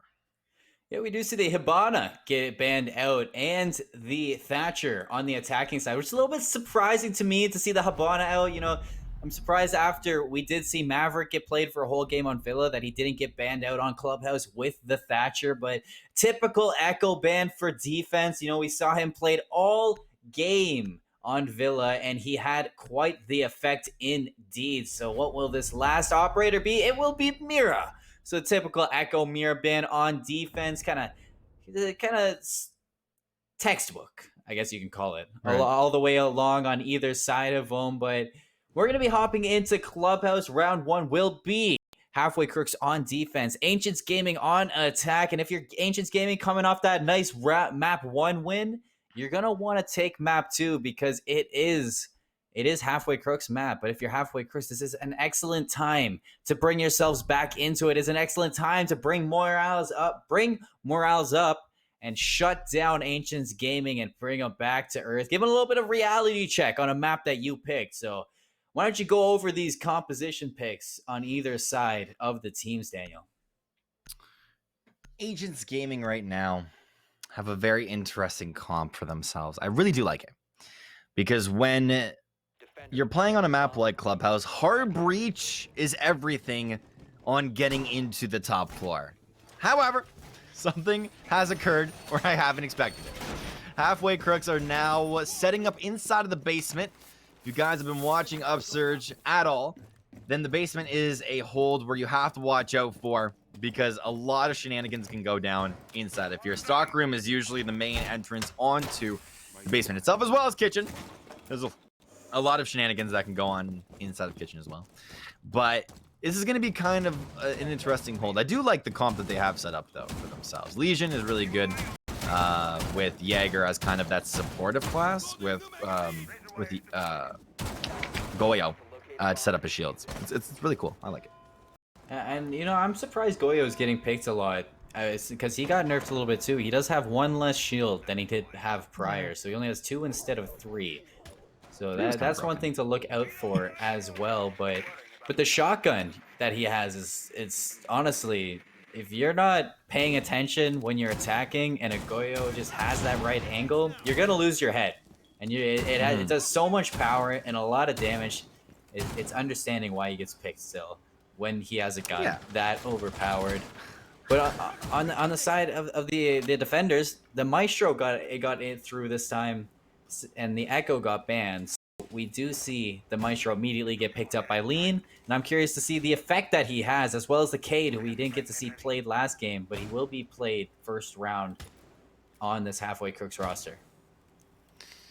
This is definitely going to be an interesting round as we finally start off. Already a minute has gone down, but nothing too crazy itself has happened. At least Asians Gaming do know where they're attacking to. They don't exactly know where their opponents are, as already pre-firing shots are going down inside of Secret, but Mila does want to make that quick rotation. Just realizing the situation that she is in as well, but they need to get it into this main room. They got to get into the main area, and it's all going to start inside of kitchen. It's going to start inside of Secret. Might start in the garage itself, even though there's no members inside of there. We got to watch out for the starting picks in the round.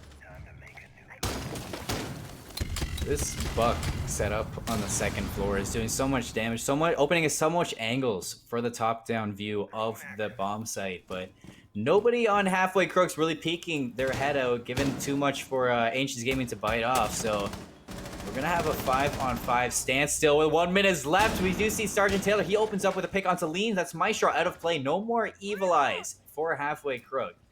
So then he does take minimal damage too, so that's a really good damage trade if you're Ancients Gaming, but will they answer back with a pick of their own? A little bit of damage connecting onto Sergeant Taylor, but he's not going to find the kill, not even going to find the down. JC going to pick up Dark Depresso, make it a 3v5 in favor of Ancients Gaming. 36 seconds left, and honestly, Ancients Gaming, they haven't touched down on the site yet. As I say that, Fate, he picks up Deker, makes it a 2v5. They're looking for that flawless round now. Goyo and Jaeger against the world. Will they be able to find anything, any opening picks to resolve this? There's a player in the basement hallway. He's going to find the Ying. The Ying, no! What was that? I thought the Peaker would have the advantage. 1v5 doesn't go in favor of Halfway Crooks. Ancient Gaming, they clean up with the flawless. They take round one again.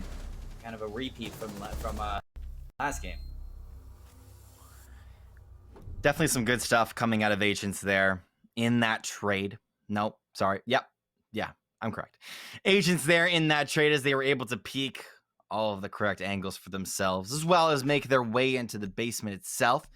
Something we have to watch out for as we continue to go on here in the match itself. But overall, just good stuff coming out of Agents.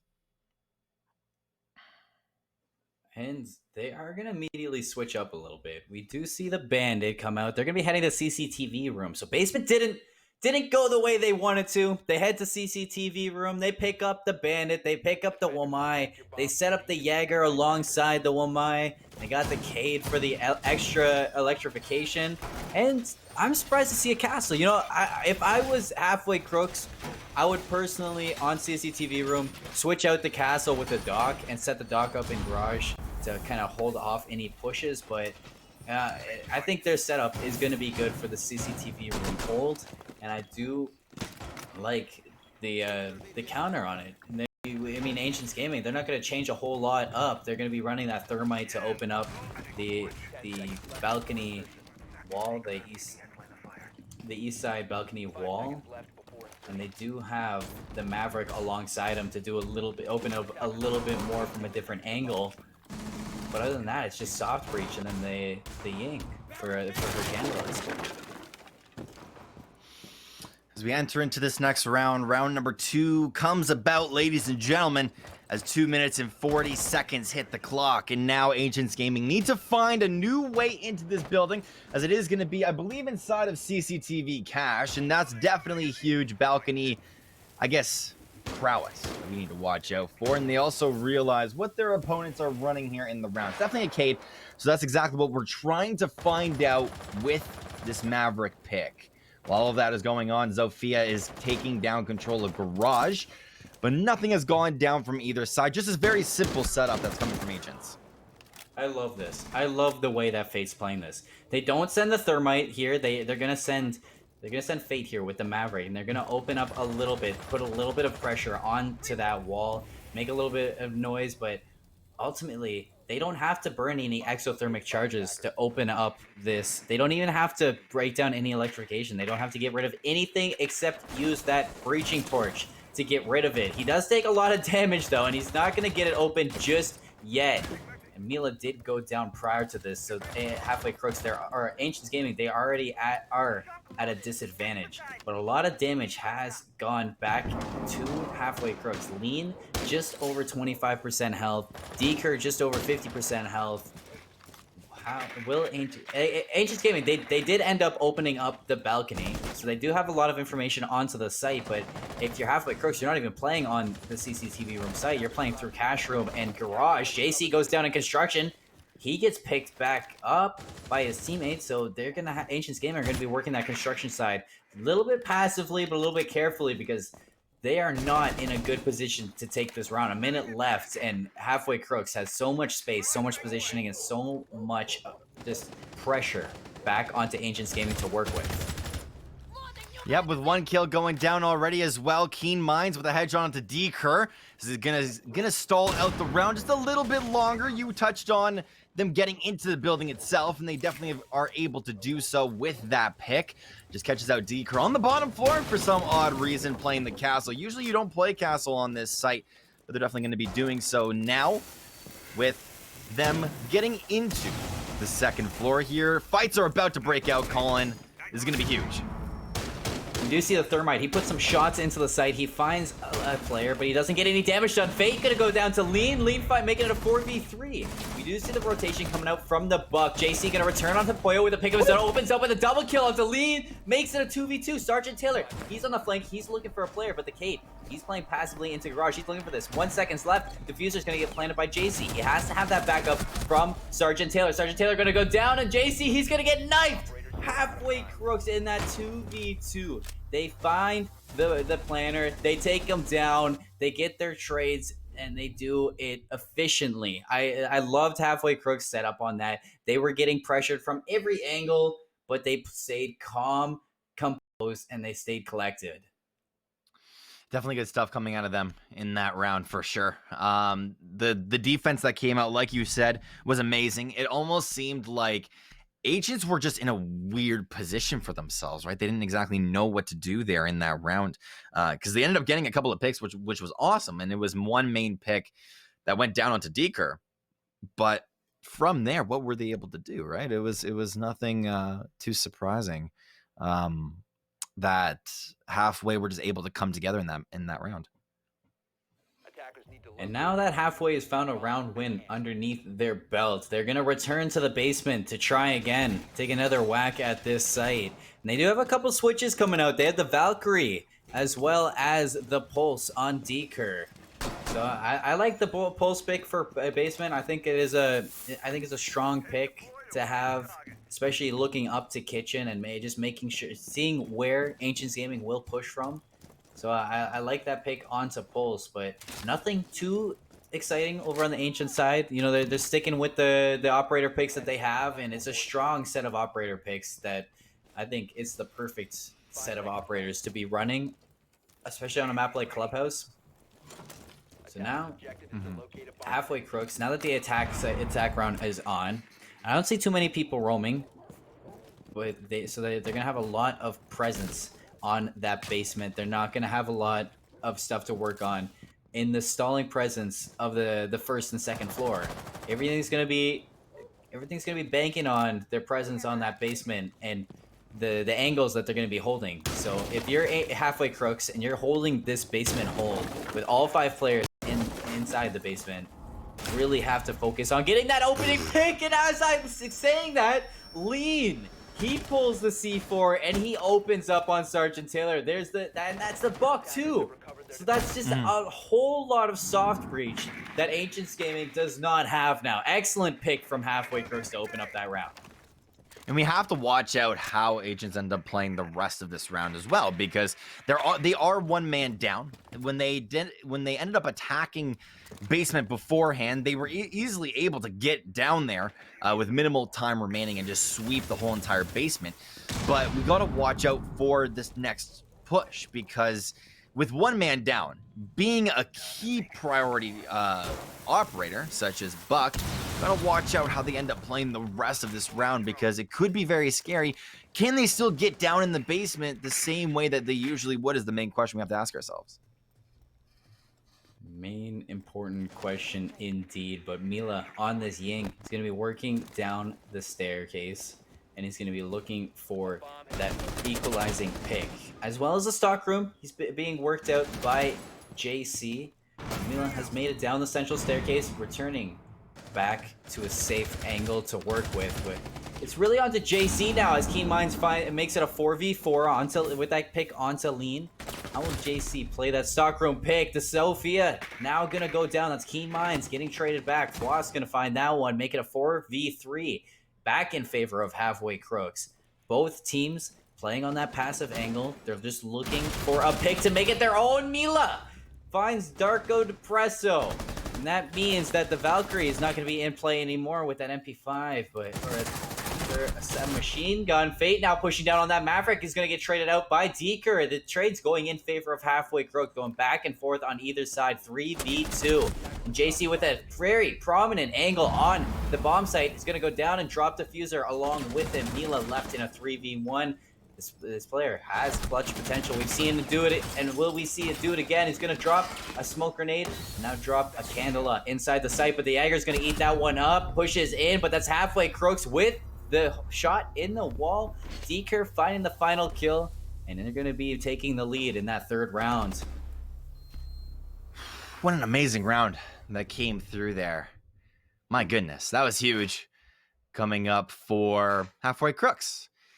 Definitely a good display of skill so far from this squad on defense. Definitely able to defend their own from round number 1, where they ended up losing that push. But it was all really off the back of the buck pick, right? Like, if you are heavily reliant on a soft breach to start getting picks, or at least scare your opponents to the point where they have to move from an upwards angle, and all of a sudden the enemy Mozzie just throws a C4 up and boop, you're dead.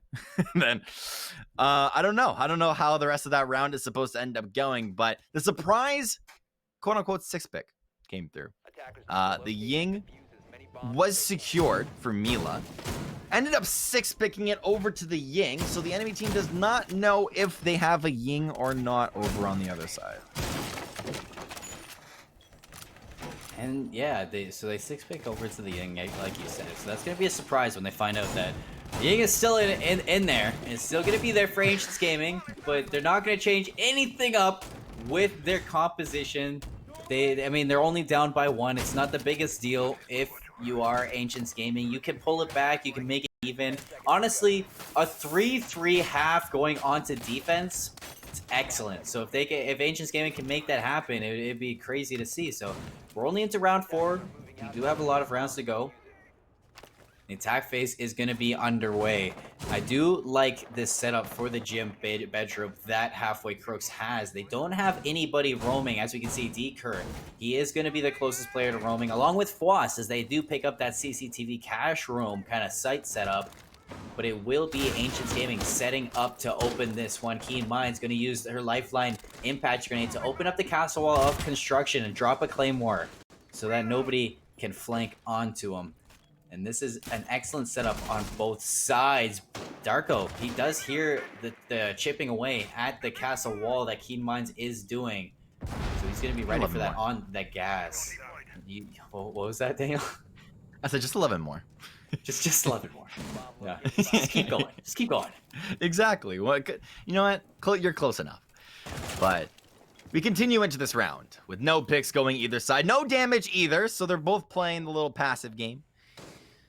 Nothing happening just yet, as it's still bedroom as well as a gym hold. What's interesting is that Halfway, they do have the castle, but ooh, that was interesting. Dark ends up going down. He's sitting on the bed. He tried to take a little bit of a nap, but no, you're dead. You got shot out in the night. It happens sometimes, but Keen is also on pretty low HP himself, but he's not done just yet. Wants to continue peeking inside of this room. Doesn't find anything for his trumples. This is Lean that I'm talking about now. Still a little bit of damage going back and forth. You can't nap on the job if you're Halfway Crooks. You're still in this, Dark. You still got some people to cook up with your gas grenades.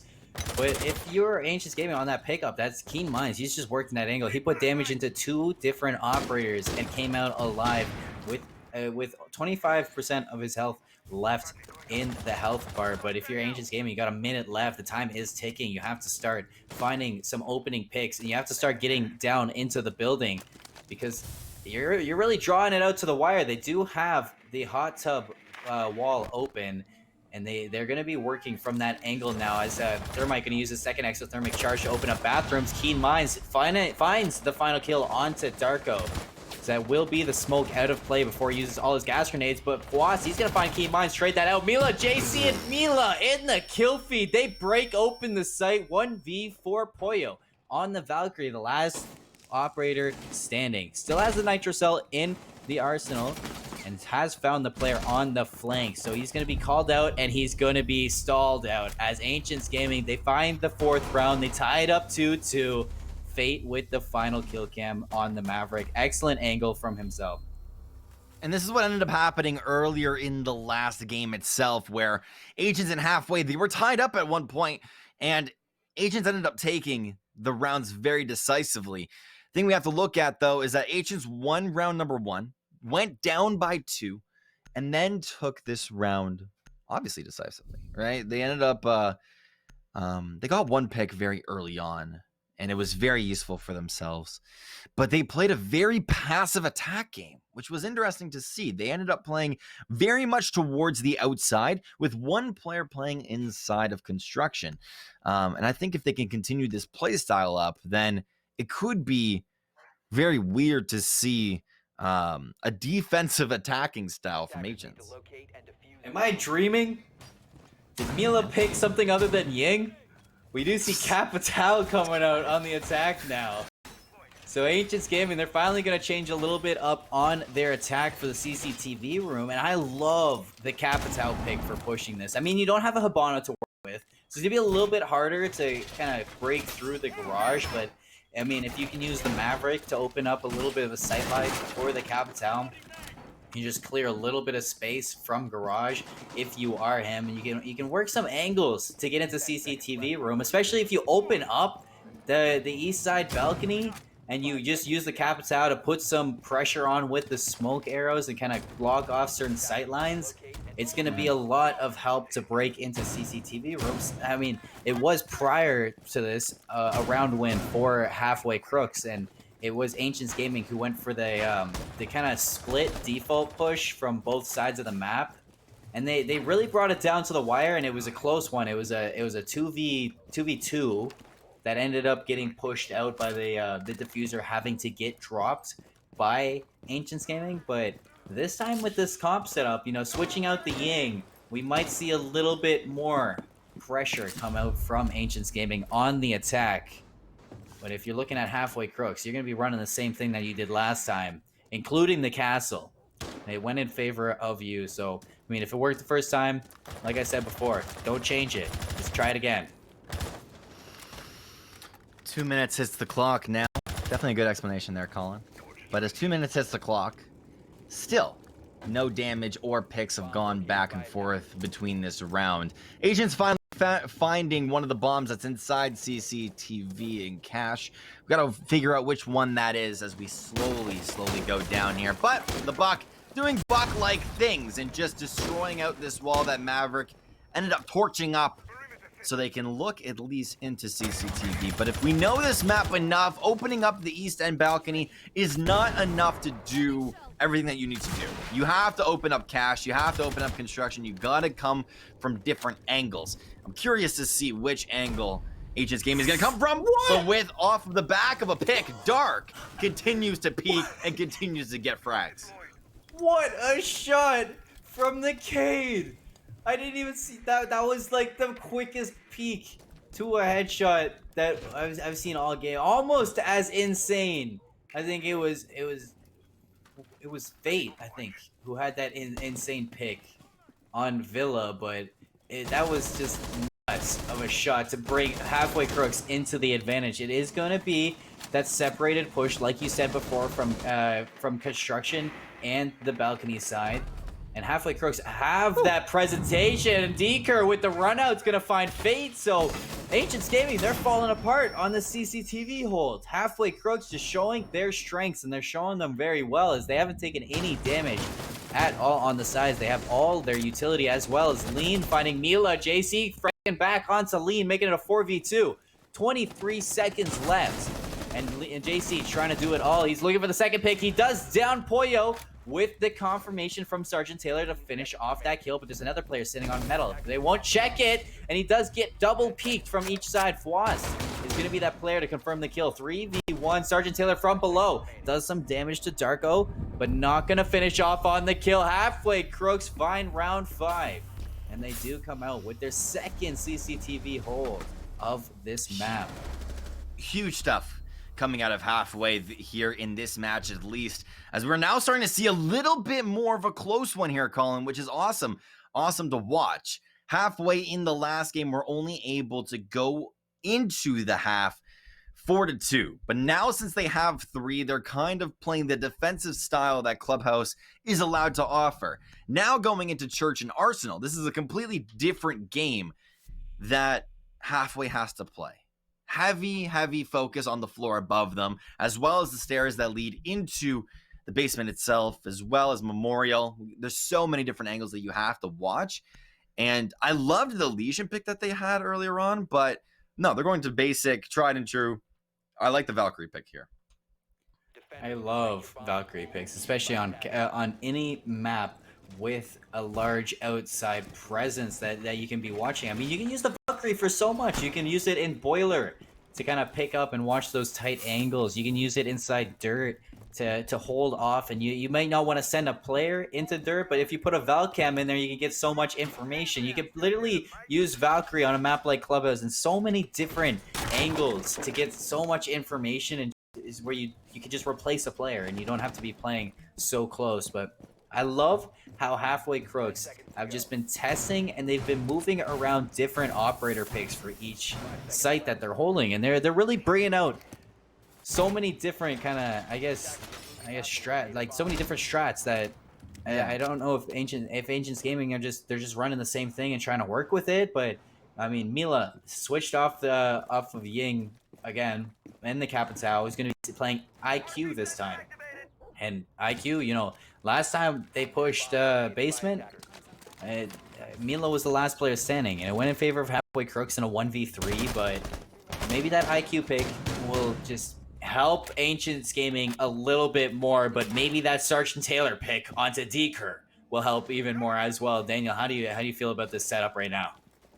Definitely some good stuff coming out so far. Ancients Gaming, from what we see already, they're getting the picks that they need, and this has been a pattern that we've seen out of Ancients constantly throughout this series. The thing that they sometimes struggle with is turning that pick into something productive. If they can continue to get into this building off of the Pulse pick, which is absolutely massive, by the way, it could be a very, very huge hold.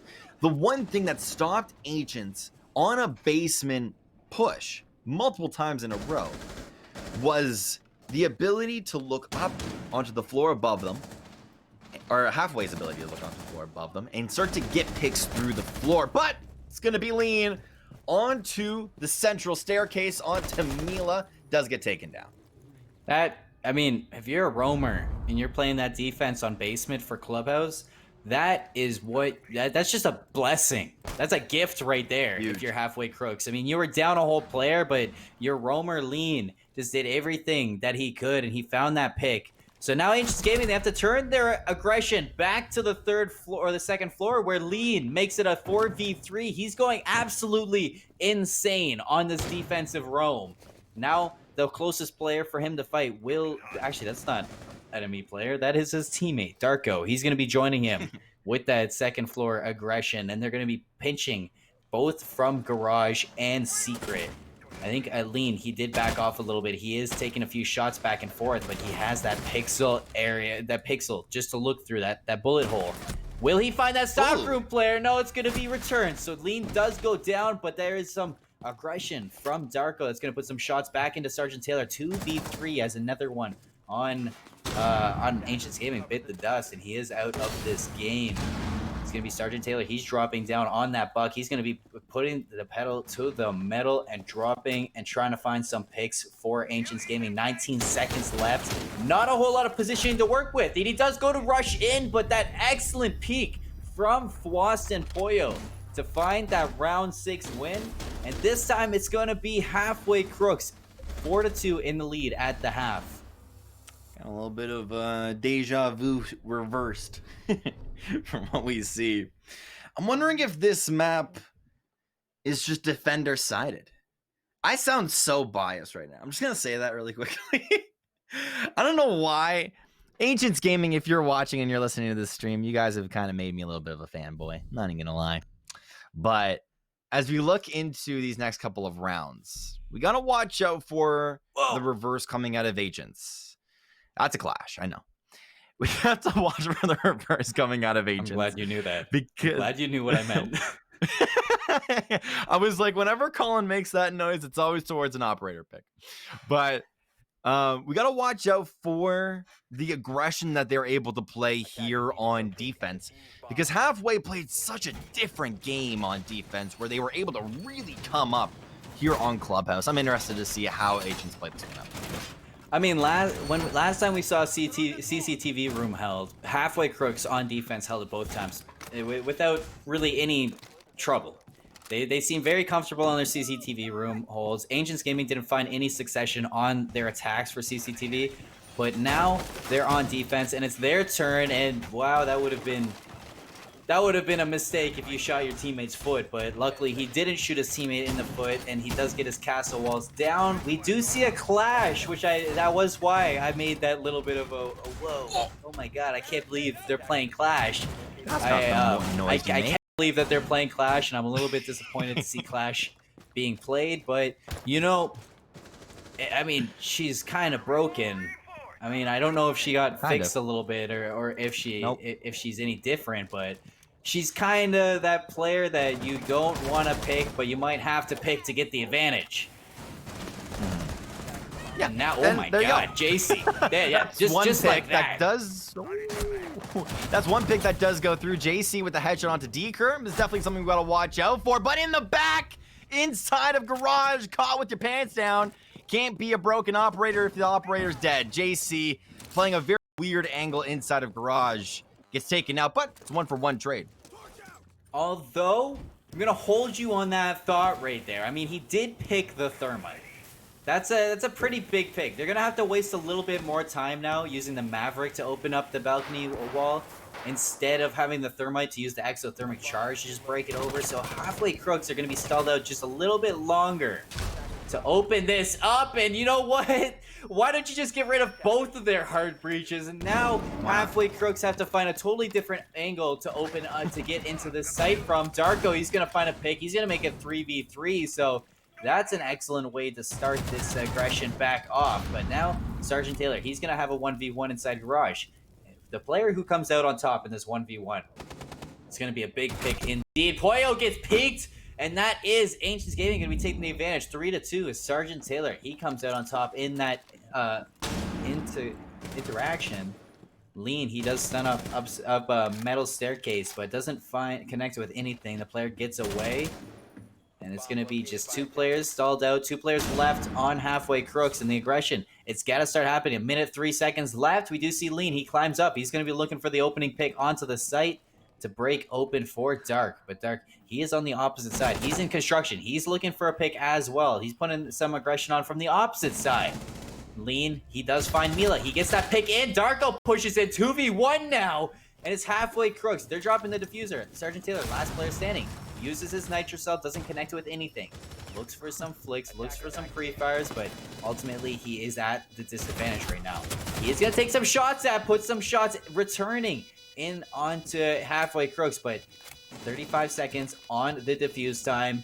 Not a lot of health for Sergeant Taylor. He is now going to be pushing in. He is getting charged from both sides, peaked from both angles, and Halfway Crooks, they take the advantage into a 5-2 lead. This game seems like it's going in the way of Halfway very decisively. From what we see out of them so far, it's a very interesting map that's being played here on Clubhouse, where they're constantly just rushing on into the point with minimal seconds remaining, and they are just sweeping their opponents. To remind you, they didn't have two hard breachers there in that push, and they were still able to get onto the point, put down the diffuser, and sweep out their opponents. JC, I am so glad that you are switching off the Clash. You might go back to the Clash, but you are not. But the 6 pick to the Legion is really good. Defenders, protect your bombs from being defused by attackers. So they switched out the Clash for the Legion. They're heading back to basement. Well, I guess this is the first time we see Agents defending basement, so I can't say they're heading back to it. They're going to run a Maestro as well with him. So I do like this setup from Ancients Gaming on defense, but they are down by 3 rounds. They have a big kind of differentiate to kind of pull back from. They have a lot to work on if they want to pull this up. 15 seconds on their defensive setup. Do you want to see any roam presence, Daniel? You think that's what Ancients is missing? 5 seconds left before insertion. I don't know. I'm trying to think about this too, because I do think the Legion is a step in the right direction, because we usually see a lot of Legion that goes out through dirt. But I just don't think that they're playing to their maximum potential, right? This is definitely a different Ancients Gaming that we've been seeing so far. And it's just going to be off the back of a couple picks. JC onto Dark is the first pick here of the round. It's going to be off of a headshot for himself. And, hey, the Legion kind of coming up huge there in that trade. And he didn't go down either. So JC with the first initiating kill, the first blood of the round, 2 rounds in a row on the defense. And this time he gets away with his life as well. So an excellent job by Ancients Gaming to pull this out. 2 minutes and 10 seconds on the clock for round 8. And it looks like, if you take a look at the x-rays through it, it looks like they're going to be setting up for a little bit of a split push from each hatch, with Lean pushing this blue side. I know Deker, he's going to be working around Stockroom, and he's going to be working around with Fwost on the bar hatch. But ultimately, it does look like they are going for the church push instead of the Arsenal room push. We do see Keen Minds. He picks up Lean, so he finds that pick over into a blue, into secret stairs. And it's gonna be Halfway Crooks in a 3v5 situation. He's gonna be droning down through memorial rooms, and he is spotted out. So they do spot out the drone, they get rid of it. Excellent job by Ancients Gaming to deny any information for Halfway Crooks, but with 1 minute 13 seconds left in this round, Halfway Crooks, they have to start finding some information to work with. Or else Ancients Gaming, they're going to be pulling it into a 5-3 scoreline. Biz Keen Minds, he's going to be downed, but not quite down, but he has a sliver of health, 5 health left. He backs on into oil, and he backs up ultimately. Deker finds Keen Minds, so he finishes off that kill. 47 seconds left, both teams at a standstill. Definitely, with just like you said, 40 seconds remaining here, as now they are waiting for their potential. Ancients Gaming might take the very first round for themselves, as now they slowly start to digress here in the round itself. And now is when Ancients Gaming have to be on their toes, because it's very, very minimal amounts of time remaining. And it's going to be all on the back of a couple of picks. Frost on to Sergeant Taylor, makes us into a 3v3. But already now looking for a couple of more behind the bar itself. Frost now flicking over towards the main room. It's going to be a double kill that comes through from Jay in a 1v2 situation. He's looking for his advantage. Poyo now going to be putting down the diffuser over by the bar itself. Couple of pre-firing shots, and Jay with the triple for himself. Now getting into this room. JC with the quad, and gets to disable the diffuser with so much time remaining. And he let him know after as well. JC is sitting 10-5. Clutches up with the quad kill in that round. Ancients Gaming bring themselves to a 3-5 score line on the back of JC clutching up in round 8. But that was closer than it should have been. They were in a 5v3, and the fact that diffuser got planted and it was a 2v1, that was scary for Ancients Gaming. We're going to be heading to CCTV room once again, and we're going to be seeing if Ancients Gaming can come out on top with this one. They do have the Clash back on their score lineup. It doesn't look like they're going to be 6-picking it either. Daniel, how do you feel about that one? How do I feel about it, Colin? How do I feel about the Clash? I mean, the one time that we ended up seeing Clash, she kind of pooped her pants. I don't know. She sat inside of garage and got shot in the back. What else can we see out of JC? I'm not too sure. In the last round on defense, we saw JC pull out some pretty crazy stuff, right? He ended up clutching out the round, quad kill for himself, and now he's going on to a way more passive pick. Did they play this in scrims? Did they have this as a secret pick? Was Jay just saying, trust me? I'm not sure. If this doesn't work, something that's meaningful to take away. Personally, I don't like the Clash. You said, I believe, you don't like the Clash. Well, I mean, like, Even though it's kinda- not that I don't it's- like the Clash. It just seems a little bit of like a disrespectful pick at this Yeah. point. That's how I feel like what Clash is. But at the same time, you said that that Clash kind of pooped your pants last round. I disagree bro. with that. I think that Thermite pick getting traded out was an excellent pick for Ancients Gaming.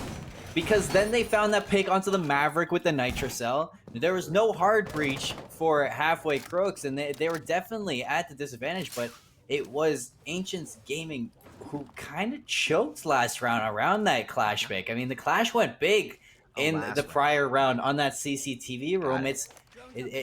We have to look for how they'll play around that Clash now, because the Clash is returning to the garage, if I'm not mistaken. I saw the Clash in the garage. We're going to see static on our screens for a little bit. I think it's a little bit of a Don't worry about it. spectator glitch. It's not. It's totally. Everything's okay, guys. Thank Ubisoft for that spectator glitch, but no picks did go underway on either side of the teams. They're gonna be setting up the Maverick with an exothermic charge. I don't know. That's a little bit weird to me to be using both of them on the same wall, but maybe they want to look for some opening picks before they blow the site wide open with that charge. But it's going to be Ancients Gaming on the defense looking for that opening pick to stall out Halfway Crooks on this site. I'm curious. Gotta what they're watch looking- out to- Oh, sorry to cut you off. I'm so sorry to cut you off, but I just noticed that they're using the Maverick right now to look for the mute charge, because the mute charge is not letting them use the exothermic charge at the moment. You can hear Thermite. He's trying to click it open. He's trying to break it open, but what were you trying to say, Daniel? I was just gonna continue, man. I was just gonna continue with the round, but hey, definitely good stuff. But 1 minute going down, round number 9. Ancients Gaming won the last round, and it was off the back of JC. Now he's playing a little bit more of a passive operator, but still, Clash can still come up huge if given the right situation. Now looking inside of Garage with 50 seconds remaining.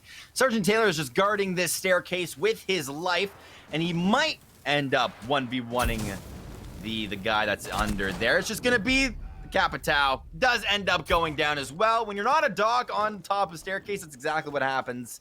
You end up going down early on. Nice opening pick for Halfway Crooks, taking out Sergeant Taylor. As Sergeant Taylor, he got popped off last time he was on the defensive setup for CCTV room. So important pick indeed. The Clash is still standing on CCTV site, but he's just gonna be hiding in that corner, and a nice little peek for Keen Minds. He's gonna get that opening or the pick for Ancients, traded out by Poyo. Fake gonna find one of his own, but Depresso getting on site. Halfway Crooks getting on site. 7 seconds left. Fate does find a double kill. What a shot from him, but the run out from Deker confirms the round for Halfway Crooks, and they bring it to map point in their favor. I love how much of a bias I have towards agents. They almost clutch around and I freak the heck out. But definitely a good round that came through. Once again, I still don't like the Clash pick. Like, she made her way onto the point and then got shot in the back. Once again, that's exactly what happened inside of Garage 2 rounds ago. Finally going on to the Goyo. I love this switch up, right? Goyo, I feel like, is more reliable, has 2 shields for himself, even though he got nerfed. I still think 2 is way more than enough to have on a point for yourself with an overpowered gun and frags for yourself. So much kill potential going out on this operator on defense, to mind you. Lot to work with if you're ancient. Not a lot to work with if you're Ancients Gaming at the moment. Attackers need to locate and defend. You're at a 6-3 differential. This is literally a mirror of Villa. Just swap the teams. It was Halfway Crooks was in this situation last time, and they weren't able to pull up the comeback. But you know what? This is Clubhouse. It's totally different to Villa. We're gonna be holding gym bedroom, and they do have that castle set up for Ancients Gaming for that gym bedroom, and then they are gonna be working closely. They don't have the bandit trick for the hot tub wall, but they're going to be working with a Jaeger and a Wamai this time. So they're totally giving up that hot tub wall, it seems. And they're going to let Halfway Crooks break through and breach through that. And they're going to be playing with those off angles, playing around the site, and looking for the frags around the site, which I mean, I don't mind. I don't mind the setup from Ancients Gaming. It's just they have to play to the strengths of the operators that they're running, and they have to notice that they can't play aggressive angles. They have to let halfway crooks breach through, and they have to play the retake almost. Definitely very excited to see how Agents Gaming are going to potentially take back the round. Halfway crooks could very easily close it out here, and we go on to game number 3, with the series being tied up 1-1.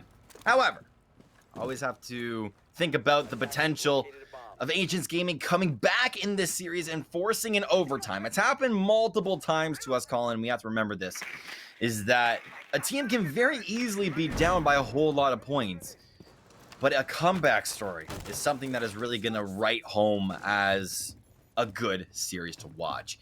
Agents Gaming are looking in this round and looking for their main picks. They know exactly where the bomb sites are, but how are they going to get onto the sites themselves is the question we have to ask. It's going to be minute 45 left on the time bank. Both teams have 5 players left. And if I'm not mistaken, last time we were on the second floor gym site, it was Ancients Gaming who did take the round win on attack, though. They're going to be on defense this time. So this is the second time we're going to be seeing this bomb site get played. And they are going to be playing a little bit of a passive angle. They do give up the gym site, and they are giving up the hot tub wall. It's already opened up by halfway crooks, so they can get in there. They're going to start their drone information and make sure that nobody on Ancients Gaming are playing those off angles. But if they can get the thermite in there, and if they can open up the bathrooms, it's going to be halfway crooks with a lot of positioning and a lot of information to kind of expand on. Sergeant Taylor, he is going to open up with the opening pick, the first blood of the round onto Darkos. That is the Zofia out of this round, going in favor of Lean. He finds Keen Mind. Sergeant Taylor, he's going to trade back out. He's going to find a double kill now. Lean going down. It's going to be a nade getting cooked by Poyo. Kobe's into the back, and he does find Fate. Deeker on the other side of the map. He finds JC. It's going to be 2v3 in favor of halfway crooks. Mila is going to be looking for the player over in construction. Sergeant Taylor with a triple kill as he's bringing it to 2v2. Mila goes down. And oh my god, Sergeant Taylor is popping off in this round with a quad kill. He is working for the ace. Deeker with double kill of his own. He makes it a 1v1. He's rotating around logistics. This could be the ultimate flank, but he's going to opt to go for the diffuser plan. Only 6 seconds left, and he is going to be going to stick it. Sergeant Taylor with the ace in round 10 to keep his team in it. Never underestimate Agents, baby. That's all I'm going to say. Because they can pull out some crazy stuff very late on in the rounds that we've been seeing. Still, match point for halfway crooks. Still saying here that if halfway crooks win one more round for themselves, they can move on into game number 3, 1-1. Agents, though, they want to put a little bit more of a fight. So I know that we were saying earlier that it was literally deja vu from game 1, but sides switched. But now all of a sudden it's not, because there's the potential for Agents to come back. I think let's swap it. Please swap it. It's not deja vu. Ancients Gaming broke through, and they made the changes that they needed on CCTV room. I was about to say if they pulled out the Clash, I was gonna say they're throwing the rounds, because Clash. They are, man. It's not working. But because first off, Clash didn't work on CCTV room. Second, it's basement. You really don't need a Clash in the basement. I love the Pulse pick instead, and I love the Maestro pick. Last time they tried to last time Ancients tried to hold basements, they did win basement.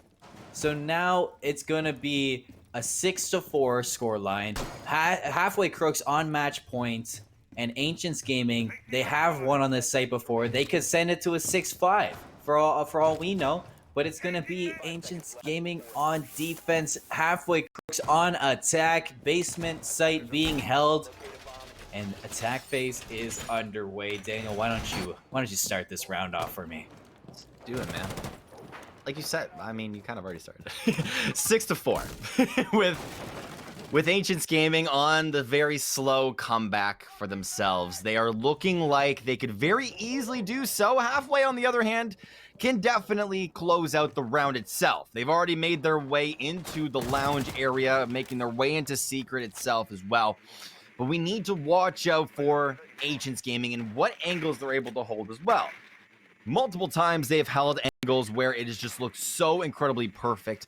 But right now, they're all sitting inside of Arsenal Room. They need to spread out inside of this basement. Maybe it's obviously way too late to have a roamer in this match, but we have to see a little bit of rotato potatoes come down in the basement.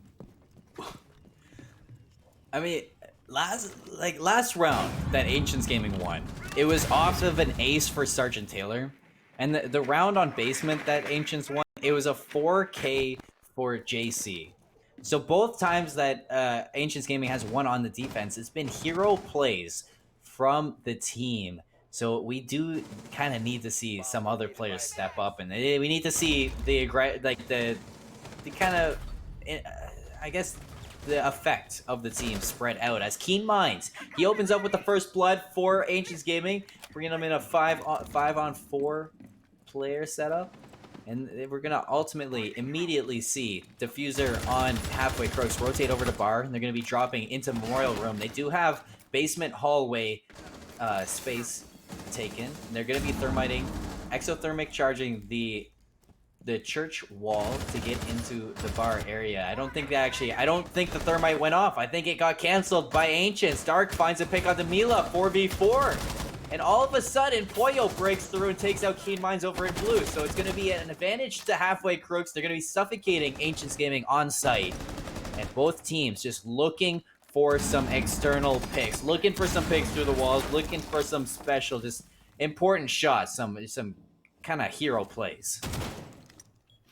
Now with 30 seconds left here in the round, it's a 3v4 situation, and we're looking for the pixels to come through, and Sergeant Taylor is saying, get the heck on my back, because I'm going to carry you guys to victory. But not if Fate steps in as well. Now with the peek onto Deeker, he's looking over towards Bar. Does take down Sergeant Taylor as well with the headshot. Dark now taking this to a 2v1, and it's going to be all on the back of Fate. He's done it multiple times in a row, and he knows exactly where his opponents are. His opponent putting down the diffuser to start this off as well.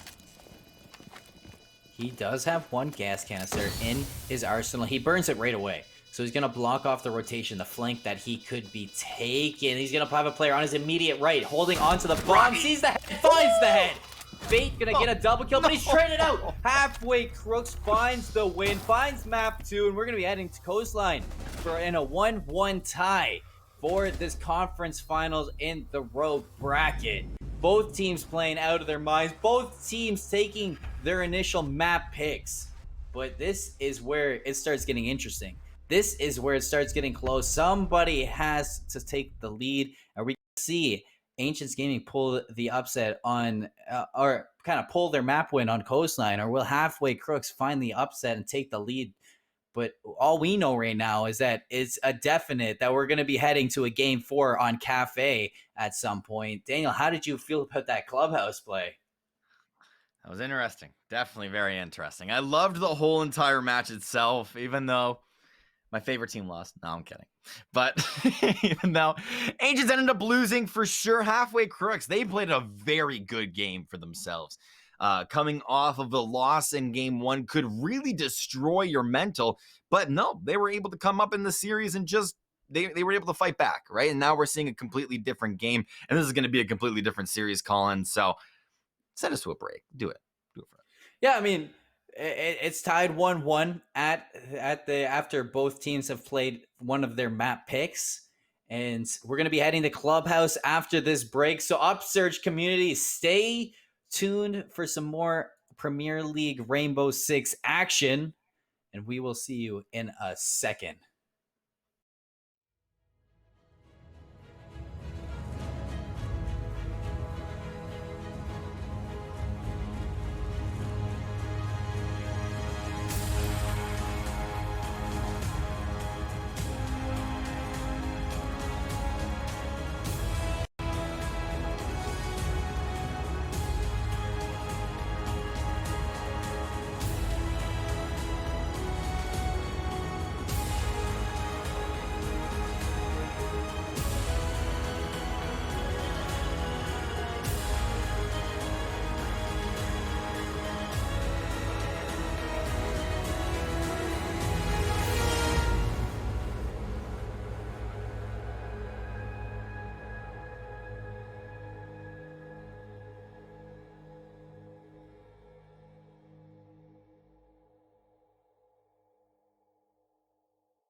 Welcome back, ladies and gentlemen of the Upsurge community. It is myself, Colin Seymour Moore, casting with Daniel the Saved One Mana after a nice little win for Halfway Crooks. They tie it up 1-1 on Clubhouse, but map 3 will be Coastline. You ready for this, Daniel?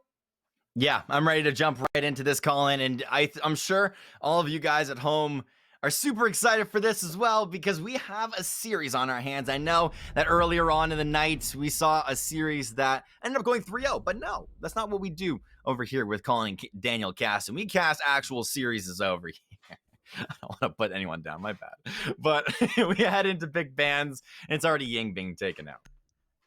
And Ying getting picked up is an excellent pick, but Dokkaebi getting picked up is kind of questionable on this ban phase. It looks like looks like Deeker is a little bit. He's propping that one up, saying nice. Maybe they're picking off the strats of Halfway Crook over on the Ancient side, but the Dokkaebi pick, I can see it coming out. You know, getting rid of that semi-auto rifle could be quite the pick, but I do like that pickup on Ying for the ban side. The final ban going to be coming in is Maestro indeed. So both disruptions for the diffuse or the plants are going to be out of this game. The main ones at least. How do you feel about that one, Daniel?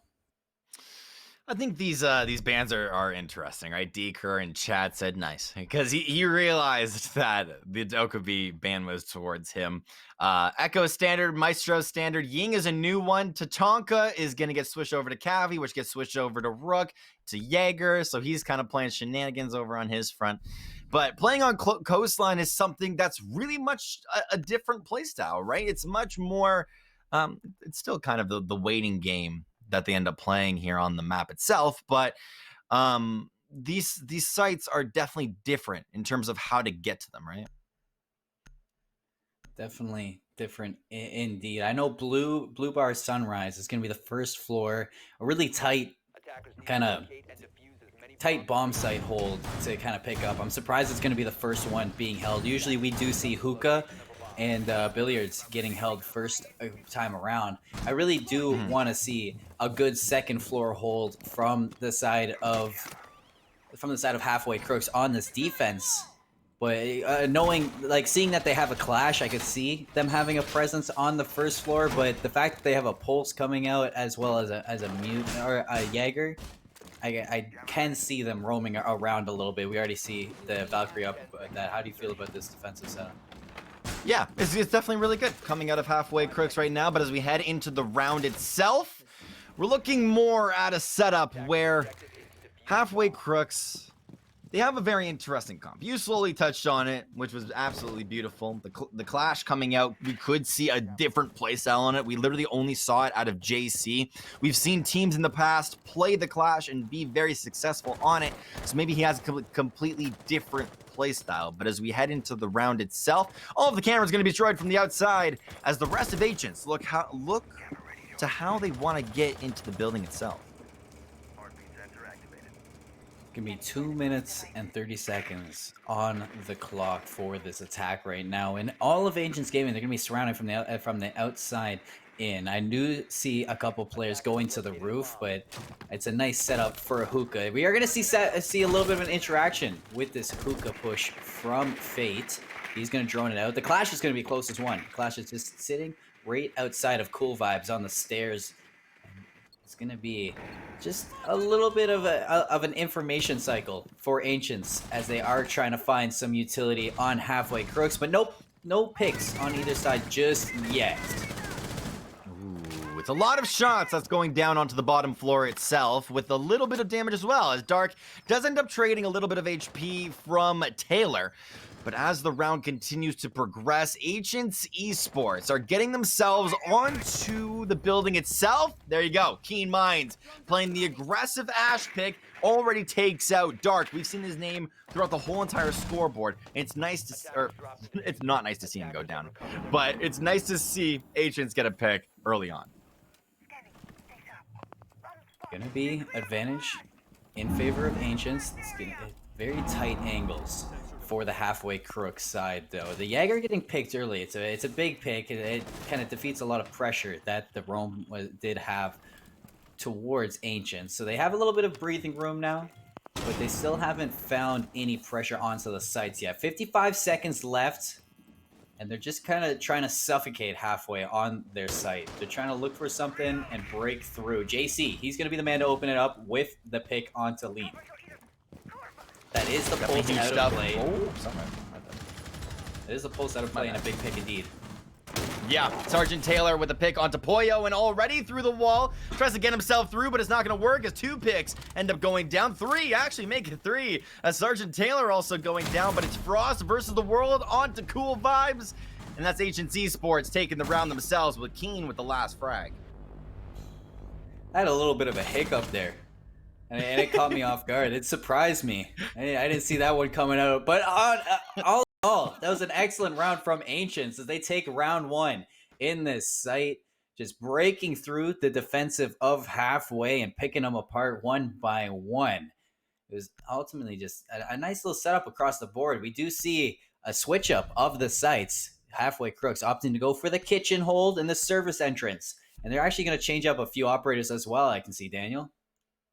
Yeah, the line coming through is pretty good. No, it's going to go to Slash. The Sophia coming through, the IQ as well. The Doc, that was something that was huge. The Alibi, I believe I saw that correctly, as well, being played here in this match. Dark kind of realizing his situation and wanting to switch it up a little bit, right? Dark, he got picked off early on in the last round itself. It was due to positioning, but maybe he thought it was due to his operator pick. So he switches off. I believe he was playing, I can't remember. Was he playing the Mew? Now he goes on to the Alibi.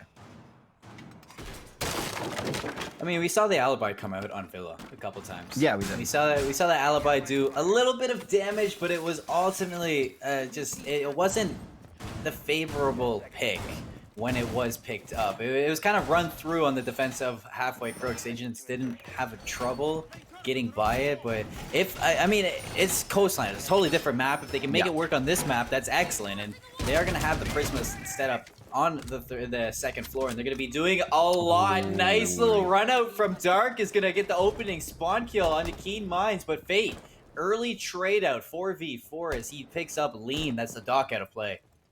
Yeah, definitely. And now with the 4v4 coming about, we have to watch out to how Agents end up playing without the Ash. The only problem that we're starting to see, though, is that the 1-for-1 going down from Ash is really good. For Halfway Crooks, this might not be great because the last time Ash ran into a building, got an early pick 1-for-1, she was able to get intel. Was Keen Minds able to get the intel needed for the rest of his squad to get in? We're going to have to see as now we start to see Agents converging on the building itself. 2 minutes left, a 4v4. Not a lot of damage over on the halfway side, but Fate has a couple ticks on his side indeed. Pollo, he's going to be roaming around towards Blue Bar and Sunrise, but not a lot of spread on the defensive halfway. It's going to be the next pick that's going to take the advantage in this round, as they are setting up for a service entrance push on the Ancients Gaming side. But at the moment, it's a complete standstill for either team. Yeah, it is very slow. I definitely agree. But right now, Agents aren't really looking like they're slowly setting up for what is going to be an eventual push.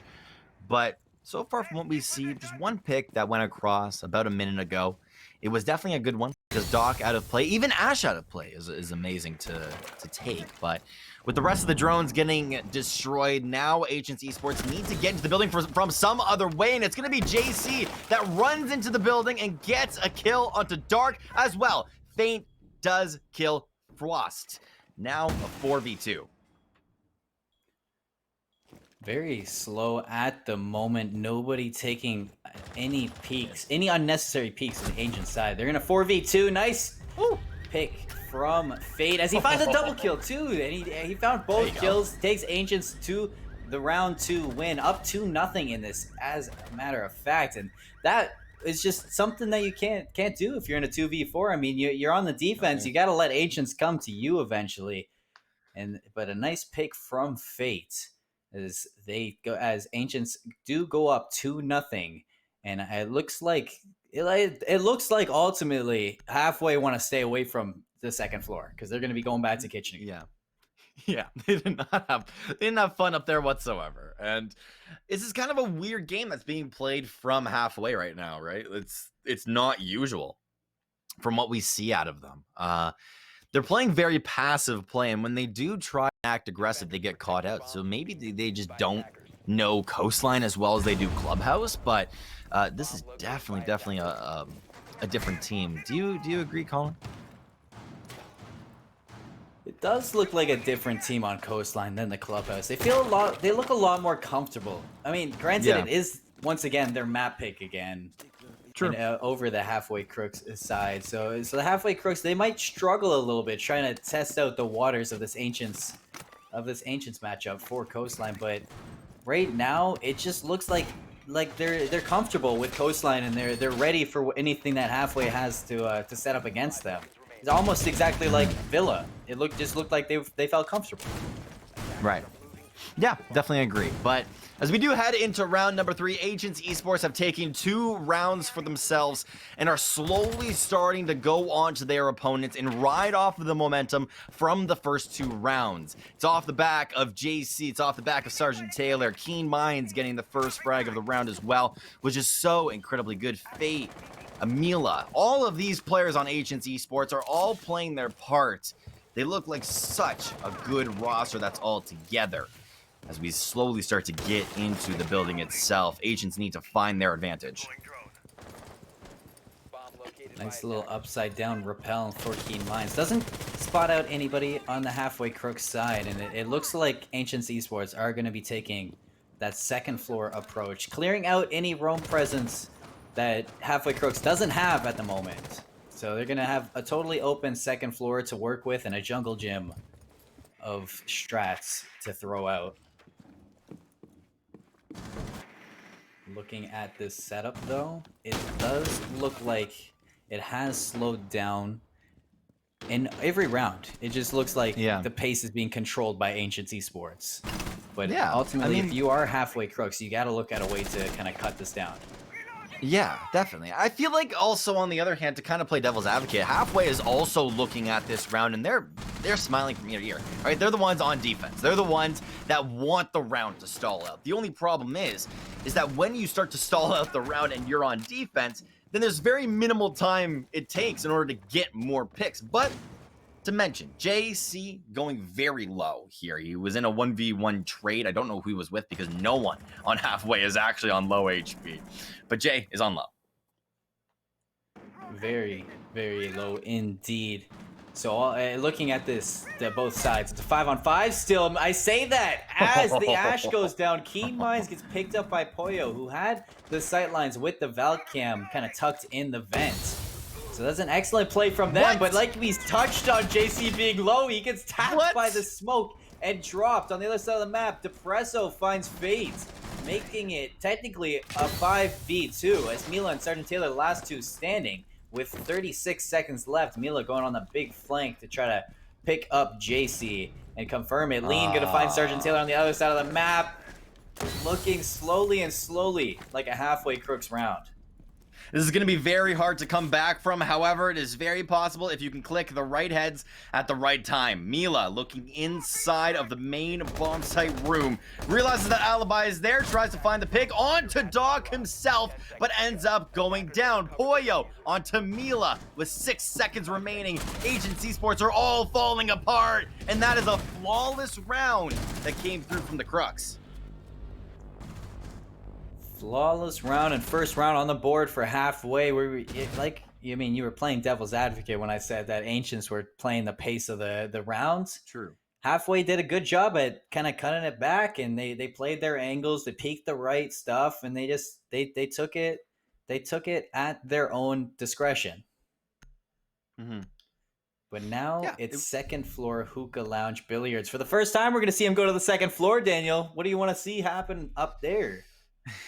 I mean, we saw 2 top floor holds, I believe. I think we saw 2 top floor, and they both didn't go well. So what I want to see is Halfway come up big on the top floor because they know how to play bottom. We know that. They just got to know how to play on that upper defensive holds. And I think the operators that they're choosing are going to provide them ways on how to do so. Deeker can be the roamer that his team needs, and Frost can kind of help him out as the roaming Jaeger.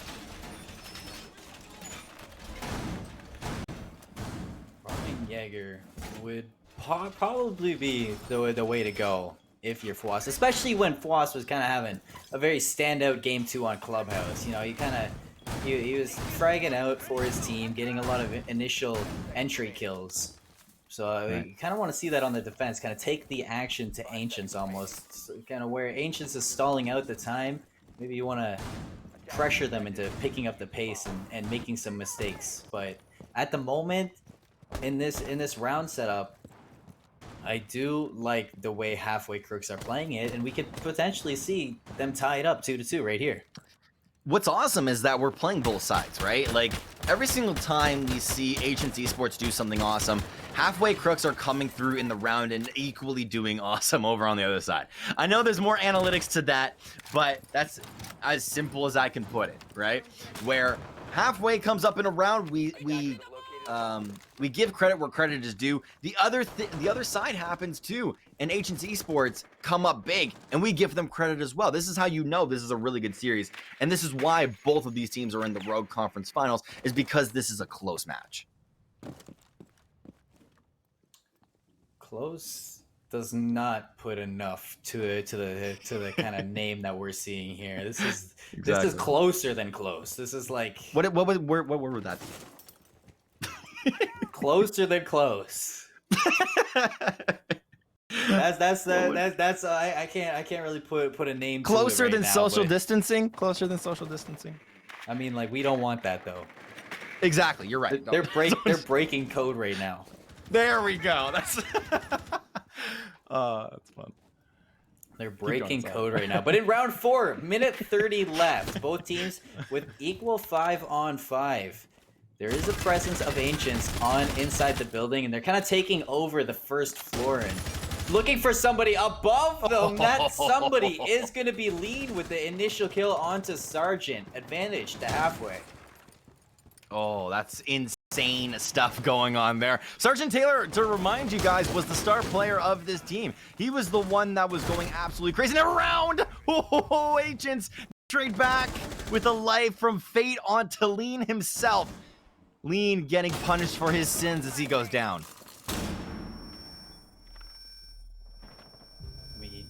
It's just ultimately just a 1-for-1 trade going in favor of Halfway as Dark finds that pick onto Keen Minds. The Ash out of play. I think the Ash actually did burn both of the breaching rounds, so he used up the utility and got a little bit of value there, but the Jaeger ADSs are still in play, so that is going to be any frags not able to make it through. The gas grenade getting burned on the entrance of Hookah is going to stall out Ancients Esports a little bit longer to get into the site. They only have 20 seconds to work with, and it's going to be a hunt for Fate as he's looking for the player on the rotation. Takes out a skeleton key, but that is going to be Mozzie with the pick. 2-for-2 trade, 2v1. Mila, the last player standing, 8 seconds left. He peeks in. That is going to be Halfway, finding round 4 and tying it up.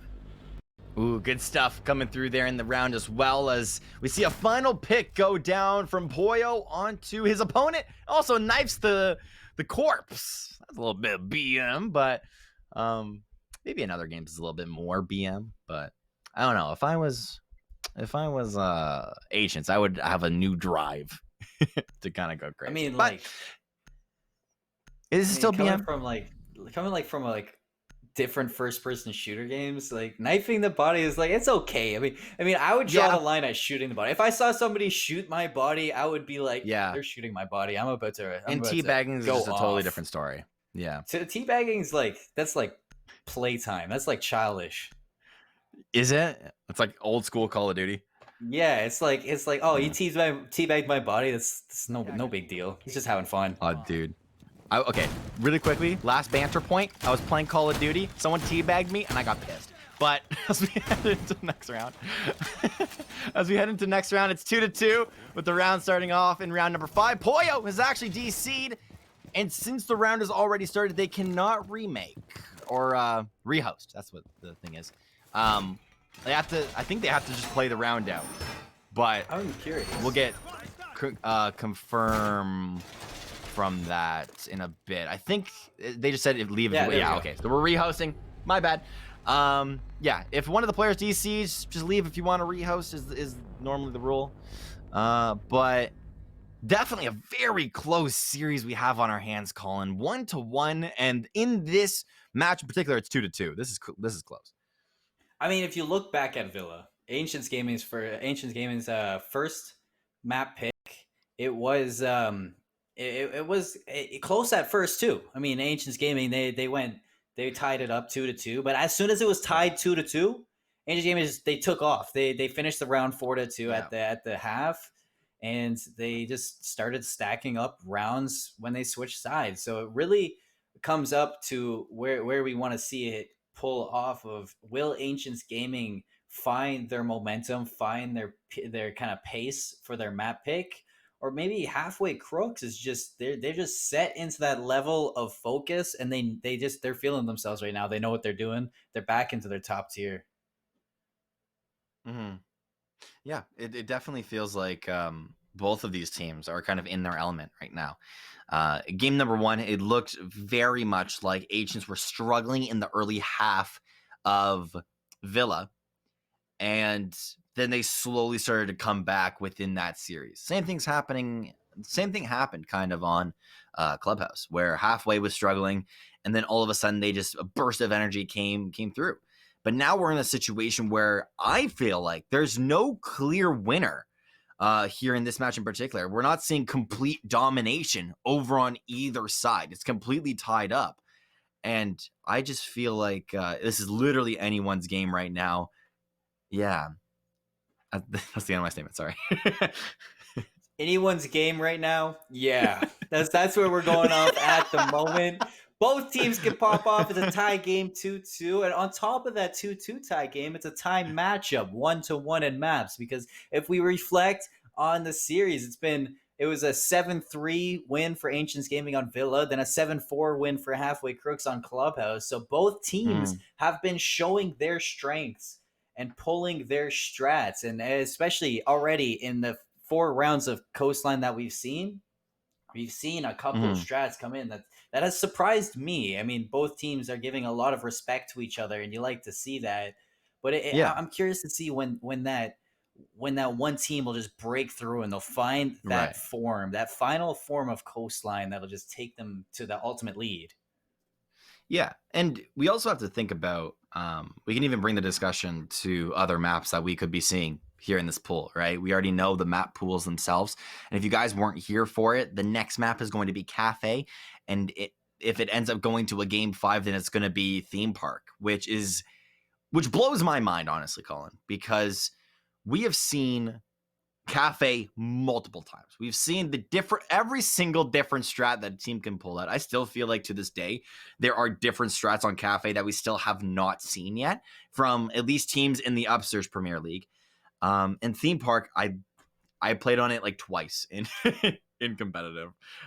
What's your opinion on Theme Park? Have you played it at all? I've played Theme Park when Theme Park came out like 2 years ago or whenever it came out at first. So I haven't seen too much. I don't even know what the rework really looks like. We're gonna have to. I'm gonna have my knowledge really tested out when I see that again. But personally, if I'm looking at map 4 being Clubhouse, as we head back into the round, both of them tied up, and it looks like the score is actually wrong. It's 3-1, so we're gonna have to start it back up. A little bit of a mistake on the scores, but you were talking about Cafe. You were talking about Cafe. Yeah. Okay. Last week when we saw Ancients play on Cafe, it was just a playground for Mila. I don't know if you remember that. Mila just got clutch after clutch after clutch. And it was Ancients Gaming, they just looked dominant on that. So the fact that Halfway Crooks is picking Cafe, I'm actually ecstatic to see what Halfway Crooks is about to bring on that map. I think the one thing that we have to remember, and you can correct me if I'm wrong, but Mila, you're talking about how Mila was clutching every round. In order to get into a clutch situation, the rest of your team has to be dead. The only reason why Mila was able to clutch that round is because he was better than the rest of the other team. But now we're playing versus Halfway Crooks. Halfway Crooks is a completely different team. And they probably have some strats on Cafe that maybe we haven't seen yet. The only thing that we've really seen out of Cafe in the Upsurge Premier League was top down, constantly. Is there any entrances that lead into the building that we could see out of Ancients that they haven't tried out yet? Yeah, maybe. What? Bottom up. Exactly. That's what I'm talking about. Is that no one goes through the front door. The one time someone went through the front door, Mila clutched it. That's the only time we saw that strat go by. As well, there's top down, there's bottom up. Is there middle? Is there middle play? I think there definitely is on Cafe. Is it as effective? Kind of. On the left side of the building, if you're facing the building from the front, there's that small balcony that leads into the side of the building. Have we seen a lot of teams play from there yet? And I think that's a big question we have to ask ourselves. I mean, like, ultimately, you gotta bring it to, like, yeah, you're going from top down all of the time, and you're doing the same thing, like, right. I mean, like, but like, you gotta look at it like, if that's the best way to go, just do it. Just do it. And then you just run through it. You take the site to whatever advantage, whatever strat you have. But it blows my mind that after seeing Ancients Gaming just dominate on Cafe, that we're actually going to see Halfway Crooks pick that map for map 4. So it makes me. I know I'm just kind of solidifying. Yeah, I know. I'm honestly just reminding myself. I'm just talking out loud, dude. It's late. I'm sorry. Just solidifying that I'm absolutely just my brain is going like, what is Halfway Crooks going to show us, and what are they gonna do? And if we're talking about Coastline right now, I'm just gonna throw my hat in the ring that I'm surprised we haven't seen a Blackbeard. Me neither. I think on this map too, on Coastline, you see a whole lot of Blackbeards as well, right? No, what do you mean bans are wrong? Keen, stop it. Oh, okay, major luck. Oh, he got baited. My heart, I was like, yo, I'm ready to stall this out for longer, but we're finally in this. To continue on your point, yes, I do agree that a Blackbeard could definitely be chosen. Could also be chosen on Cafe. All of these possibilities, Colin, definitely some awesome theory crafting going on the stream. Chat, if you want to get involved as well, you can definitely tune in, maybe in all those fun things to feel you guys. You ever see that meme? And it's like, yeah, you have this, well, we have a Hulk. You remember that? You remember that? Yeah, it's like Ancients Gaming getting brought to Cafe. Yeah, you guys have Halfway Crooks. We have Mila.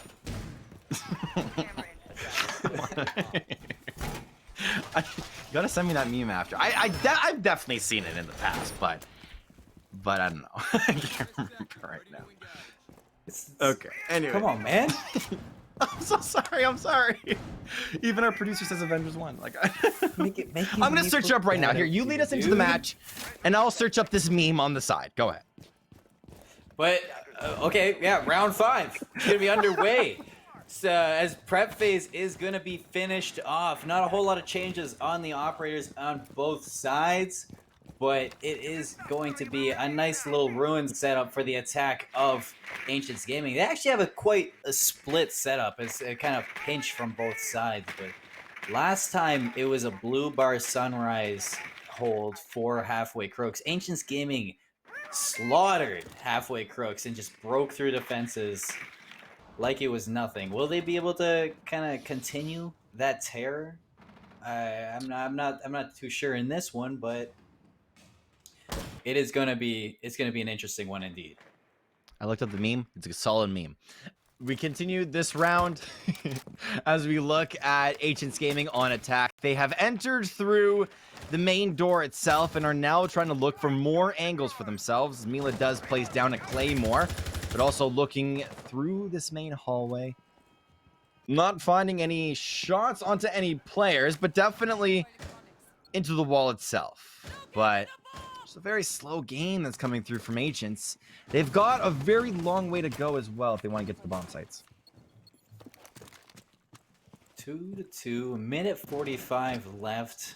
5v5. A lot of pressure is raining on this round. Whoever takes the lead is going to have a lot of momentum going in their favor, especially after a rehost. But at the moment, both teams they're just looking for something to work on, and this peek from Darko might be able to catch Ancients Gaming off guard, but it's an interesting one indeed, and nobody really playing that angle.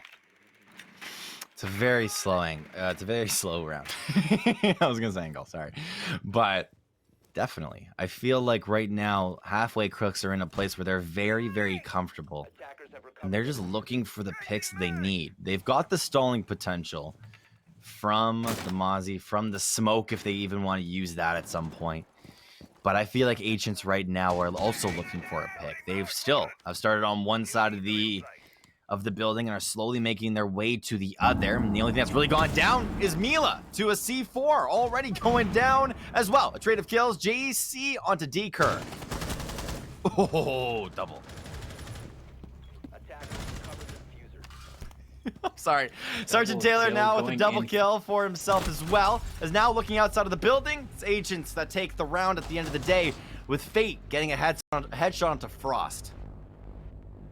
Headshot onto Frost, and that was an excellent play from Ancients Gaming to take the lead in this matchup. 3-2. Momentum is in their favor, and ball is in their court. This is where Ancients Gaming has to start to show their strengths, start taking off, because they can't give halfway crooks that 3-3 half. In my opinion, I think on Coastline you got to take that 4-2 half, and you got to kind of start running away early. It'd be interesting if we see a 4-2 half. It would literally be deja vu twice. We've seen it constantly over and over again. But the 6 picks do come out, and they're very interesting picks as well. Wamai for Jaeger. I think we were talking earlier, actually, as a whole team. Our whole production team, we were talking. We were saying, is Wamai ever going to get picked over Jaeger? Everyone said no. There's no way. But the 6 picks actually came through, and Wamai got picked for Jaeger. I'm interested to see how it's going to work. Just because he picked it doesn't mean it's actually going to work, but Frost, prove us wrong, man. I mean, like, usually if you see a Wamai picked up, you're not going to pick it over a Jaeger. Usually you want to pick it with a Jaeger. It's an excellent pair that I don't know why people don't run it. Like, it's just not the main run. I mean, I don't see any value of running a Wamai without a Jaeger. Yeah, other than if you're going to be playing a lot of roam. I mean, not a lot of roam, a lot of, like, kind of, if you're going to sit on site and play a lot of passive angles. Not roam. The opposite of that. Not roaming. Standing still, I guess. As we continue into this round, Ancients Gaming are looking to go up 4-2. Halfway crooks are looking to tie up the match itself. But so far here in the match, in the round itself, we're not really seeing any damage, any picks. We are seeing a lot of utility themselves being used into these tight areas. But the bomb sites, we know exactly where they are. We're just waiting for the potentials to come through. Sergeant Taylor has the right idea by scouting out the main bomb site room, but wants to go from the top down and not make any sort of mistakes that they've made in earlier rounds. 2 minutes left on the time. Both teams equal at a 5-5 stance. And now it's time for Ancients to start their push, start their attack, as they're taking control of the penthouse room. They're not going to set up outside of service entrance. I mean, they have a lot of angles there, but they're kind of moving into penthouse, and they're taking their action to that side of the map. Hoyo on the cams is going to be checking Cool Vibes, making sure nobody's on that flank. It's a lot of information to know that Ancients are probably setting up on the penthouse side of the map, noticing, hearing all the noise and noticing that nobody's on Cool Vibes. So a lot of information for Poyo and excellent spots. Yeah, it's a very slow push that's coming out from Ancients, but it's definitely something that's needed. Like you said, Poyo getting the information that his team needs is huge, and halfway crooks definitely need them, and it might have gotten that kill onto JC. Gets headshotted very early off, but Mila now with the catches the run out from Lean. Usually you see Docs run out all the time, but that was definitely a pick that was needed. Nice 1-for-1 trade. 47 seconds left. Not a lot of time to work with, but enough to kind of play your cards right if you're Ancients Gaming. So they really got to start putting their strat into formation. They have to start working on taking this site because they're down to now 30 seconds and they're really spending their time without taking any space. They gotta look for that opening pick, and that opening pick is gonna get Keen Minds. He finds two. Poyo with the return on the Nitro Cell finds Mila, takes him out of the game. 3v2. Diffuser's getting dropped by Sargent. Now Keen Minds, he does look down there. He finds Poyo. Treble, he'll make it a quad. As he takes round 6 into his hands and cleans up for Ancients. Oh my goodness, the peak and just the listening that came out of Keen there was so huge, and you were talking about this too.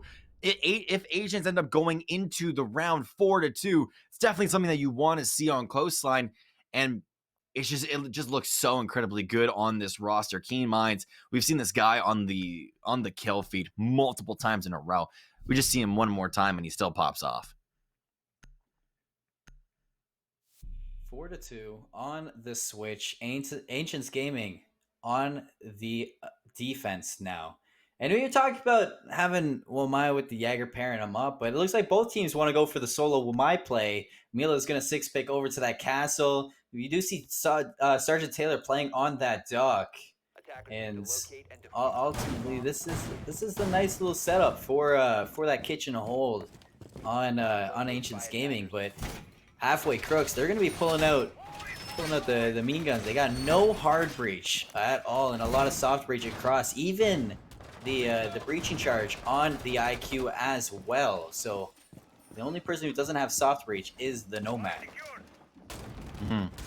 Yeah, the Nomad not having soft breach, I don't think is the worst thing in the world, right?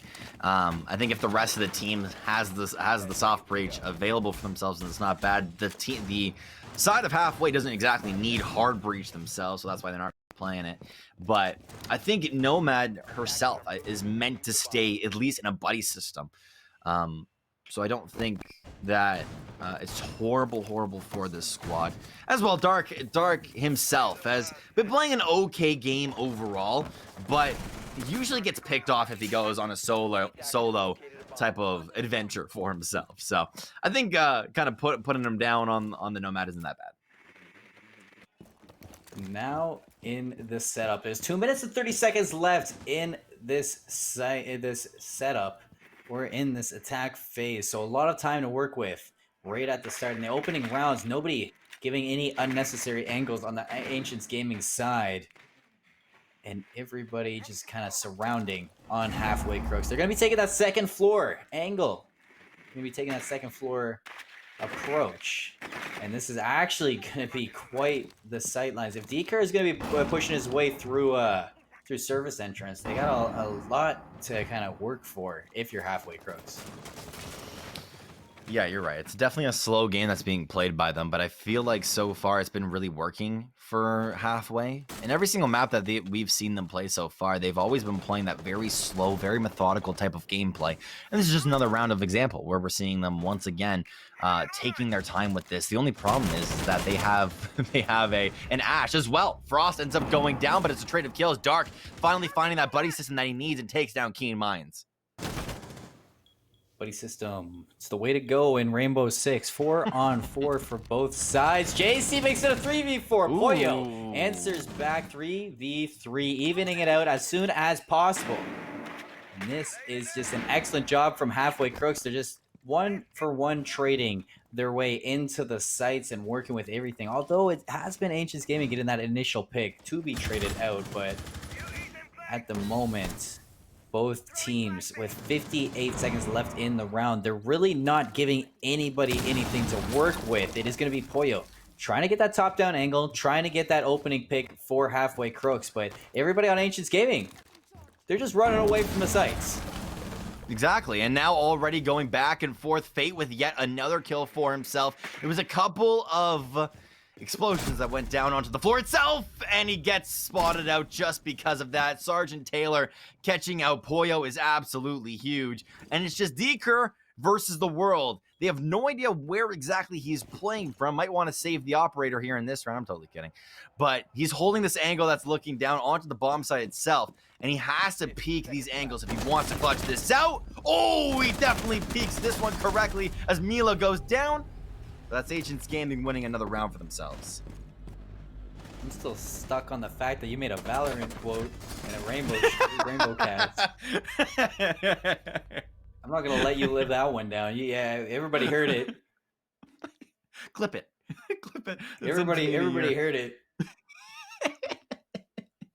But now, after that kind of rush or kind of hold from Ancients Gaming, they are going to be holding their momentum, and we touched on this before. You know, right after the rehost, you want to get that initial opening, you want to get that initial pick, you want to get momentum in your favor, and ever since that, they've just been running through this map. This is literally what Ancients Gaming was doing to Halfway Crooks on Villa. Right. I mean, it's almost kind of like reverse play now. Ancients Gaming are coming up in this series, and let me remind everyone at home, my prediction could still be correct. The 3-1 is what I said. So I'm just gonna leave it at that. But Ancients Gaming are coming up huge here in the second half, definitely. They're playing off of the momentum. You said that earlier. How Ancients Gaming are just constantly on the up foot for themselves. Whenever they're on the down foot, they kind of fix their mistakes. And the early half of the round is very even. Every single one of these maps, we've always seen 2-2. But now, once again, we're seeing the 2-2, but Ancients Gaming are taking the cake for themselves. And they've now, they're slowly setting up on the second floor, but the bomb site's on the first one. Round 8 underway on the attack phase. Did we touch on Lion coming out here? That is We did not. I didn't actually. That is a pick that I did. That slipped right out from underneath me. I did not see the Lion get picked. But that is questionable, and they're gonna run the Lion with the without the semi-auto rifle. And usually you see people with the semi-auto rifle pick for Coastline, especially. They play him at the long-range angles that he can play, and the kind of passive angles that he can play from a distance. That's lean. He's gonna open up with the first pick from the IQ onto Fate. Mute is out of play, and Ancients Gaming at the disadvantage early. Yeah, definitely so. And with a key member out as well, the Mute is absolutely huge. Even though the Mute charges do go out, and we see it all across this map, Fate has been a huge priority player for this squad, and already behind bars, shots are going down. Mila is going very low and also ends up being taken out from an angle I honestly did not see. It's going to be off the back of Dark as he continues his killing spree. On the flank, though, is going to be Keen Minds for the defensive setup. Deker putting the diffuser down, but at Halfway Crooks, they're ready for that. Keen Minds gets picked up on the flank. Sergeant Taylor opens up with a pick of his own. JC following up with the second 3v2. Lion Call going to be picked up, and nobody going to get picked off or tagged for the side of Ancients Gaming. They are getting onto site. They've spotted out the diffuser. Deker finding Sergeant Taylor. Second pick going to be trying to get picked up on JC, but Deker does get that pick. No and way! JC makes it a 1v1. Triple kill, looking for the clutch. Boyo has rotated around over to the blue watch bar. it. JC gonna spot that. No, 7 he knows seconds where he is. left. Stop peeking it. That is not enough time to defuse. And that is going to be Halfway Crooks finding their third round. It was still a clutch. At the end of the day, it was still a clutch, but all that matters is the scoreboard at the top, ladies and gentlemen. Even though JC came up huge, we've seen it multiple times before in a lot of rounds, still is not able to close out the round itself by defusing the main diffuser. So, not able to come up big there. Still end up getting the kills for themselves. But we enter a brand new round where two rounds is all Agent really needs in order to close out this series. On the other side, Halfway, they are still looking like they are in this one. Yeah, you mean 2 rounds to take the win if you're For Ancients Gaming, but Right. 2 rounds to tie it up if you're Halfway. Exactly. And if you tie it up with those 2 rounds, you gotta be optimistic about it. If you tie it up with 2 rounds, there's no reason why you could get 2 more. Exactly. At You always got to the think of all the moment, though- possibilities. At the moment, though, we got to see this setup on Blue Bar and Sunrise, because both times Halfway Crooks went to Blue Bar Sunrise, they didn't have a lot of succession. Kind of got picked apart from Ancients Gaming. So where Halfway Crooks kind of didn't succeed, how will Ancients Gaming kind of pull their comp together and take the win onto this one? If they do, but Yeah. ultimately it seems like the better site to attack than defend. Right now, Mila pulling out the Ella is something that is interesting. That kind of definitely slipped under my eye, but we get to see it in action. We ended up seeing in Ella with the Grismont mines in previous rounds, and I believe it worked. So definitely, I'm interested to see how Mila plays this operator to the max potential. However, over on Halfway Crooks, standard stuff coming out from them. The Lion still coming out for Halfway, which is definitely very interesting. They're kind of keeping the same composition for themselves, but Agents, they wanted to change it up just a little bit. Yeah, changing it up a little bit in this round. But ultimately, it's going to be a very kind of off-site hold. I mean, not too off-site hold. They have a couple players roaming around for Ancients Gaming, but they do have Mila playing the Ella with the shotgun, not the SMG. And she's going to be playing that close angle into Sunrise. All of Halfway Crooks are set up outside of Kitchen. They did get that initial pick to Keen Mine, so they do have the advantage. Yeah. So right now, it is Ancients. They got to find a way to pull it back. What? That was not the play for Sergeant Taylor. He gets picked off, and it's even a bigger advantage now for Halfway Crooks. Yeah, it's massive. I don't know why Sergeant Taylor wanted to do that. However, we're seeing yet another run out come through. Agents Gaming are doing some weird things as they run out.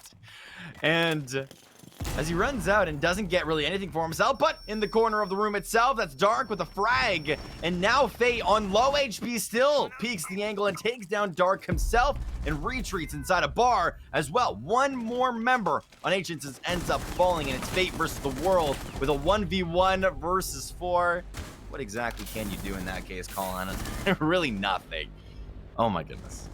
I mean, there's not a lot to work for when you're stuck behind a bar with the whole team pushing into you, but we kind of, yeah, especially that one. But we kind of reflected onto it that both times that Ancients was attacking, that they were successful. So it only makes sense that the attacking team pulled out on top when you look at the stats. But Halfway Crooks, they pull it back to a 4-5 score line, and they're gonna run the line again for this Kitchen push.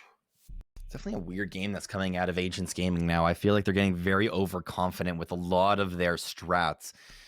Still, the 2 runouts that they had, very, very questionable. And it's one of those situations where if the runout worked, we would have been praising them. Oh my goodness, Agents Gaming, they're going crazy. However, they didn't. Both of them didn't. They were able to get a little bit of damage off, but nothing really to write home about. And that is the main thing we have to touch on. And I think it's why Agents Gaming are now going with a team comp that's a little bit more defensive. I mean, we've seen them pull round wins on defense already. We can see them do it again. Yeah. But at the moment, Halfway Crooks, they're looking exceptional on their attacks, and they're just kind of picking apart this Ancient Gaming defense. I mean, in your eyes, Daniel, like you said, you want to see them have like a little bit more of a passive approach to these sites. 5 seconds to go. Yeah. Sergeant Taylor was the one that initially was... I was more so talking about the last round, just because Sergeant Taylor ran out on the dock, which is something that you usually do on dock, right? Dock is really good at spawn peeking. He's really good at running out because he can just heal himself back up. No worries whatsoever. In that last round in particular, Sergeant Taylor ran out, got nothing, got killed. JC ran out, got nothing, got killed. So we have to watch out for this play out of Agents, because in the last round in particular, they did not play a passive game, and they're on defense. Still, they can play a very aggressive game on defense. Just maybe don't run out and not get anything for your troubles. Now it is I like to call this the quiet phase because it is attack phase, but like they're still running the drones. They're trying to find as much information as they can. Sergeant Taylor takes a little bit of damage, but he's Doc, so he doesn't really mind. You can poke away at him, but he'll just heal himself back up. So he does. And now it is time for Halfway Crooks to kind of make that move. Lean on the IQ, breaches through the Sunrise Bar wall into the hallway, kind of opens up a second doorway for himself. He doesn't really want to take the normal doorway, but he finds some shots onto the player inside sight, but that is going to be fate. He picks up Poyo, takes a lot of damage in return. I think Sergeant Taylor has another healing dart, has another stim pistol shot, so he could heal up. He could heal up Fate, but I don't think they're on the same sides. JC goes down, but it's traded by Mila. Yep, a 1-for-1 trade at the end of that one. I love this little game of cat and mouse that's going on here. Lean is looking over towards his opponent. I believe that's actually Sergeant Taylor, but he's kind of crawling around this bomb right now. But actually, no. Maybe it was actually Sergeant Taylor with a headshot onto Lean is the thing that disrupts that whole entire trade from going across in a 4v2 situation. Shots go down, and Frost also goes very low. Frost kind of working the angles as best as he can, but he is, like you said, very low on health. And his Deker, he's pushing up now to the Sunrise wall that was opened up by Lean prior to this. And he does have a little bit of an angle. Frost gonna open up onto Sergeant. Deker finds Fate, but Frost is traded by Keen Minds 1v2, and it is going to be Ancient's game and pulling it back and taking themselves to map point. The potential was there for the clutch that came through from halfway, and it was very, very close. The only difference is that Ancients Gaming had the solidified points of contention that they were defending throughout that whole entire round. And that is, I think, what allowed them to win that round in particular. Once again, you play a little bit more defensive for yourselves, and you're able to take W's because that is the strategy that has been working. That is what Ancients are really known to do. The aggressive pick that's coming through here is the Vigil, though, for Keen Minds. That I do like the Vigil pick, especially for the second floor hookah lounge and billiards room. It would have been good to hold on to, but Jaeger's not that bad either. It would have been good. I could have seen them picking up the Vigil and moving down onto the first floor to just kind of roam out and pick up anybody that's staying out of the side, but I do kind of, Jaeger, you cannot go wrong with Jaeger. Yeah. Jaeger 2-2 ended up getting nerfed last patch, but it doesn't really matter because Jaeger's still Jaeger. His ADSs are absolutely amazing for stalling out points. Gotta watch out for Keen Minds because constantly he's been playing very aggressive, and I definitely agree with you that the Vigil would have been amazing for Keen Minds because of the playstyle that he's been playing this whole game. Currently 7-1-3, definitely popping off on his own front. Literally all these guys are actually popping off now that we see the scores. But it's definitely a different playstyle that's coming out of Mila here. Playing the Doc is a lot more supportive. Sergeant Taylor, though, might look for the run out. We've seen Sergeant go for the run out, but this time he was being tracked by Halfway Crooks, so he did have all sights on him. A smart play to not go for the run out and play his life. But it is going to be Halfway Crooks taking that first floor. Kind of uncontested. Lean pushes in with the IQ, trying to get rid of any utility that might disrupt them on the site. Sergeant Taylor has to be careful because he's getting shot at from the roof through this billiards room wall. But he's not going to take any damage, and he's going to stall out and play in the corner. Dark Depresso with 1 kill onto Keen Minds to start off the round is huge because Keen Minds has been a massive player over on his front, but now sitting at a 5v4 situation. Halfway Crooks do have the advantage on attack, so the only thing is if they can get into this building and start to place down the diffuser. That is the big, obviously, objective for themselves, but it's going to be a lot easier with the Jaeger out of play. However, the ADSs are still down on the floor. We got to watch out to see how many grenades, how many flashes, how much utility it actually stops. 1 minute and 30 seconds left. Ancients Gaming on match point. They do have the disadvantage in this round at the moment. 5 players still standing for halfway crooks, but they still have a ways to go to get to the line. Gonna use his E1D. He's gonna burn it. Not gonna tag anybody just yet. And everything is just playing passive at the moment as best as they can. A minute left on the board. Sergeant Taylor going to put some shots down, not going to connect with anything. Players all over the board on halfway crooks going to take damage. JC opening up with a pick onto Poyo, evens it out at a 4-on-4. E1D gets picked up again, but JC follows up with a double kill. 50 seconds left, advantage to Ancients Gaming.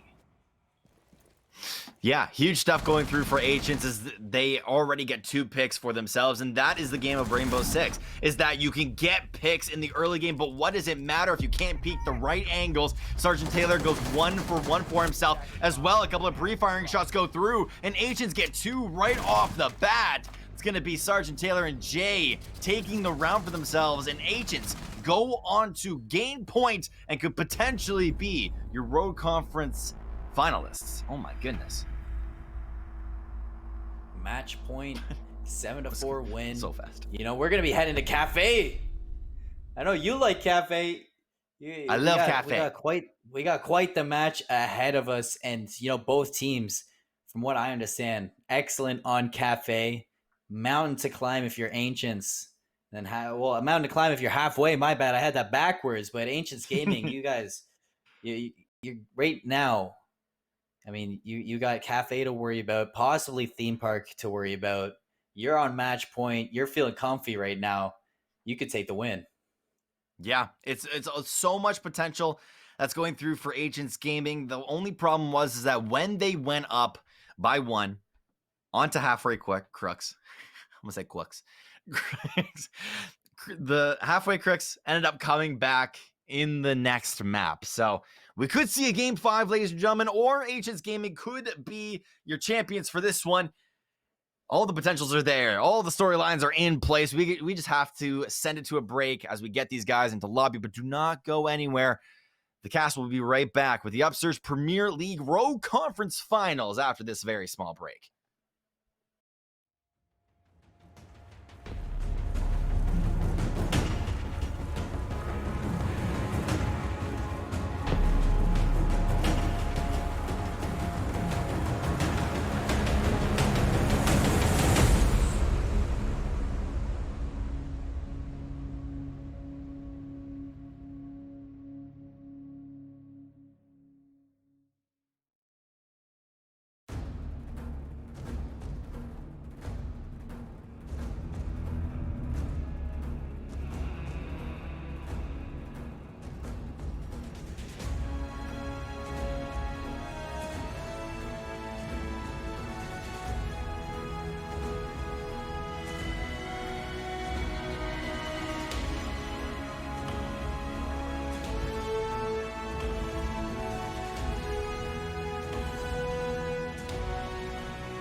Welcome back, ladies and gentlemen, to the Upsurge Premier League Road Conference Finals, where Agents Gaming are up 2-1 over Halfway Crooks. Of course, on the casting desk tonight, my name is Daniel, the Stage 1, aka I can't say Jaeger properly, Mena, and Colin Seymour. Colin, how you feeling about Cafe? Colin Seymour also apparently can't say Jaeger right. Just keep saying Jaeger. Keep saying Jaeger. It's okay. Jaeger. Jaeger, yeah. But at Jaeger. the moment, we're going to be hopping into Cafe's map for Ancients Gaming, up 2-0 on series point. Able to send themselves to the grand finals if they pick up this win here. But right now, it is the ban phase, and Thatcher immediately gets banned out. Love to see it. I'm curious to see who gets banned out as the second attacker. But what do you want to see, Daniel? On attack, I'm not sure. On defense, it's very easy to predict, right? Mira Echo, forehead. But I mean, there has been potentials of a Valkyrie, right? We've seen that in multiple weeks before. We've seen Capital. Literally, sometimes we've seen. For some teams, we've even seen smoke in certain regards. I know you guys are giving me big old question marks, but I've seen it, and that's all that really matters. Goyo, though, is going to be the ban here that Ancients Gaming want to ban away. I don't mind the Goyo ban. You know, it's like Me neither. Everybody's been playing the Goyo on both sides for this whole series, but Mine and Goyo are going to be your defensive bans for Cafe. And if I would say I'm shocked, that's undermining the how I feel about these bans. You know, all three, you know, you got Valkyrie still in play, you got Echo still in play, you got Mira still in play, Maestro still in play. You got so much to work with right now if you're a defensive team. And to start off on defense, we do see Halfway Crooks picking up Mira right away, especially on Cafe. That is an operator you want to have. And we're heading to the third floor bar cocktail lounge. Daniel, how do you feel about these setups right now? How many times have you said that line, Colin? We're heading to the third floor on Cafe. We're heading to the third floor on Cafe. If you guys don't know, it's a defender-sided map, very heavily defender-sided. So if you can get the advantage on attack, then the transfer to defense should be very peaceful. However, we're going to say this once again, it is a restarted game. 0-0. With Ancients Gaming looking to close out the series to go into the grand finals for next week. Halfway Crooks, though, are looking to come back on Cafe and take it to a Game 5 where we see Theme Park for the first time of my casting career, and I would be excited if we did that. However, getting late into the night, and we need to close out these series. Ancients Gaming, what are you preparing for our little brains? I mean, they do have a gridlock out. I love they have a gridlock out. I think gridlock is an exceptional operator to run on Cafe, and I like that Fate's bringing it out right away. And they are going to be running just a thermite for the hard breach, and if they can get control of red stairs, I mean, they got a lot to kind of break open. You run the gridlock, you throw down your tax inside the site. Kind of break off some flanks. You make sure that the enemy team can't rotate around and roam into certain angles that you don't want them at. So that's the gridlock, I think, is a really good pick for this attack on Ancients Gaming, especially on the third floor. Yeah, we're also seeing the Mira windows come out pretty big here on the third floor itself, as they are very, very useful for receiving intel for yourselves as well as denying a whole lot of vision for your opponents. Only thing we have to start looking at, though, is what are the windows able to see? As Keen Minds actually taking a whole lot of damage from this one player that's just on his rope. Wait, no. Keen Minds got damaged by someone else. I'm not too sure. Keen Minds taking a lot of damage, though, on that entry for the Ash. And now it's going to be just how can Ancients Gaming push into that? That's a lot of damage that Fate should not have taken. Oh. Keen Mind's going to go down to an impact grenade of Frost. They're not even going to make it onto site just yet, and they're already down on a differential. Fate just about over half health. It's going to be working the windows of the back alley. But right now, it's just kind of stalled out on both sides. Sergeant Taylor's going to be hunting for a pick, hunting for anybody roaming in the second floor. but this bottom up view that he has Oh. could be dangerous, but he's not going to connect on those shots, taking a lot of damage in return. It's going to be slowed down with 1 minute left. Yeah, 1 minute remaining here in the round is huge for Halfway Crooks, because right now they're in the full-on advantage. And just to add to that note, it's just a C4 kill that goes down. However, Sergeant Taylor with the headshot is massive. However, he's on very low HP as well. Fate, you got to look at his health bar because he is on half, so they can't really even get into the third floor itself without getting stopped. I was talking about little strats that different teams can pull out. They're not doing a top-down view. They're doing middle as well as a bottom floor type setup, and so far it's not working. That's where you kind of bring out that maybe you should go for the Yeah, I mean, wrong. they haven't even tried to take control of red stairs. So I mean, Right. usually that's the first place that teams will go to set up for. But right now, as Darko picks up Fate, Wow. it's Poyo picking up Sergeant and Halfway Crooks. They just destroy that round, and they take round 1 on the third floor comfortably. Yeah, it was unfortunate that he missed his C4. Could have gotten another C4 kill, but shoots it on out and also shoots his opponent as he tried to enter the building itself. Ancients Gaming, once again, not having the best early game for themselves. And this is an interesting second hold here, Colin. Reading Fireplace. We usually don't see this whatsoever.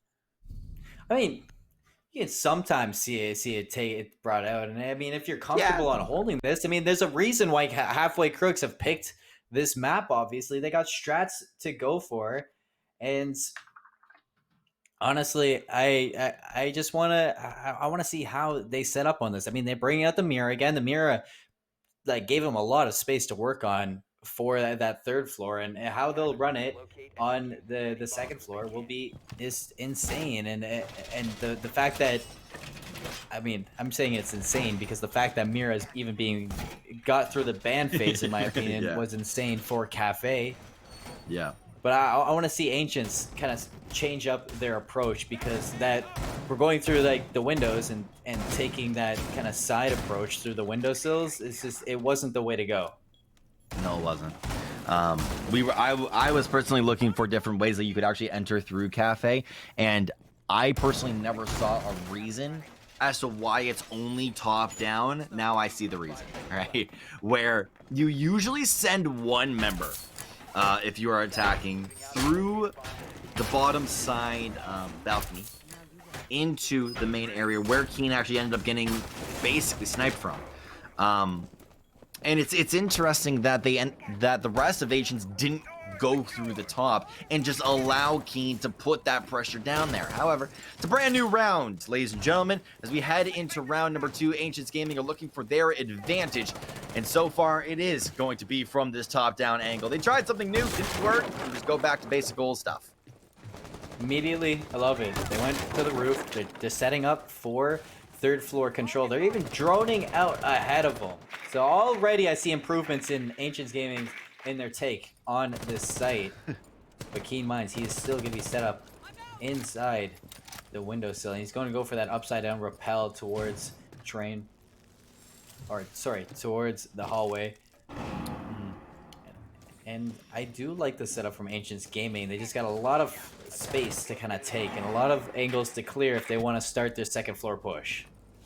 I think they have the potential to at least take one win for themselves, right? I know that it's like, of course, Cafe is defender-sided, but it's not heavily defender-sided, right? So you just have to like watch out for how Ancients are going to be getting into this building, because already they've gotten into Bathroom, they've gotten into Christmas, which is massive for themselves. Where is the rest of Halfway Crooks playing from? It's going to be White Stairs, as Poyo is just kind of going on a little bit of a James Bond mission as he waits for his opponents to just lurk around the staircase. You know, picking up this, if they can hold on to those White Stairs, it's a huge presence to have for that third floor. Sergeant Taylor gonna Kobe over, find some damage, not finding the kill, but he does enough damage for Halfway Crooks to kind of back off. Now, it's time for Ancients Gaming to find the setup, to find that opening pick, and he's not going to check the angle. That's going to be halfway Crooks with the first blood of the round. D-Kerr, to be exact. But now, with this setup, with this Reading Room Fireplace setup, and the presence that halfway Crooks has on the 3rd floor, I don't see this being broken right now. They just have nice spread. Fate gonna pick up a kill onto Lean, but prior to the pickup to halfway Crooks, making it a 4v3. Nice little pickup from Darko's gonna run in with the shotgun and find 2. 4v1. Fate the last one standing. What? And it's going to be Defenders winning round 2. Halfway Crooks going up 2-0. That's not what I expected whatsoever out of this early game. Dark with a shoddy getting a triple kill on the kill feed. It's not what I expected whatsoever. However, this is a match where a bunch of surprises are starting to come about. And halfway Crooks are looking like they have just a solid defense here. Even though they actually went down in HP in the early parts of that round, they just weren't really able to, Ancients Gaming weren't able to close out any of those kills, and that is the main key thing that we have to focus on. I mean, we're only 2 rounds into this defensive setup for halfway Crooks. We've seeing 4-2 halves.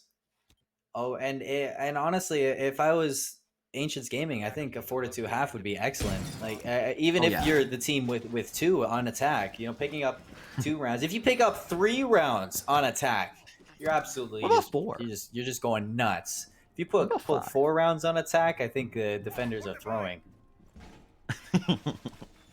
Yeah, it would be very hard to 4-0 your opponents going into the half. I definitely agree. Halfway right now is just looking like just a solid team. I think to really see where Ancients Gaming come up on attack, we have to see a 3rd floor hold once again come up. Just because they played it so incredibly wrong, you know? But on Train Room itself, Ancients Gaming not looking too great.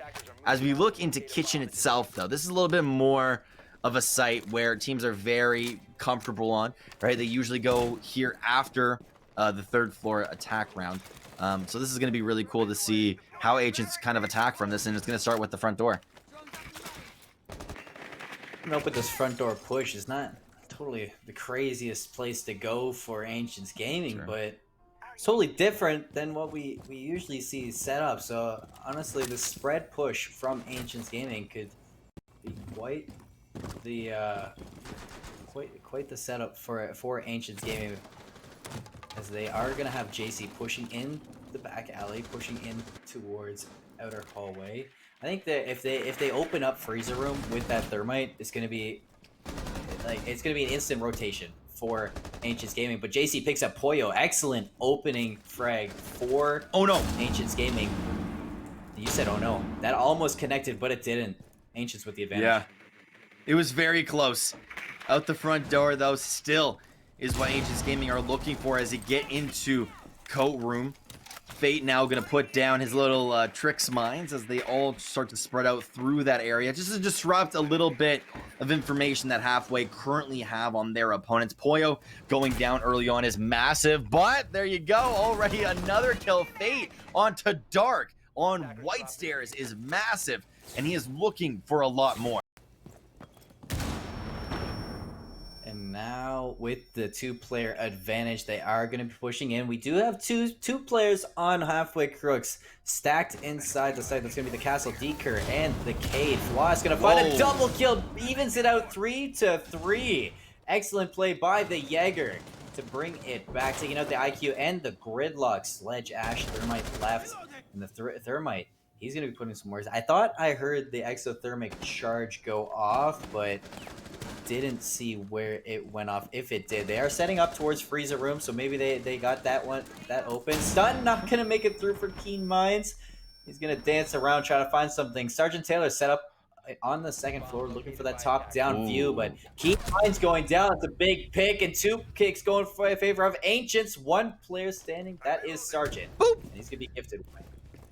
Yep, he gets a nice little boop headshot onto his opponents. Now the frag grenade could be going out onto the point, but it's 25 seconds. He's got to get down on this staircase, and he has to do it very, very fast. The only problem is he knew that his opponent was around this staircase, so he's checking all of his corners, picks up the diffuser itself, now has to make his way over to the point itself, but has to get one more kill, and he's not going to do it. Halfway Crooks take their third round in a row, and they look so explosive here on defense. They clutched up there. 3v5 and then a double kill from Frost to open that up. Excellent plays from the defenders to just keep a level head and pull it back. But now we head back to the third. Sorry, my bad. I was just about to prompt you in. Now we head back to the third floor bar, and you know, we did see Ancients Gaming. They went for that kind of the window push, and they went to take the windows. Obviously, you want to see something change up. What do you want to see change up? Yeah, I think obviously that one little push that we suggested, like I like how we were theory crafting during the break in the last map about different pushes that we could see out of Cafe and why we usually don't see these weird pushes come out. And we ended up seeing why. It's because you can get so easily picked off from different angles. And it's way better just to take control of Christmas, take control of Red Stairs, and just push through that area and sweep the floor like that, right? You can't really sweep the floor from a floor below you. And that is what we have to watch out for out of Ancients Gaming here. Will they make the proper changes going into round 4 and take their first round win? Halfway Crooks sitting steadily at a 3-0 lead going into this fourth round. Really got to look for those opening picks for if they go in Ancients Gaming's way. But if you're Halfway Crooks, just kind of play it like you did last time. I mean, this mirror setup in Cocktail Lounge is just, it's such a heavy setup to have, and it puts so much just pressure away from Cocktail Lounge, and it lets you just stall out a lot of time. Right. Yeah, I like to see that Halfway Crooks are pulling the mirror out for Cocktail Lounge. Yeah, it looks so good because you put the two, obviously like you said, put the two windows down, and what you allow for yourselves is so much intel and a lot of denial. But now, Ancients Gaming have the right idea with getting into the building through the west side. It's going to be through Christmas as well as Red Stairs, but they're all kind of spread out on the roof itself. So where they're going to be coming in from, not too sure. But we got to watch out for the different strats that Ancients are pulling out here, because it's definitely going to be something different than we saw in round 1. Oh, C4 gets pulled, but close. It's not going to connect onto Fate. Yeah, like you said, it was close indeed. He does get peeked, but he's going to find the head of Mila. What a pick for Deeker, and opening up on this round. It's just an excellent opening pick for Halfway, making a double kill for Deeker as Sergeant Taylor peeks in a little bit too aggressively, gets taken out, running from the Ash. Deeker gets a triple now. 4 players going down on Ancients Gaming. Fate the last one standing. They haven't found their mojo on the attack, but right now Halfway Crooks looks ultimate. I don't know why. I always have a feeling. It's almost kind of like the caster feeling when you know. It's almost kind of like when a game is going to go to game 5. So, this is slowly starting to feel like that, Colin, because the momentum that Halfway has right now is explosive and feels just so good. 4-0 right now, and Fate is the last one that could potentially clutch this round up. A little bit of shots that go down, a frag as well, but Fate's looking for the advantage. Calling the 4-0 early. He's got 45 seconds to clutch this. 1v5 You think he's potential. gonna Full health. 1v5? You know, full health. I don't see why he can't. 35 seconds left, and I already know what he's doing. He's doing a good job at stalling out the time, and he's gonna be sitting up here, and he's giving his team some extra time to just go over some strats, kind of regain, kind of bring your mentality back. He gets peeked by Deeker. He's looking for his quad kill. He's looking for that final one, and he finds it. Flawless round for Halfway Crooks. And the stall from Fate. Will it be enough to kind of just bring them back down and kind of level out? Go over your strats again. You still got 2 rounds to go on your attack. If you're Ancients Gaming, you got to look to pull those ones back. Just want to give a quick shout out over to our observer Yeti, as well as our replay technician, as well as our stream switcher, and all of those fun things. I still to this day don't know your like to a actual level that I could say properly. I'm so sorry. However, stream director, there you go. Just want to give a quick shout out to them because they've been here for 7 hours and they are still going very, very strong. So I know when I cast for 7 hours straight, it's definitely a journey and a half. So just want to clarify that with you guys, that they're doing such a good job over on their side. But I mainly said that comeback potential for Game 5 just to kind of pull out their heartstrings a little bit. But there's obviously still that potential for Agents Gaming to come back because this is such a defender-sided map.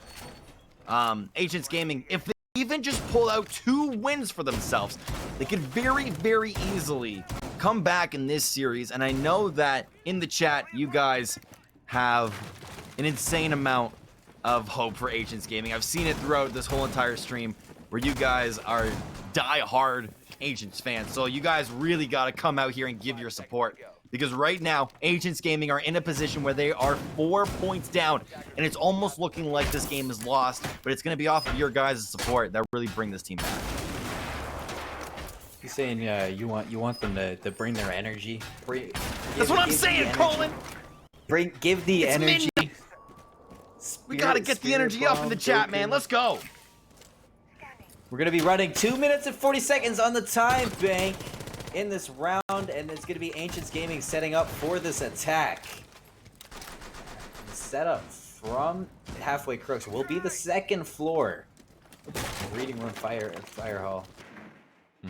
But right now, they are going to go for that top-down push. Clear out the 3rd floor and ease this out. I know last time they were pushing the 2nd floor, they had a little bit of trouble clearing the roamers out. This time, they really have to find those early picks, and they got to clear them out efficiently. It's going to be Sergeant Taylor looking to be the first one to drop down as it is getting droned out by his teammates. But at the moment, it's just setup phase for Ancients Gaming. It's a very slow start to the round itself. Agents Gaming have shown potential to be absolute monsters before, but right now they're sitting between a wall that is Halfway Crooks, because Halfway is playing a game that is insane. Every single round on defense, they have looked just so incredibly good. And there's been points where Agents Gaming have come back in miraculous ways. And they're looking for one more right here. As we see Deker looking upwards towards Central Stairs. As well, trying to peek these different angles for himself to try and find the first frag of the round. Shots going back and forth. Nice information for the Mira on to Keen Minds. He's going to flash out over the Cocktail. Not really going to blind anybody as they'll look away. Faw's going to open up on JC. Thermite out of play. Big pick for Halfway Gaming. Or Halfway Crooks. And Faw's going to get a 2nd double kill. Triple kill make it as Frost is popping off right now. 5v2. 50 seconds left. My goodness, Frost, when it really comes down to it, he needs to start clutching. He's definitely doing so. Lead now on a killing spree as Fate is once again the last member remaining. Having to make his way over to the diffuser is the main objective for him now, as he's looking inside of Freezer. Doesn't find anything just yet as he's slow walking over towards Red Stairs and is just looking for his opponents. Frost knows exactly where Fate is. As now Fate, once again, could just be stalling out the round just to continue to talk strats, as now 15 hits the clock. Right now, one thing you got to focus on when you're stalling out the round is you're not just stalling out the round to talk about strats. You got to break the momentum of the other team, who's obviously running off with their energy and taking it to a whole nother level. So Halfway Crooks, they're going to go up 5-0. As we have yet to see Ancients Gaming break the defense of Halfway Crooks. Although it's not the craziest thing to see, as Cafe is more of your defender-heavy map. But if you are Ancients Gaming, you at least want to have that one pick. You don't want that match point going into your attack or going onto your defense. It's going to be a very hard one to come back from. It's been done multiple times in the past. Unfortunately, I'm a huge TSM fan. TSM played on Cafe versus SSG, and all they had to do was win 2 rounds, and they didn't do it because SSG came back, and this was the exact same scoreline. It was 5-1, and SSG came back to win it. Now, since I'm not a biased cat, Agents Gaming can very easily come back here in this series if they take at least 1 round for themselves and just try and do something on defense that we have not seen before. What is that something? Beats me. However, that's why I'm the caster, and these guys are the players, because they come up with the strats, and I just talk what I see. Agents Gaming are down 5-0. It simply seems that Halfway Crooks, their defensive setup is just they're playing those aggressive angles on the sites. That, I mean, last time they were holding onto the first floor, they did get picked off those aggressive angles, but I mean, their whole team just kind of tracked down and they brought it back. They played a very good game to just pull back and one by one just take the right fights that Ancients Gaming were bringing to them on the attack. Now, I just feel like I was saying how Ancients Gaming was controlling the pace of Coastline. It feels like Halfway Crooks is just controlling the pace of Cafe right now on this defense. So I know it's a defender-sided map, but Ancients Gaming they gotta look to break this momentum, taking a round before they switch sides. It could very easily be done, but it's not going to be done, at least in the early round, as Keen Minds runs into the building and does not get any sorts of kills. Does get a little bit of intel inside of Coattail, but there you go, Mila, the saving grace of the roster, with finally what seems to be the first kill for Ancients Gaming. Finally goes across. Mila, very low HP. There's a trade 1-for-1. Keen Minds is down as well, so they have no Ash. Mila very low on health, but so is Darko. If you want to look on the, if you want to be optimistic on this round, that's true. That's true. Health is a little bit even on both sides, as well as the player advantage. 1 minute and 40 seconds left to play off of, and Ancients Gaming, they just haven't found their setup here. We're going to see a run out from Deeker. He's going to find anybody, goes for the shots, but doesn't finish off. I don't think he actually connected on really anything. Lean going to be taken out onto JC. That headshot connecting to the thermite, but at the moment, it's just Ancients Gaming playing on their back foot. They're really playing at the hands of Halfway Crooks on this defensive setup. Haven't found a way to break through. Ancients Gaming in a 3v4. It's a very slow round now, as Ancients Gaming got taken out. At least 2 of their members got taken out. Dark, still very low HP. Fate trying to play aggressive as well, as now Mila is looking for his opportunity to get into the site, look for the correct angles, and it's going to be off the back of Dark, missing the shots. However, the C4 goes out.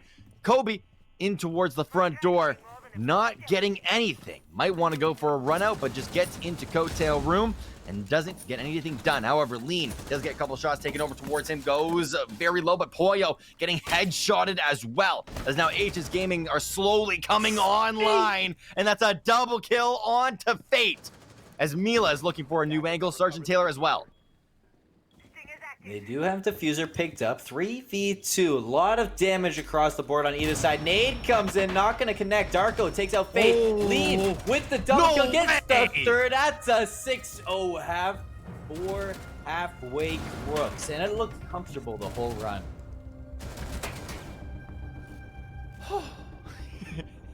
My heart. My heart. We had to pull it back there a little bit. This series is doing something to me, man. This is different. This is different Rainbow Six, and you love to see competitive stuff that comes through. Now, can you say that it's still winnable, Colin? Well, I mean, when you see a 4-2 half on on all 3 games, a 6-0 half, it has to feel a little bit It's hard. daunting if you're on the Ancients Gaming side. I'm not saying it's not possible. You're just about to climb Mount Everest if you're Ancients Gaming. You got a ways to go to pull it back, to even tie it up, let alone win this game. It's going to be match point for 6 consecutive rounds for Halfway Crooks to send it to Theme Park. I know you said, I mean, you might have been trolling it, but you said, in your own words, I wouldn't mind seeing theme park. And at this moment, theme Are you park's looking putting the pretty blame heavy right on now. me, Colin? I'm not putting the flame on you. You just might be getting what you wanted. Seems like that's true. I did say that. I mean, hey, I've never casted theme park, so it could be a totally different experience. And the reason why I want to see theme park so bad is because I've never seen theme park played correctly, right? And when you see a map that's played in normals, in casual iron elo where I'm at, it's a monkey fiesta. No one knows where they're going. There's drones all over the place. No one knows what any callouts are. But I didn't know that Cafe was a top-down map until I actually watched Cafe. Now we're starting to see Cafe being destroyed, but we could see a totally different game on theme park. However, I digress. Dark ends up getting the first frag onto Keen Minds. Keen Minds getting caught by the side of his head with just a simple one tap. Simple one tap. Keen Minds going down, giving the advantage in favor of Halfway Crux. But right now, 2 minutes and 13 seconds to pull it back and keep your team in this. You gotta see some hero plays from somebody on Ancients Gaming. That's the Jaeger out of play, but they still have a Maestro. They're not going to be running a Mira. A little bit surprising to me for this third floor since she is in play. But right now, everything slows down for Halfway, and they want to be concise with their clear on this. They want to close it out here. Don't give Ancients anything to work for, but it's going to be a tough one. My heart's racing, Colin, and the reason for that is because Ancients Gaming have pulled some crazy stuff in the past that I never thought was possible. Now we're seeing a match once again where one of them is on very low HP, Keen Minds is dead, and they are almost saying GG, go next. But it's going to be off of the bat where Ancients Gaming need to get the kills that they need to find. But Halfway Crux, full HPs on literally every single one of them. They're looking so incredibly healthy. And they just look so solid on Cafe as a roster. It's 1 minute remaining here in this set. Ancients Gaming are on the defense, and Halfway Crooks need to get onto the site on the top floor. 1 minute left. Frost gonna find JC. 5v3. Excellent shots, and from below the Maestro. No way. Gonna take a lot of damage on it. Mila pulls out the skeleton key to try to finish it off, but Mila gets away alive. Hops up onto the counter, plays the life. Sergeant Taylor finds Frost, so pulls it back a little bit. Skeleton Key not going to be causing any more trouble to Mila from below. Biting at the feet. Right now from Sergeant Taylor finds Dark as well. This is what I'm talking about. This is the hero plays Ancient needs. Lean pulling in on Mila, taking him out. Fate, no though, way. finds that pig, makes it a 2v2. Now it's going to be Sergeant Taylor running back. They know he's out of the map. They know he has to make the comeback. Deeker on site as a Thermite has the diffuser, able to plant. But will he go for the plant or go for the frags? It's going to be interesting, but all of a sudden, inside a bathroom, Coil with the headshot, and this could be the W that they're looking for. Sergeant Taylor with the quick explode into this room, and they're not going to do it. Halfway Crux plant down the diffuser and force a game number 5. This is going to Theme Park. Daniel, I know you wanted it. And a 7-0 win, how else to put it into Halfway Crooks terms? But that, if you're halfway, you got to feel good going into that final map. Oh yeah, this is going to be absolutely insane. Going into Theme Park, ladies and gentlemen, is going to be an experience that I have never seen before, so I am sorry if I am not as knowledgeable on this map as the other ones. But this has been a blast, Colin. I just got to say that. I'm having the time of my life casting this with you.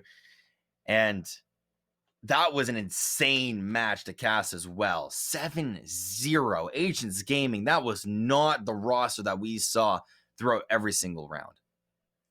I mean, like, we can work it as much as we want, but this Ancients Gaming didn't show up, didn't pull a round out, didn't really show up on Cafe. Had a lot to look into on that map for practice. But regarding Theme Park, it's going to be another tough one because not a lot to go off on both teams, not a lot to look at, let alone like history on that map because it's more newer into the rotation. You know, it substitutes out Bank, but right now it's gonna just be both teams having to recoup before this fifth map. And on the side of the casters, I think we gotta take a little bit of a breather as well. So everybody in the comment section, everybody watching this, I want to just say stay tuned for Game 5 because it's going all the way. We'll be right back with some more Upsurge Premier League Rogue Conference Finals after this break.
Welcome back, ladies and gentlemen. It is time for Game 5, your final map of this matchup for the Road Conference Finals. Once again, just to remind you all, it is myself, Colin more, and Daniel the Save It on the mics, as well as Yeti, your observer, and Impulse in the background as the kind of stream director. And Daniel, how are you feeling about this theme park matchup?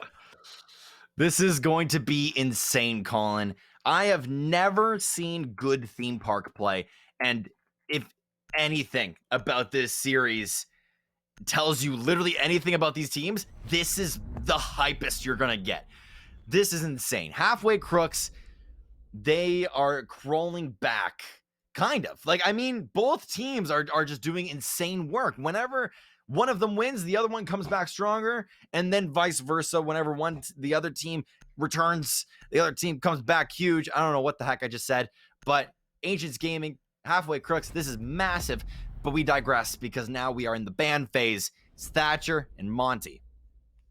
Ooh, I'm actually I'm interested to see why how Monty got banned. Probably a target ban because we did see D-Curse stick on the Monty for Villa for a very long time. But surprised I'm not seeing a Thatcher Maverick set up on this ban phase for the attack side. But on defense, you see D-Curse, he's putting the frowny face in because Monty's not in there. But on defense, you expect the typical. You expect to see Mira gone. You expect to see Echo gone. Possibly could see a Valk gone as well. But yeah, there we go. We see the Echo locked in, and it's going to be theme park. It's actually being played, Daniel. It's actually map 5. This is happening. I never thought it would happen, Colin. I'm going to be honest. I saw theme park come into the map pool, and I was like, hey, maybe we'll cast it in a year. But no, it's way sooner than a year. It got replaced for Bank. For any of you guys that don't know or aren't too familiar with the recent updates to the competitive pool. But here we go. It's the final game, ladies and gentlemen. Game number 5. It's Halfway Crooks. It's Ancients Gaming. Both the teams have crawled their way to victory and have stepped on each other's faces multiple times, time and time again. This is as competitive as it's going to get because both of these teams have the momentum from the past 2 games. We do. I mean, theme park. It's like there's one thing I know about theme park without getting any cheats online is that there's a lot of soft breach. So seeing that Zofia switched out for the Buck, working alongside the Ash and an IQ, or an IQ, it's gonna be a lot of soft breach potential to break out for both of these. But I'm surprised to see. I'm surprised to see Halfway go to the lab for the first site because it's more of that off site that you don't see played originally. It's not as dominant of a site to hold, but maybe they just want to get it out of the way right away. So you can see a lot of potential here. The reason why we see a lot of offsites first, at least from certain teams, is because so that they can get it out of the way, and if they get a W on it, then they start to think, oh my gosh, we have the momentum from an offsite. Let's use that to win the next 2 and then repeat the pattern, right? A 3-0 right off the bat would be absolutely amazing. I am getting kind of ahead of myself. However, the round itself has started, and now the rest of Ancients need to get into this building, and they're going to be doing so from the east side. Frost going to get really aggressive on this castle. I wouldn't say too aggressive, but he's playing the close angle off site, like really close, tight off angles off of the site. He's working alongside Dark, and they're going to be having a really spread defense on this first floor. Nobody going to roam up to the second floor. They're going to leave that open for Ancients Gaming's discretion if they want to push up there. But Ancients Gaming, they're going to be spread out surrounding the front entrance of the building. JC, he's going to be sitting along with his ex-Kairos, opening up inside maintenance to open up with his team and get that aggression starting, get the wheels rolling for Ancients. Right. Yeah, it's a very interesting game that's coming out of Ancients so far because none of them have gotten any sort of contact with the opponents just yet, and I feel like that is their motive because they need to get into this room from maintenance. And so far it is going to be going down. Dark is coming up huge in these past 2 matches. He was getting picked off, if you guys remember, in the very early games. He was getting picked off round after round after round, but he is coming up really, really big for his team in game number 5. I know, minute 20 left 4v5. Halfway Crooks with the advantage. I do love this setup from Halfway. They have that excellent spread across the first floor. They're holding those off angles. Sergeant Taylor, though, he doesn't mind. He's going to open up with that pick onto Frost, tie it into a 4-on-4. Nice little head glitch on the counter is going to come in favor of Deeker as he gets the pick, the refrag back, and drops the diffuser, as a matter of fact. Brings it into a 4v3. It's a very, very close one now, as Halfway Crooks do end up getting Flash, more in particular Deeker. Fate on half HP, Deeker on low, and they are still looking for their shots. But it's going to be lean on the back of the rest of his squad. Fate does go down, and now they are looking towards these bomb sites. 1v1 goes down. Deeker as well ends up falling off of Sergeant Taylor. This is absolutely huge because now they need to get into this main room, and they only have 17 seconds left. Gas grenade did get burned, but it's time for them to push in. Number 2 gas grenade gets burned, and that's going to be IQ caught on the rotation. Woo! Sergeant Taylor, last one getting picked up. First round going to Halfway Crooks. And if I was Ancients Gaming, that is 8 rounds in a row that I have lost. You got to start pulling them back early. This is a defender-sided map as well, just like what Cafe was like. So maybe Halfway Crooks are gonna look to bring their defensive dominance into this one as well. But inside this bunk daycare room, this is one of the more dominant kind of defended sites that you could see. And if I was Ancients Gaming, this is gonna be a tough one to break. Definitely is. Bunk Daycare is a hold that is just so solid for this map. The rest of Halfway Crooks are currently looking at this setup, and they have massive smiles on their faces because they lived with like 3 members on an off-site, to remind you guys. This is going to be very interesting as to how Ancients Gaming are going to come back in this series. Even though it's only round number 1, you still have to say, because Halfway, if you obviously remember, they ended up winning the last map 7-0. That means that they are currently on an 8-round win streak, and they are playing out of their minds in Game 5. It is time for all you Ancients Gaming fans. I know you're in the chat, and I know you've been loud, but it's time to give your team your energy because they are down at the disadvantage. I mean, it's early in this map 5, but right now they gotta start pulling it back, and they need your energy. So let's see it. Let's see the Halfway Crooks fans come out too. See everybody cheering for their teams as round 2 is gonna be underway. It's a very slow game that's played at the start, but it's a late game that I love about Rainbow Six because it's so explosive. It comes down to 30 seconds in the round because every single round is 3 minutes long. It comes down to the 30-second mark where teams just absolutely explode. But now it's a rooftop push into control room that eventually leads onto the bomb site itself. But it's going to be off of the back of Ancients Gaming getting onto the sites themselves and getting the picks they need, with the peak going down as well. Flash goes into initiated. Depresso is flashed out. White screen, can't see a thing.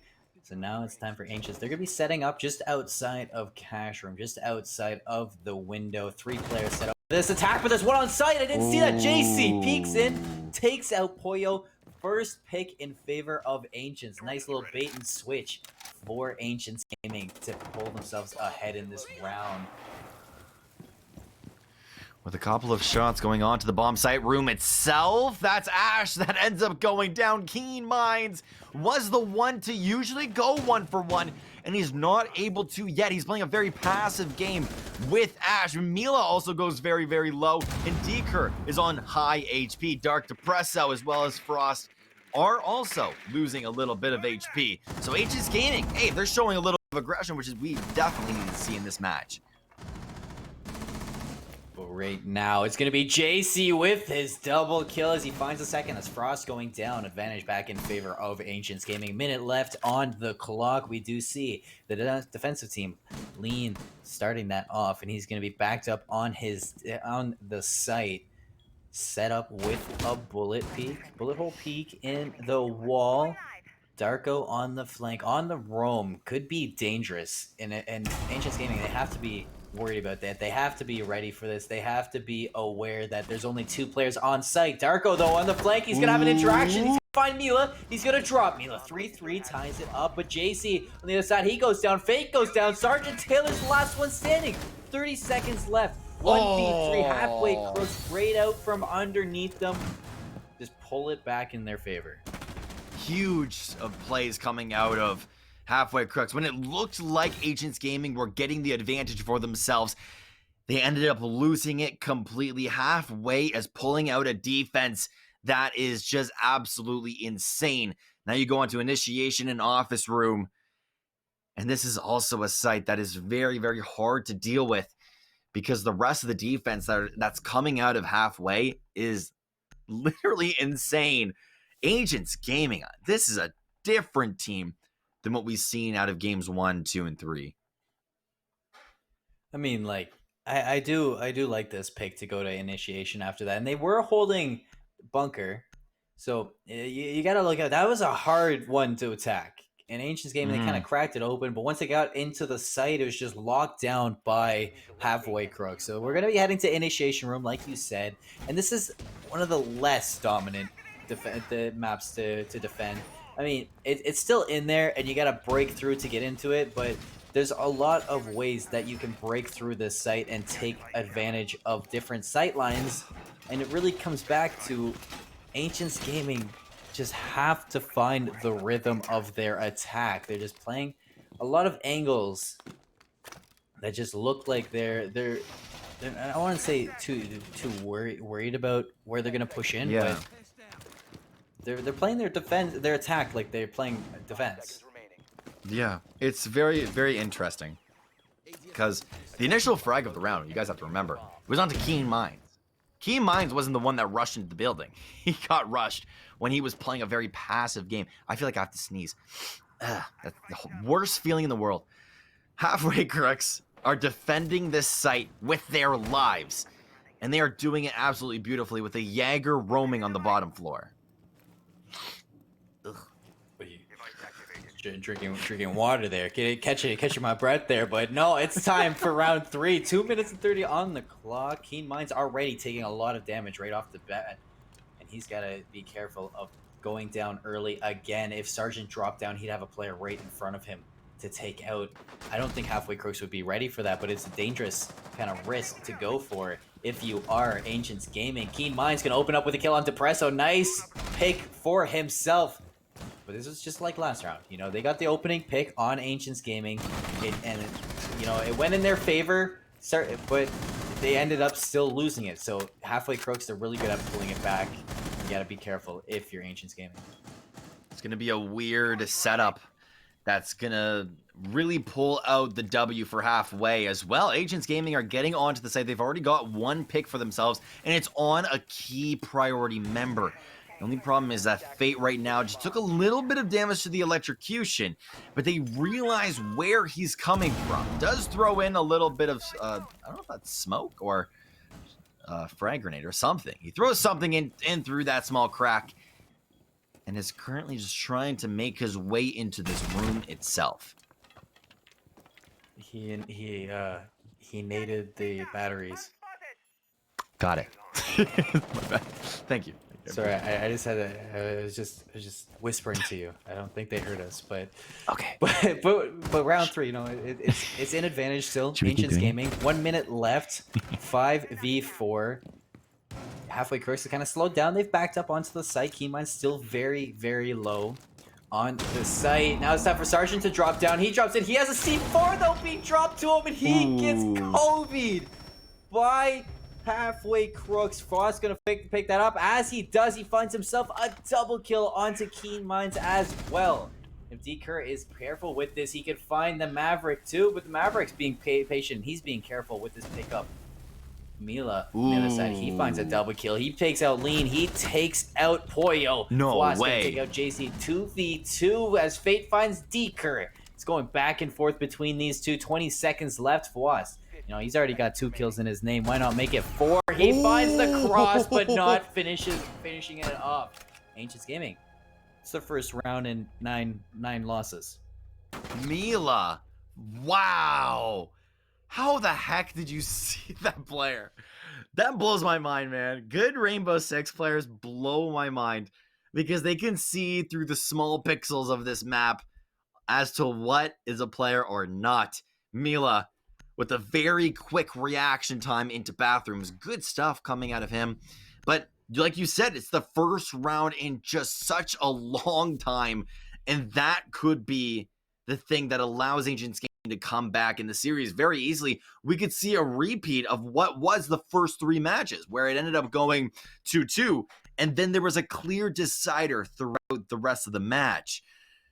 The other thing could happen where halfway just kind of they hiccuped, right? They burped a little bit, and they can just take the rest of the rounds. Are you trying to diminish Ancient's win here, man? Come on. Yeah, I hate Ancients Gaming. I'm just. I'm a halfway Crux. I'm a halfway Crux fan. Sorry, Colin. First round win in 9 rounds. It was a hiccup. It was a hiccup. It was a little bit of a mishap. They turned their monitors off. We're just messing around on either side. Excellent job from Ancients Gaming to pull it back into a 2-1 round score. 9 seconds left on this prep phase as we are going to be heading back into. I think this is one of the more dominant. Yeah, this is Throne Room. It's one of the more dominant sites. I did get a little bit of insight. Shout out to Crow prior to this match. Thanks, so it is Throne Room is one of the more dominant sites of the map. And if I was halfway Crooks, I'd be comfortable on this, just like you were in Bunk Room. It's gonna be an interesting strat that comes out of Ancients. They need to get onto the site, plant the sorry. My brain's spazzing out. They need to get onto the site, plant the diffuser, and get picks while doing so.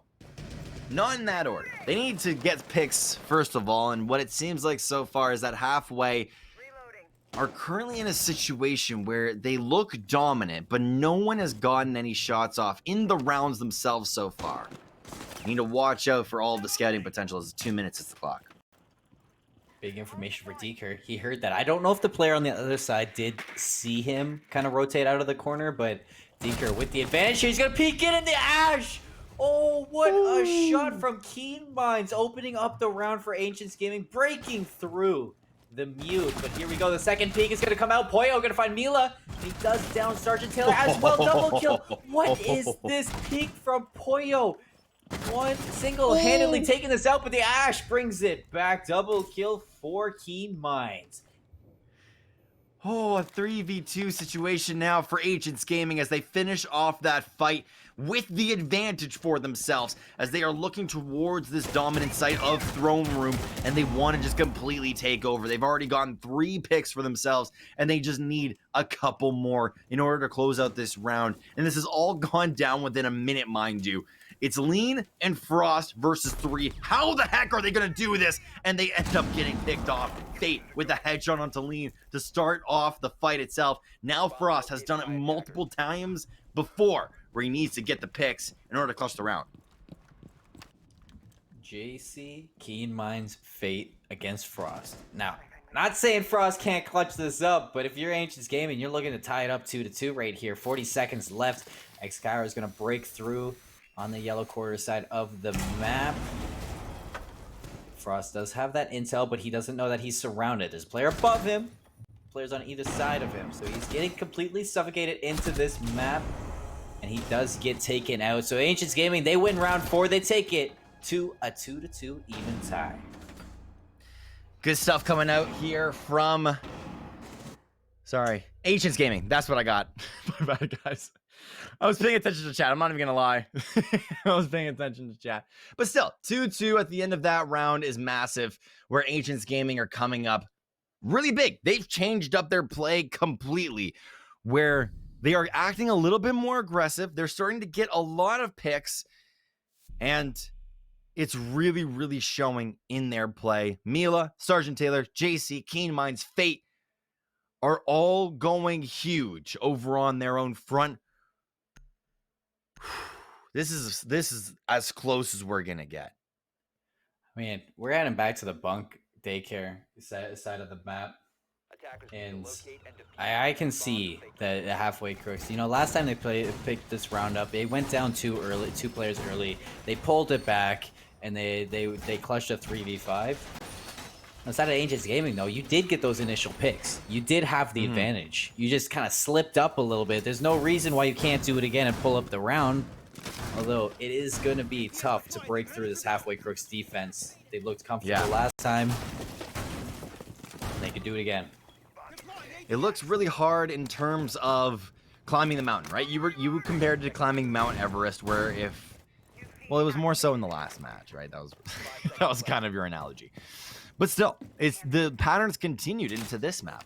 Halfway crooks ended up winning 2 more rounds, and all of a sudden, Ancients, something happened. Their mental reset, and they started to realize what they were doing. But Lean says, "Sit down, Sergeant Taylor. You are going to the gulags, baby," as yet another pick goes into the way of halfway. Your teammates in the gulag. Sorry, that's all I heard when you said that. But he can't get himself out of the gulag. He's stuck there right now till the next round. Sergeant Taylor on the buck. See you next round. That was a nice opening pick for halfway. Are we going to see a run out? Oh my god, the C4 from below is going to connect onto Mila. Oh, that's heartbreaking if you're Ancients Gaming there, but heads up play from halfway crooks. This is insane. 2 picks already going the way of halfway. And Ancients Gaming have come up massive in the past before, and it's honestly going to be on the back of Keen Minds. Right now, he's playing the Ashe almost like he's playing it very aggressively, right? And he was playing her very passively in some rounds, but now it looks like he really wants to go aggressive. However, he is going to be spotted out. No ping has gone down just yet. They just want to communicate so that he knows, or he doesn't know where exactly this Val Cam is. Just kidding. He knew. With the very small aggression as well as the footsteps, he must have heard it. But Keen Minds has to come up big here for his team as well. JC has clutched multiple rounds in a row. Fate has a little bit of a spot open through the reinforcements. Sees the toes of halfway, not able to connect with any shots. Gets a little bit too close and to the wall to be a little bit comfortable because he's gonna shocked a little bit too excited to get close there. JC taking a little bit of damage, returning nothing in favor back to him. 5 players still standing on halfway crooks. All players still full health on halfway crooks. JC getting picked up by his teammate. 42 seconds left. Not a whole lot going for Ancients Gaming. This is looking like a halfway crooks round 3. This is looking absolutely insane, definitely, Colin, but we need to watch out for the picks because right now what it's looking like is that halfway is so solidified within their areas. But here you go, Keen Minds getting onto the point, and he does not do anything and gets absolutely domed by Frost. That's 1 more round that's going into the way of halfway.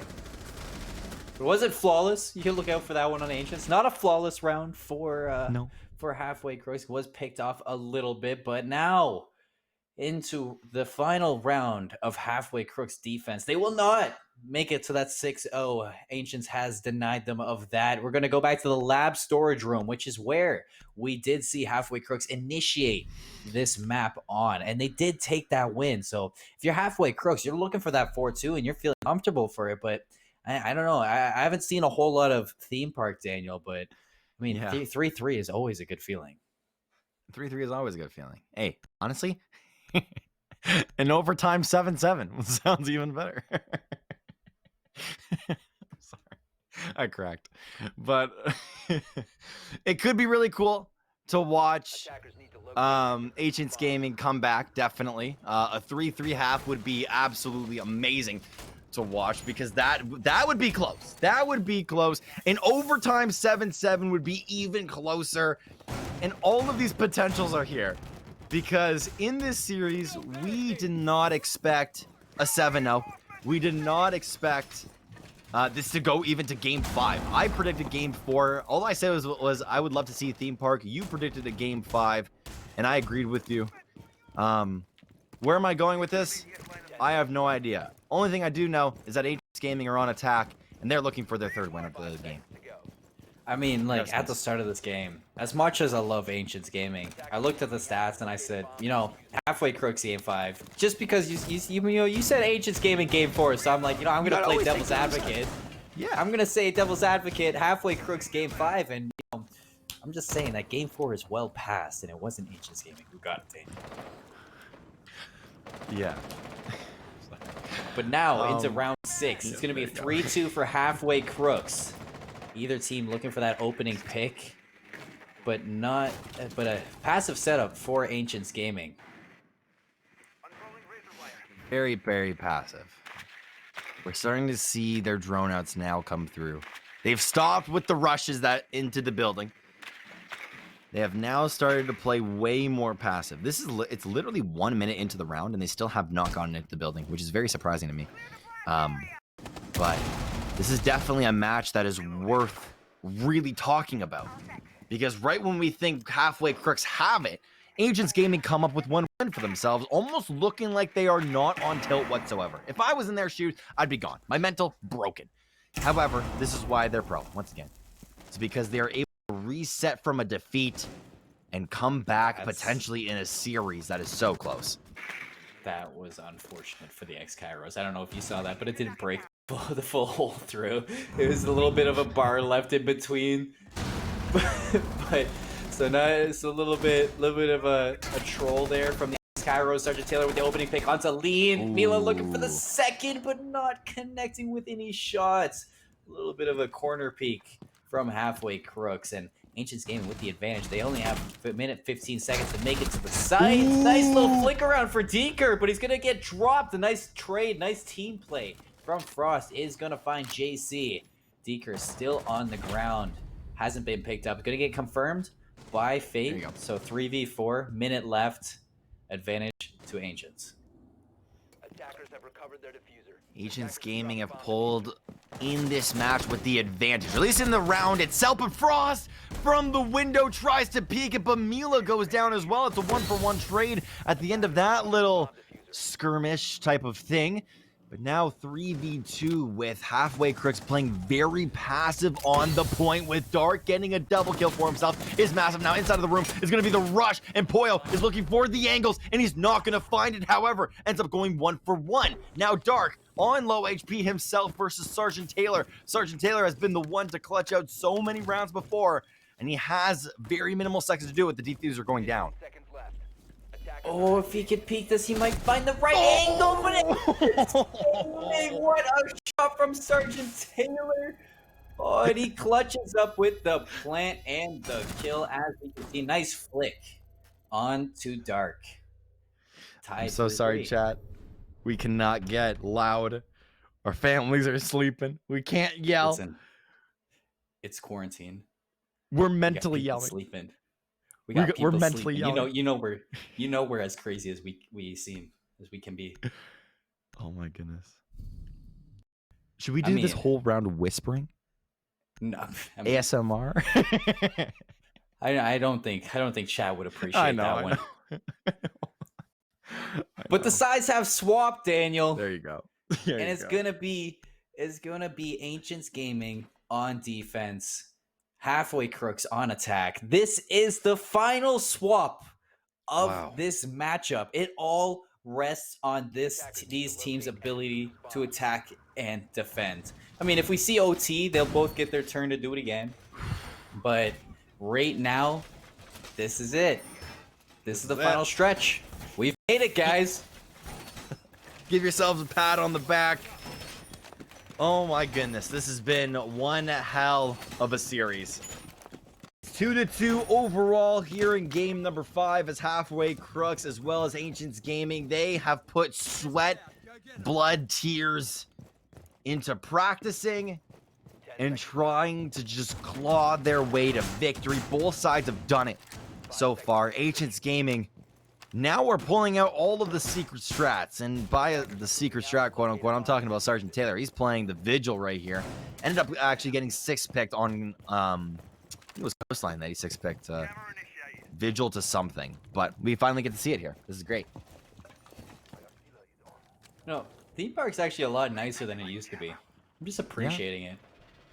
I used to hate this map, but I'm appreciating this map right now. They changed a whole lot, and it's nice. I don't mind it. I wish I knew what the old theme park. I don't know if you know what it used to look like, Daniel, but I have this no is idea. this is an upgrade. This is a big Yeah. upgrade. Okay. I'll take your word for it. I'll look at it later. I'll definitely look at it later. But as we head into round number 7, 1 minute has already escaped the clock itself. As we are looking inside of Upper Arcade, Keen Minds with the kill onto Lean. That's massive. Absolutely huge to start off the round. Keen Minds finally back in his element. I mean, we haven't even touched on the operators here. Sergeant Taylor's playing the Vigil. And he's playing the Vigil, and he's playing those up close and personal corners. I love that. I love to see Vigil play. He's roaming around, playing the right stuff, and bringing the fight to halfway. This is the pressure that we saw Ancients put on Halfway Crooks in game 1.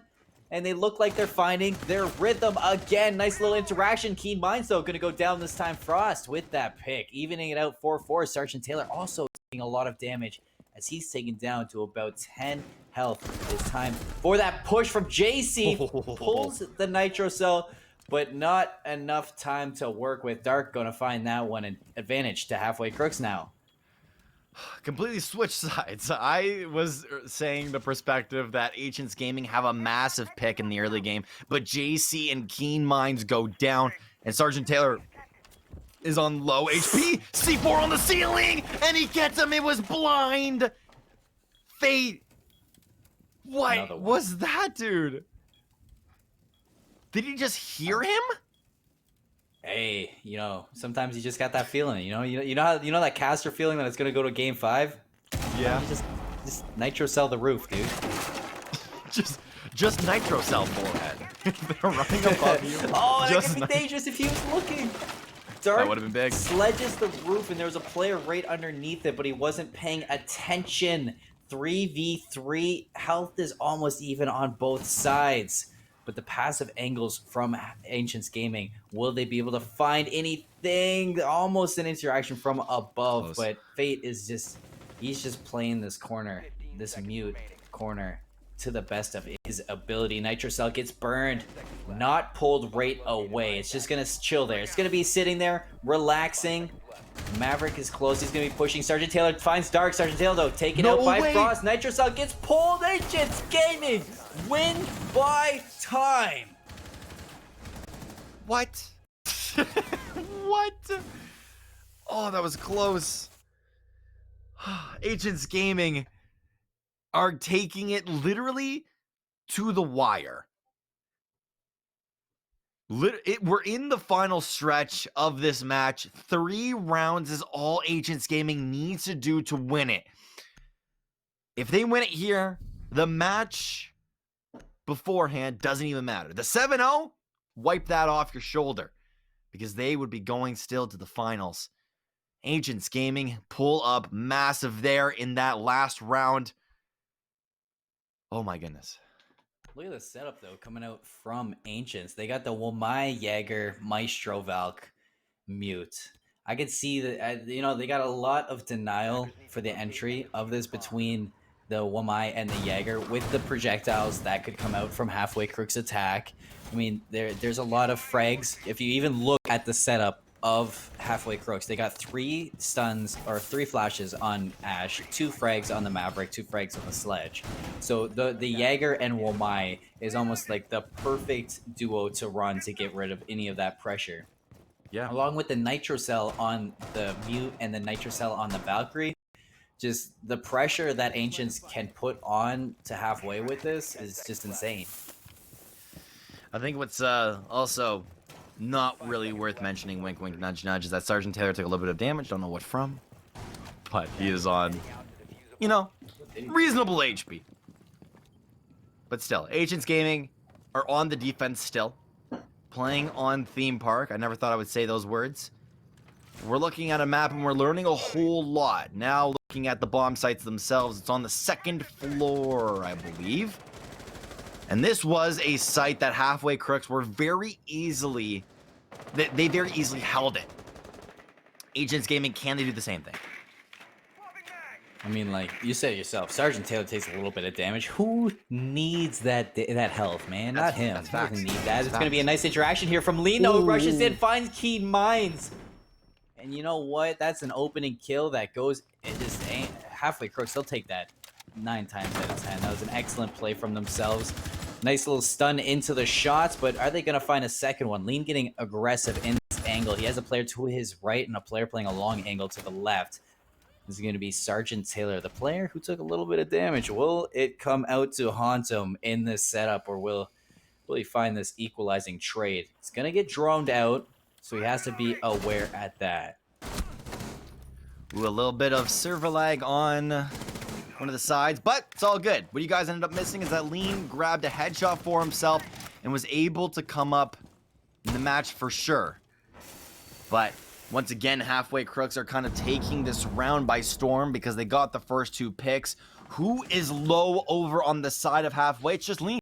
Lean, he's meant to be low as well, right? He's playing the Ash. He's meant to go aggressive and really just tries to get as much intel as possible. And he does so off the back of his picks. A couple of shots over towards the side of Fate, but doesn't take any damage himself. Still, Mila also just took a little bit, but ends up headshotting Lean. Nitrocell comes out from Fate, not going to connect on anything. Mila goes down, so that's going to be a 3v2. Fate, though, equalizes it. JC going to take out Deker, 2v2. Frost and Darko, last 2 standing on Halfway Crooks. 40 seconds left, 45 to be exact. Diffuser is down. They're having a little bit of trouble figuring out which way Halfway Crooks are going to be pushing from this side. It's a nice little flank from Fate. Frost going to take out JC, 2v1. Fate on the flank. Diffuser is down, and they have no clue where Fate is. For sure. They do. Just kidding. You saw the shots through. He shoots through the wall with the shotgun. What can be more revealing than that?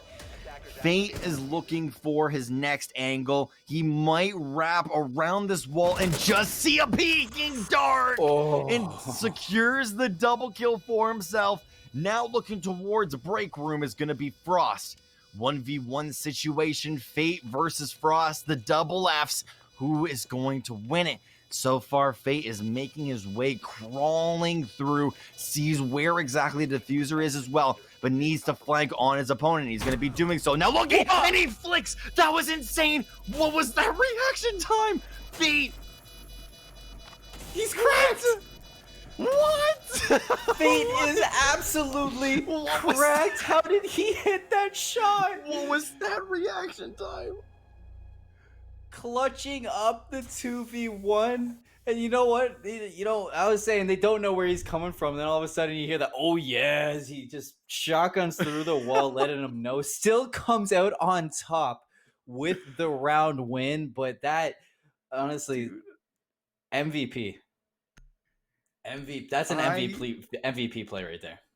I cannot wait to see chat's reaction because, oh my goodness. Also, we had a little bit of a poll go on in the chat. Didn't even see that. Agents Gaming are said to win this match by 55%. 55% to 45. I didn't see this. Whatever. But anyways, though, we're gonna be heading to lab for the next site. Oh, I see it. Yeah, it's a little. Oh, that's cool. You know, we got some fans going on for Ancients Gaming, but we're gonna be heading to lab for round 9. Ancients Gaming, they're said to win it from the fans, but they now got to prove it with their guns and their brains. So we head to lab for this next round. It's gonna be a tough one to hold, as it is an offsite, like we explained prior to Ancients on defense when they were attacking. But Halfway Crooks, they didn't see it seemed like they had any trouble holding onto it. No, I don't think so. But kind of obviously the sides have switched now. So Ancients Gaming have the advantage of the defender second half. I always love playing games where you have to decide whether it's attacker or defender sided. Because if it is defender sided and you're playing on attack first, then you can get a little bit of momentum and switch over to defense and just annihilate your opponents if you're good enough. And I feel like Ancients Gaming pulled up 3-3, right? That's not that bad. And now they're playing defense to the point where they're just kind of annihilating their opponents, right? Even though it was only 2 rounds in a row, it's still 2 rounds in a row at the half. So we got to watch out for the consistency that comes out of Ancients. Sorry for a little laugh there. Somebody in chat said, no matter who we're rooting for, do we root for the server not to break? That's a fact. That's a fact. I'd root for that as well. But right now, it's 2 minutes left, or just over 2 minutes left in this round. And Ancients Gaming, they are going to be on the defense of this lab, but Lean and Co are going to be pushing, running like elephants through the second floor. As he is going to take upper arcade control, but the rest of his team is going to be set up underground. Deker going to blow one of his exothermic charges over and then through maintenance. He's going to make it through, and then maintenance is a hard one to actually get your exothermic charge out because there could be somebody there to kind of obstruct that and maybe use some an impact grenade. They didn't have any impact grenades there to disrupt it, but Ooh. excellent job from Ancients Gaming to kind of hold their corners and hold their off angles. Nade comes in. JC going to take a little bit of damage, but not going to go down. Still staying alive as he does end up getting taken out by Poyo and Fwast. It's a 5v3 situation. And now we have to wait for the advantage to go through. Because halfway crooks are slowly coming up within this round. And they have already kind of, at least mentally, they know the picks that they have gotten are just so insane. Keen Minds, JC, the 2 guys to clutch it, and just one more for their troubles. Mila does get 1 kill for himself. However, inside of bathrooms, it's 1 more that goes down. Fate, the guy that clutched the round a couple of rounds ago, is now looking for his advantage as he holds this angle inside of this 1 bomb site, looking for the peak and doesn't find it just yet. C4 does go out though. Unfortunate timing to look away. Burst the Nitro Cell doesn't connect with anything. Finds the diffuser though. This time he's working with a 1v2. Diffuser hit. What is Fate on? Triple kill. One more. Will he get the quad? Will he clutch up again? 1v1 against Poyo. Sophia's weak. Mute's weak. He's playing around the A site. Player is on here though. He has to play around the Sophia. He knows he's there. He knows he's pushing to the left side. Is he ready for it? No, he's not gonna clutch up. Poyo comes out on top with the round win, pulling them even closer. Excellent job from Poyo to clutch up. Oh my goodness gracious me. My heart, dude. My heart. This is a series that I'm definitely going to remember for a long time. 5-4 on Theme Park. Halfway crooks are going crazy. At least there in that last round. In round number 9, would have been really cool to see Fate clutch it. However, he did not. Do you flame your team at that point, or do you just say nice try? I don't know. That's a nice try right there. I mean, if That's I'm a big Fate, old nice try. I'm just if I'm Fate, I'm feeling myself right now. I'm cracked out of my mind. We're heading to Armory Throne Room. I'm cracked. And this is a dominant map to hold. If I'm Fate, my buddy is ready to take this one on. I'm in chat just pumping up my team. I mean, Ancients Gaming, like, you gotta just look at what they did right there. They played really aggressive when they really didn't have to. It was kind of a throw, but Fate almost clutched up in the end there. So I do want to see Ancients change up a little bit on their defense. I think they're playing a little too aggressive in some situations. For example, what they just did there. Yeah. But yeah, they do have Fate as kind of like a backbone holding them together. This is why we play the best of 5s, right? It's because it doesn't matter if you lose game 1, game 2.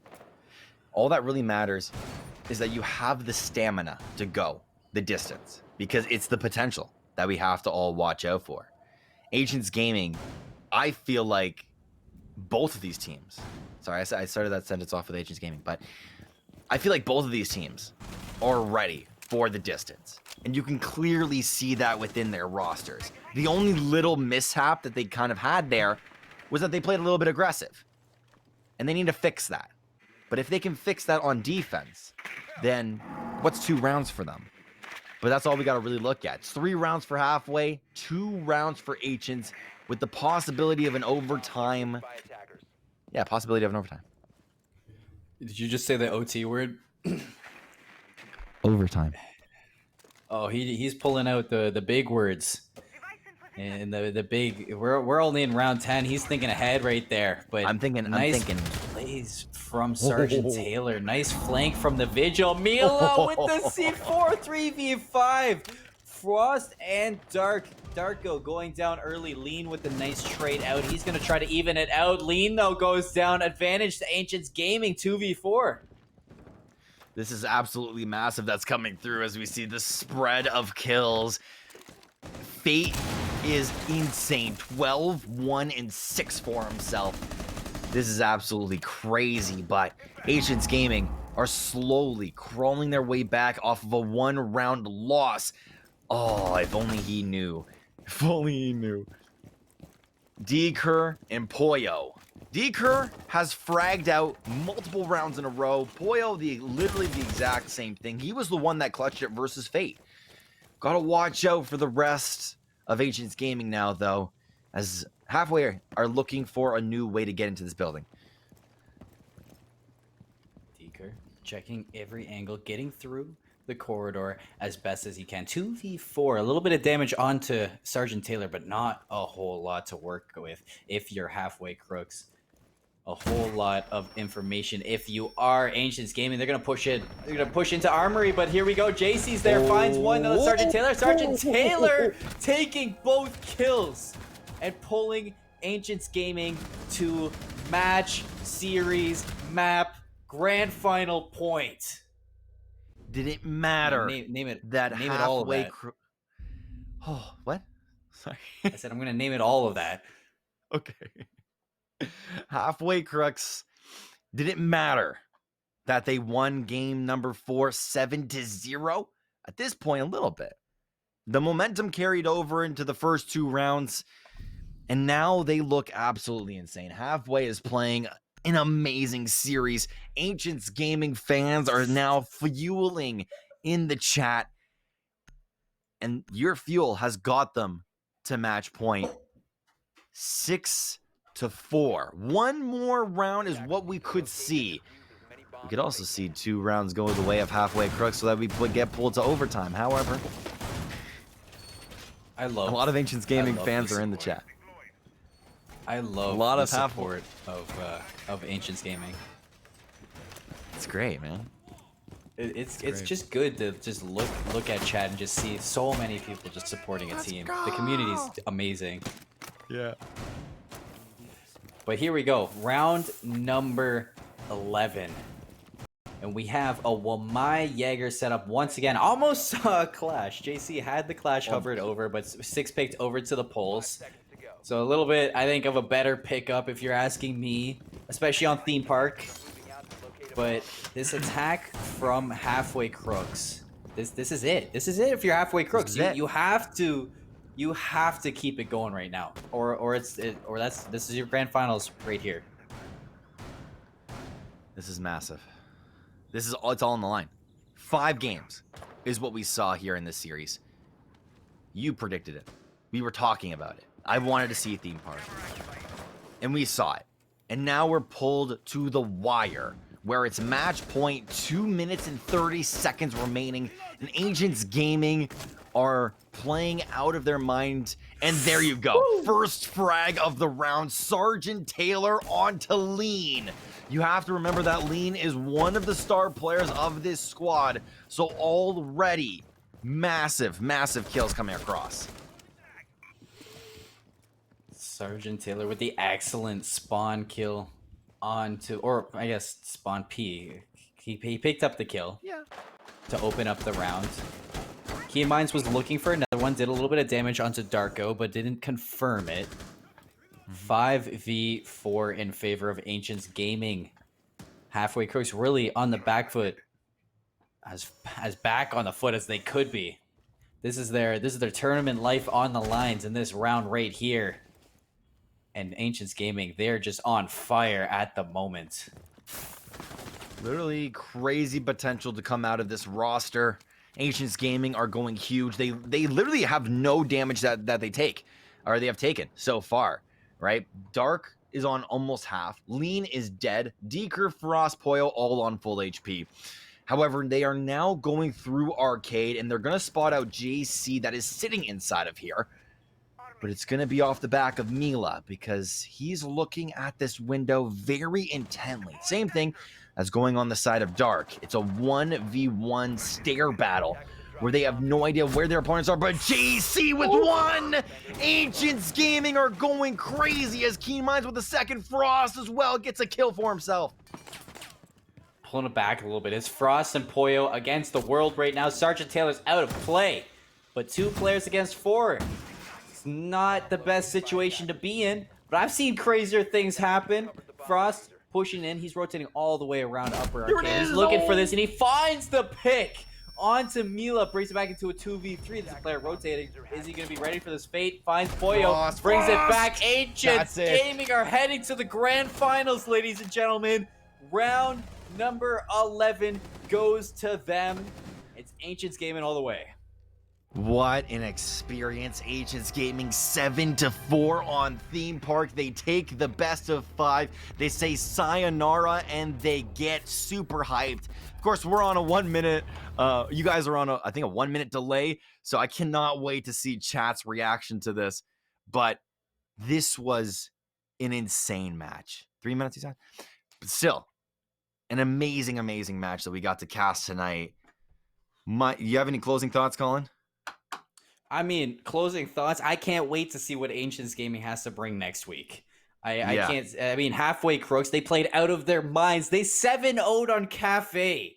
That's just an insane play from halfway crooks. But it came down to the decider. Both teams won their respected their picked maps, and then it came down to the decider. Ancients Gaming clutched up, and who else to lead them to that other than Fate? He played out of his mind. He played the best game that he could play, and Ancients Gaming took off when they were on defense, and it was crazy to see. Love to see the team play. Love to see the support in chat, and I can't wait to see them play next week.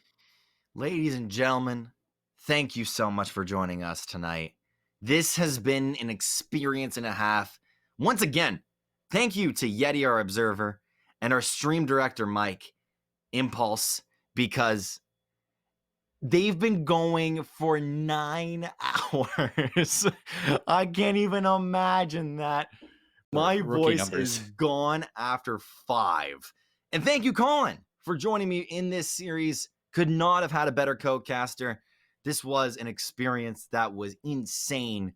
Ancients Gaming, you guys, order yourselves a pizza, man, because you guys need to celebrate after that victory. I got pizza beside me, but from over here at the casting desk, my name, Daniel the Save One Mena.